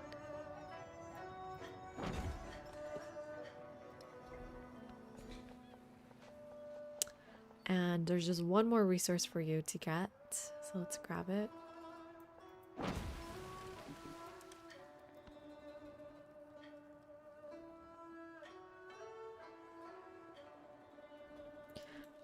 Hello? One more turn. Okay. This is getting annoying. Hurry up. He doth There we bestride go. the narrow Ooh, road. Colossus. There's our No resource petty men slots. walk under his Let's watch it. huge legs. Let's We peep to about. find ourselves dishonorable graves.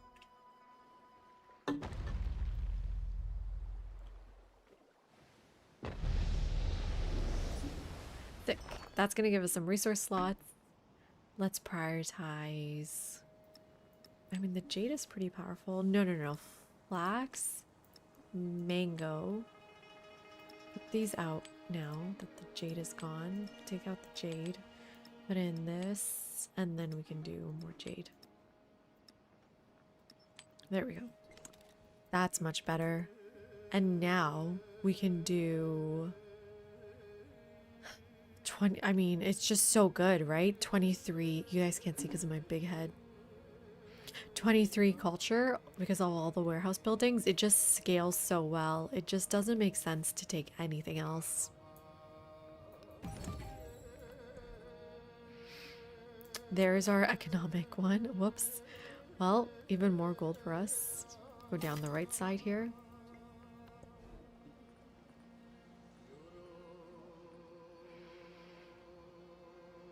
Okay, let's do that market and garden.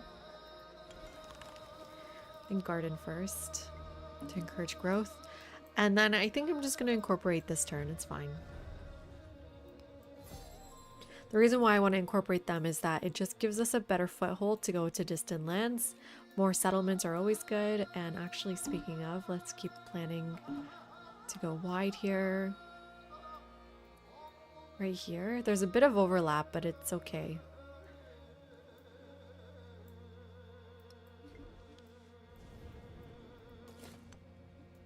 Oh, I'm so scared for this. Good luck, guys. Let's get the fishing because the fishing boat, because that's good food. So we are happy still, so we're not in trouble yet. But as we keep settling, I usually don't care because I don't have the happiness crisis on, but I have it on this time. At 70%, we'll know which crisis we're in, and that might determine how much more we settle this era versus next era. I don't think there is a happiness crisis in the exploration age. Again, I don't play with them often to know.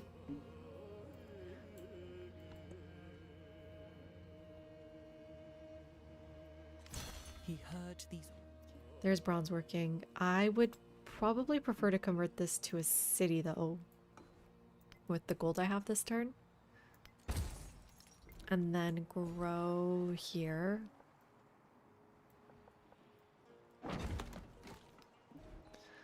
purchasing Hawaii. Oops. I meant to purchase a Hawaii. We'll just keep building Hawaii's here. And ooh, 200 happiness to the celebration, or 25% production towards baths. Huh. I think well, no, I don't know. That was a hard one. I just took the happiness. So I did say I want to do some espionage, and you can do espionage once you get this tech here, the Mastery Archives. Steal technological advancements, gain a technology from the target that you have not researched. If the civilization has no eligible technologies, gain science instead.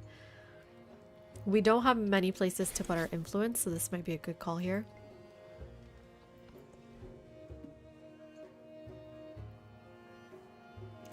You think I think the bonus needs a nerf tiers. Do you think they need a buff? I think that one needs a nerf instead.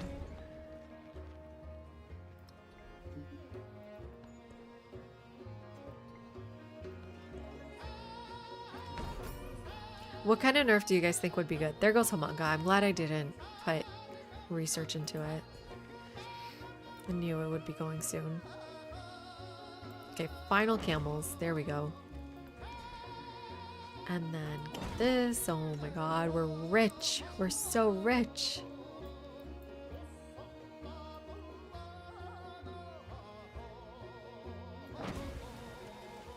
Lots of pearls too. Okay, we have another city we can put in. Well, is there anything production-wise?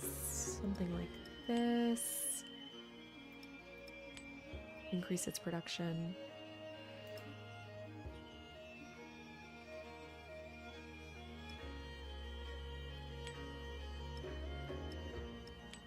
There we go. Oh yeah, barracks would be good.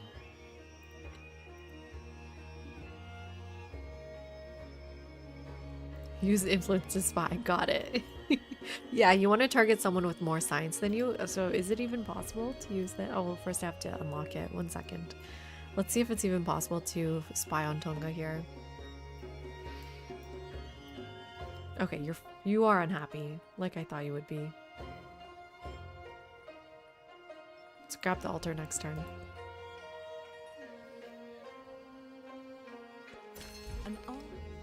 Oh wait, now you're happy? What's going on? This guy's having mood swings. There we go.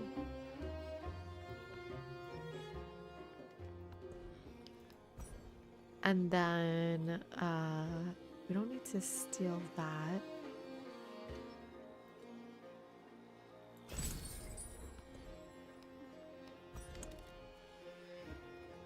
Okay, let's put the food back in.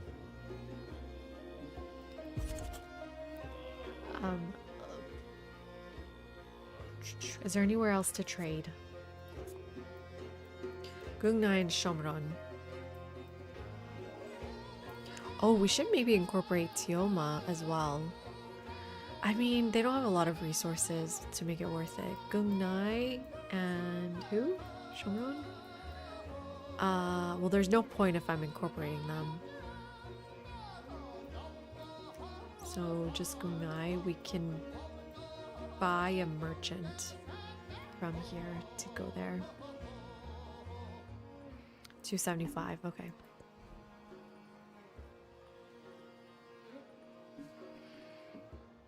None of these seem worth our current run. A free commander. Terracotta is not the worst. I mean, I can just like very easily buy a commander. It's well, it's 1,000 gold. Should we try Terracotta then?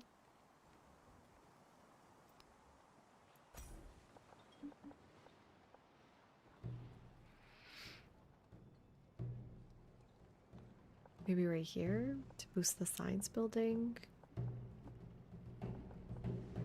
Do, do, do, do.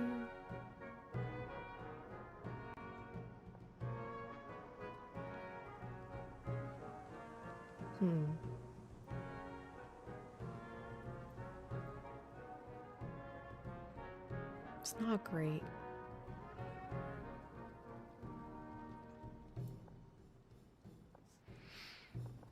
No, I think this is a better academy spot. Over here, amphitheater could maybe go there.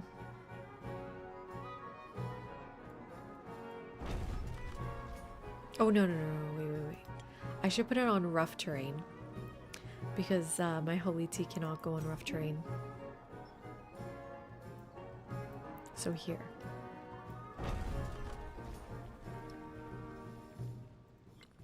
And then we'll buy the barracks for you.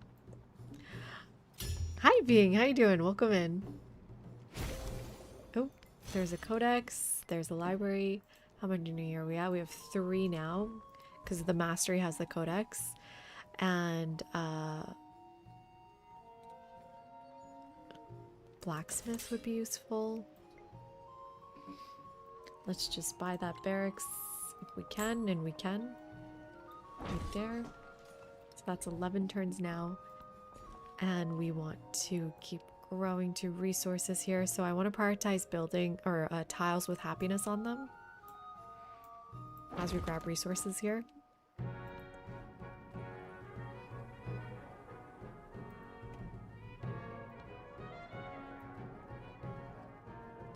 Our science is starting to get up there, but yeah, we're last place in science, unfortunately.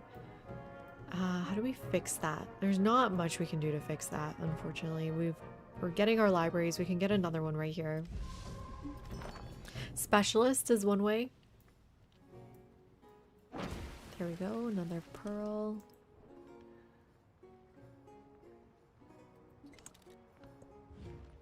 Because the academies are so far down the tree, it's kind of hard to get your tier 2 building.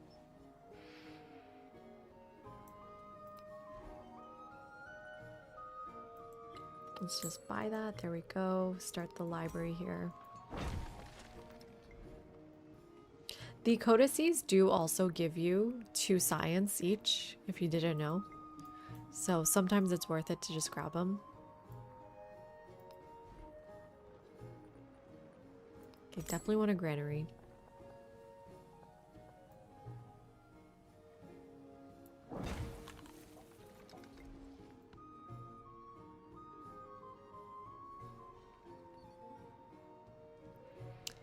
And where else are we settling? Over here? Okay, maybe we save it for a settler now. We are at 6 out of 6. So we're fine. We can keep expanding. Let's grab the jade. The other thing that helps with going over your settlement limit is gold, because that gives you +1 happiness per settlement. Barracks time. I think the next time Aksum grows, we're going to start getting specialists, which is going to be nice. Okay, how much are my settlers? 520. Next turn we can get it. Should be fine over here. That's going to add a gold as well. That's going to be useful. Oh my god. They are really pushing up the ranks here.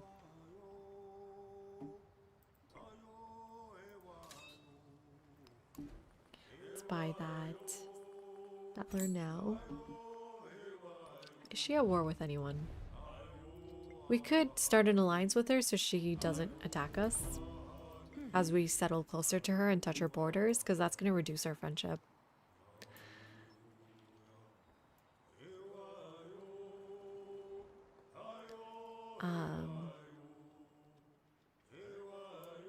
Science. We kind of just got screwed with city-states.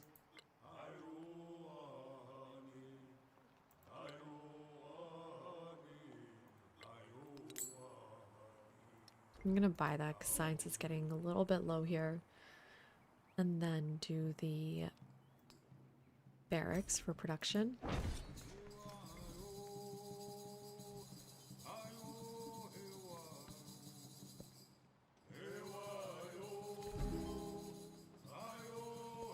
The dogs That's fine. I think we can but the caravan start wrapping goes things on. up here. Just need one more wonder. to get this.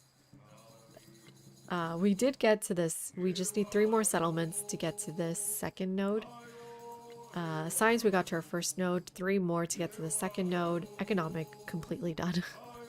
I can't believe Ursa has, like, skips the economic one so often.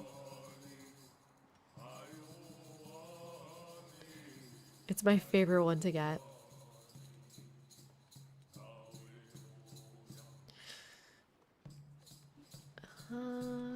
Let's see. Let's grab our unique one here. And then go settle right there. Oh, right, and then we're grabbing this in 2 turns. Okay, let's wait 2 turns at least.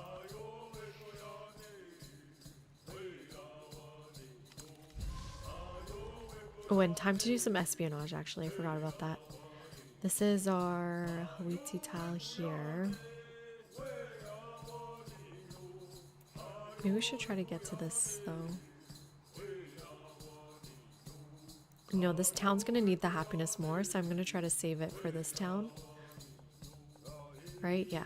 So let's grab a Hawiti tile.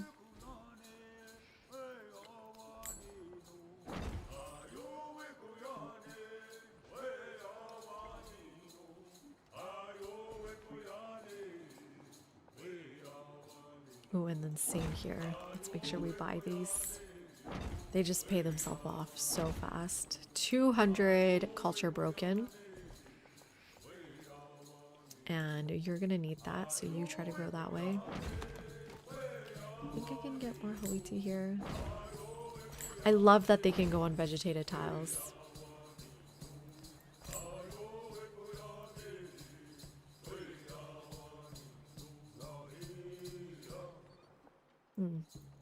Go here to grow to this tile. Awesome, awesome. The last building to build here is the villa, which we have planned not for here, but it can just go here. And then arena can go there.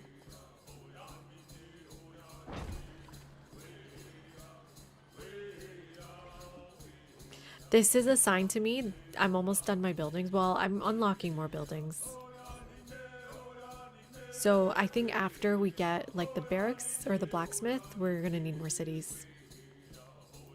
I love to spam them. Aren't they amazing to spam?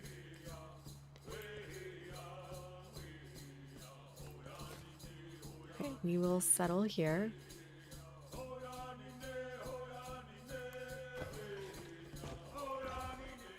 We want to grow here and then we'll buy a fishing key soon. Wow.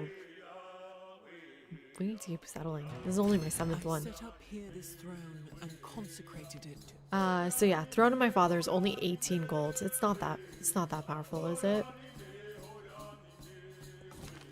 Hi Tony, how you doing? Welcome in. It actually does matter for me here. And then we are so close to getting future civic. That's gonna be really rough. Can do Nalanda. That's one way to get science.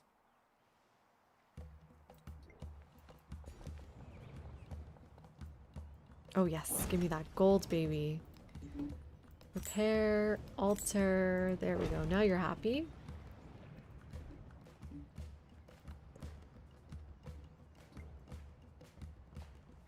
Okay, we got Shomnon, everyone. So we were 8 out of 7. I'm just going one more turn.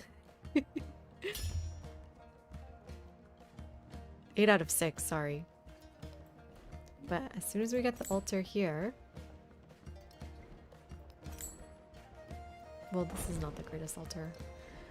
Every town is happy. And we're going to try to maintain this as we keep expanding and going tall.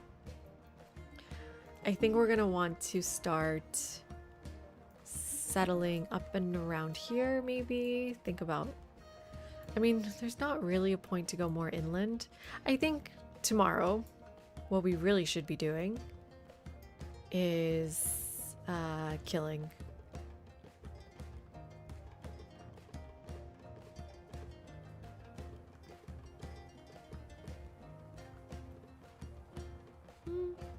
Maybe here's fine. What do you guys think? I think I'd rather stay on the fresh water, grab 2 silver rather than more resources.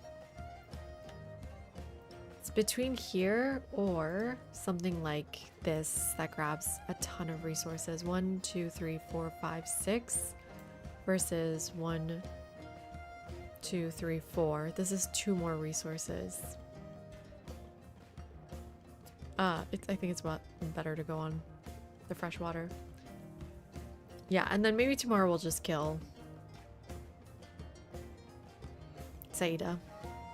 Hi Vivi, how you doing?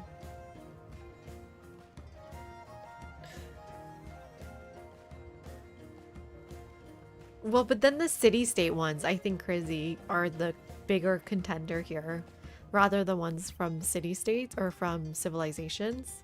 You can spam stoneheads, you can spam step pyramids, basically spam monasteries, megaliths, right?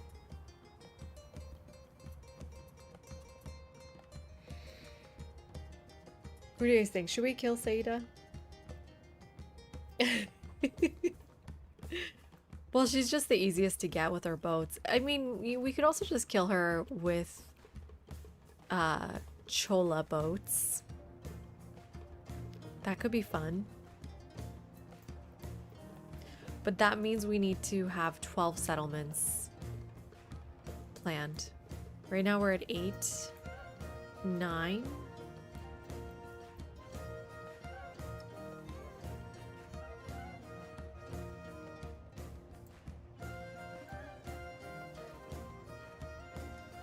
Yeah, I really just want to be ready on this side, but it's okay. 9 here for the mangoes? Maybe. Ooh, over here.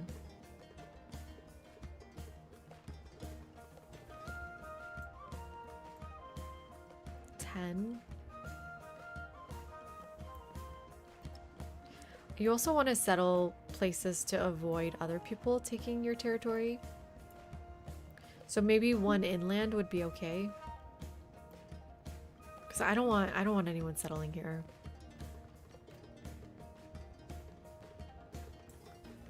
It's hard because hides are gonna go away next era.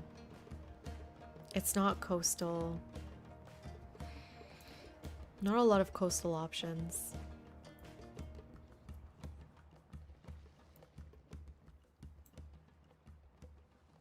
Doesn't quite make sense. I guess we do have to just settle here. It'll be fine. That's 10, right? We need 2 more. Yeah, maybe we should just start killing her. Try to at least take Thanai. Or we could incorporate here. There we go. That'll be 12. So 8, 9, 10, 11.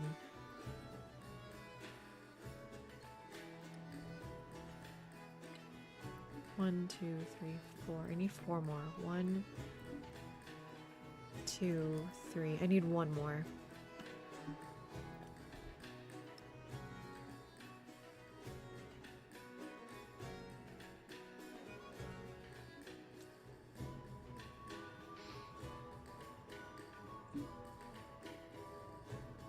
I placed another. Wait, 1, 2, 3. Which one? Oh yeah, 4. Oh yeah, over there. Thank you. Okay, we're good. We're good. So we have the military one planned in.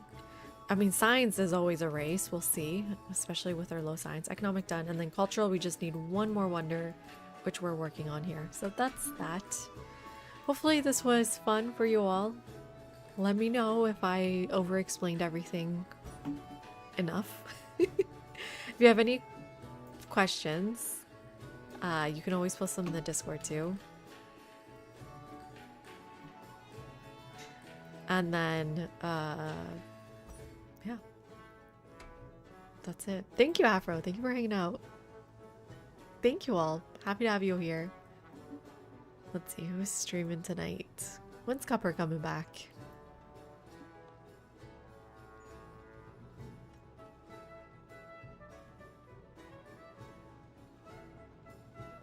Oh, you know what? We should send our Civ community to Fuzz Fuzzy. She was really cool. She's another Persian Iranian streamer. And I think also Canadian. So why not? What is she playing? I don't even know what this is. I don't know what the game is though, so maybe not. But everyone go follow Fuzz Fuzzy. It was nice to meet her. You know Moose is still playing. It's kind of late for Moose. Oh, and Jack is still playing too. I don't know. Is anyone playing some Civ? Not really.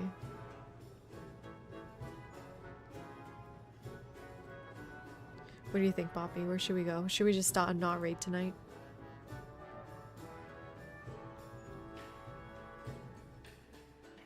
Neo 3. Yeah, what is Neo 3? Is it a good game?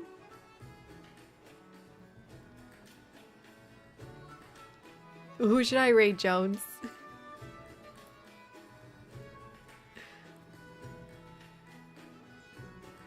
Oh my god. Also, King David's been playing some Civ. Jones, I saw you in his chat the other night after I stopped streaming yesterday. I wanted to say hi, but I was like, you would... am I the creepy one if I'm following you to someone else's chat? You're a big fan now? How come? He's awesome. I did enjoy him. Yeah, let's go say hi to King David. You know what? Let's do it.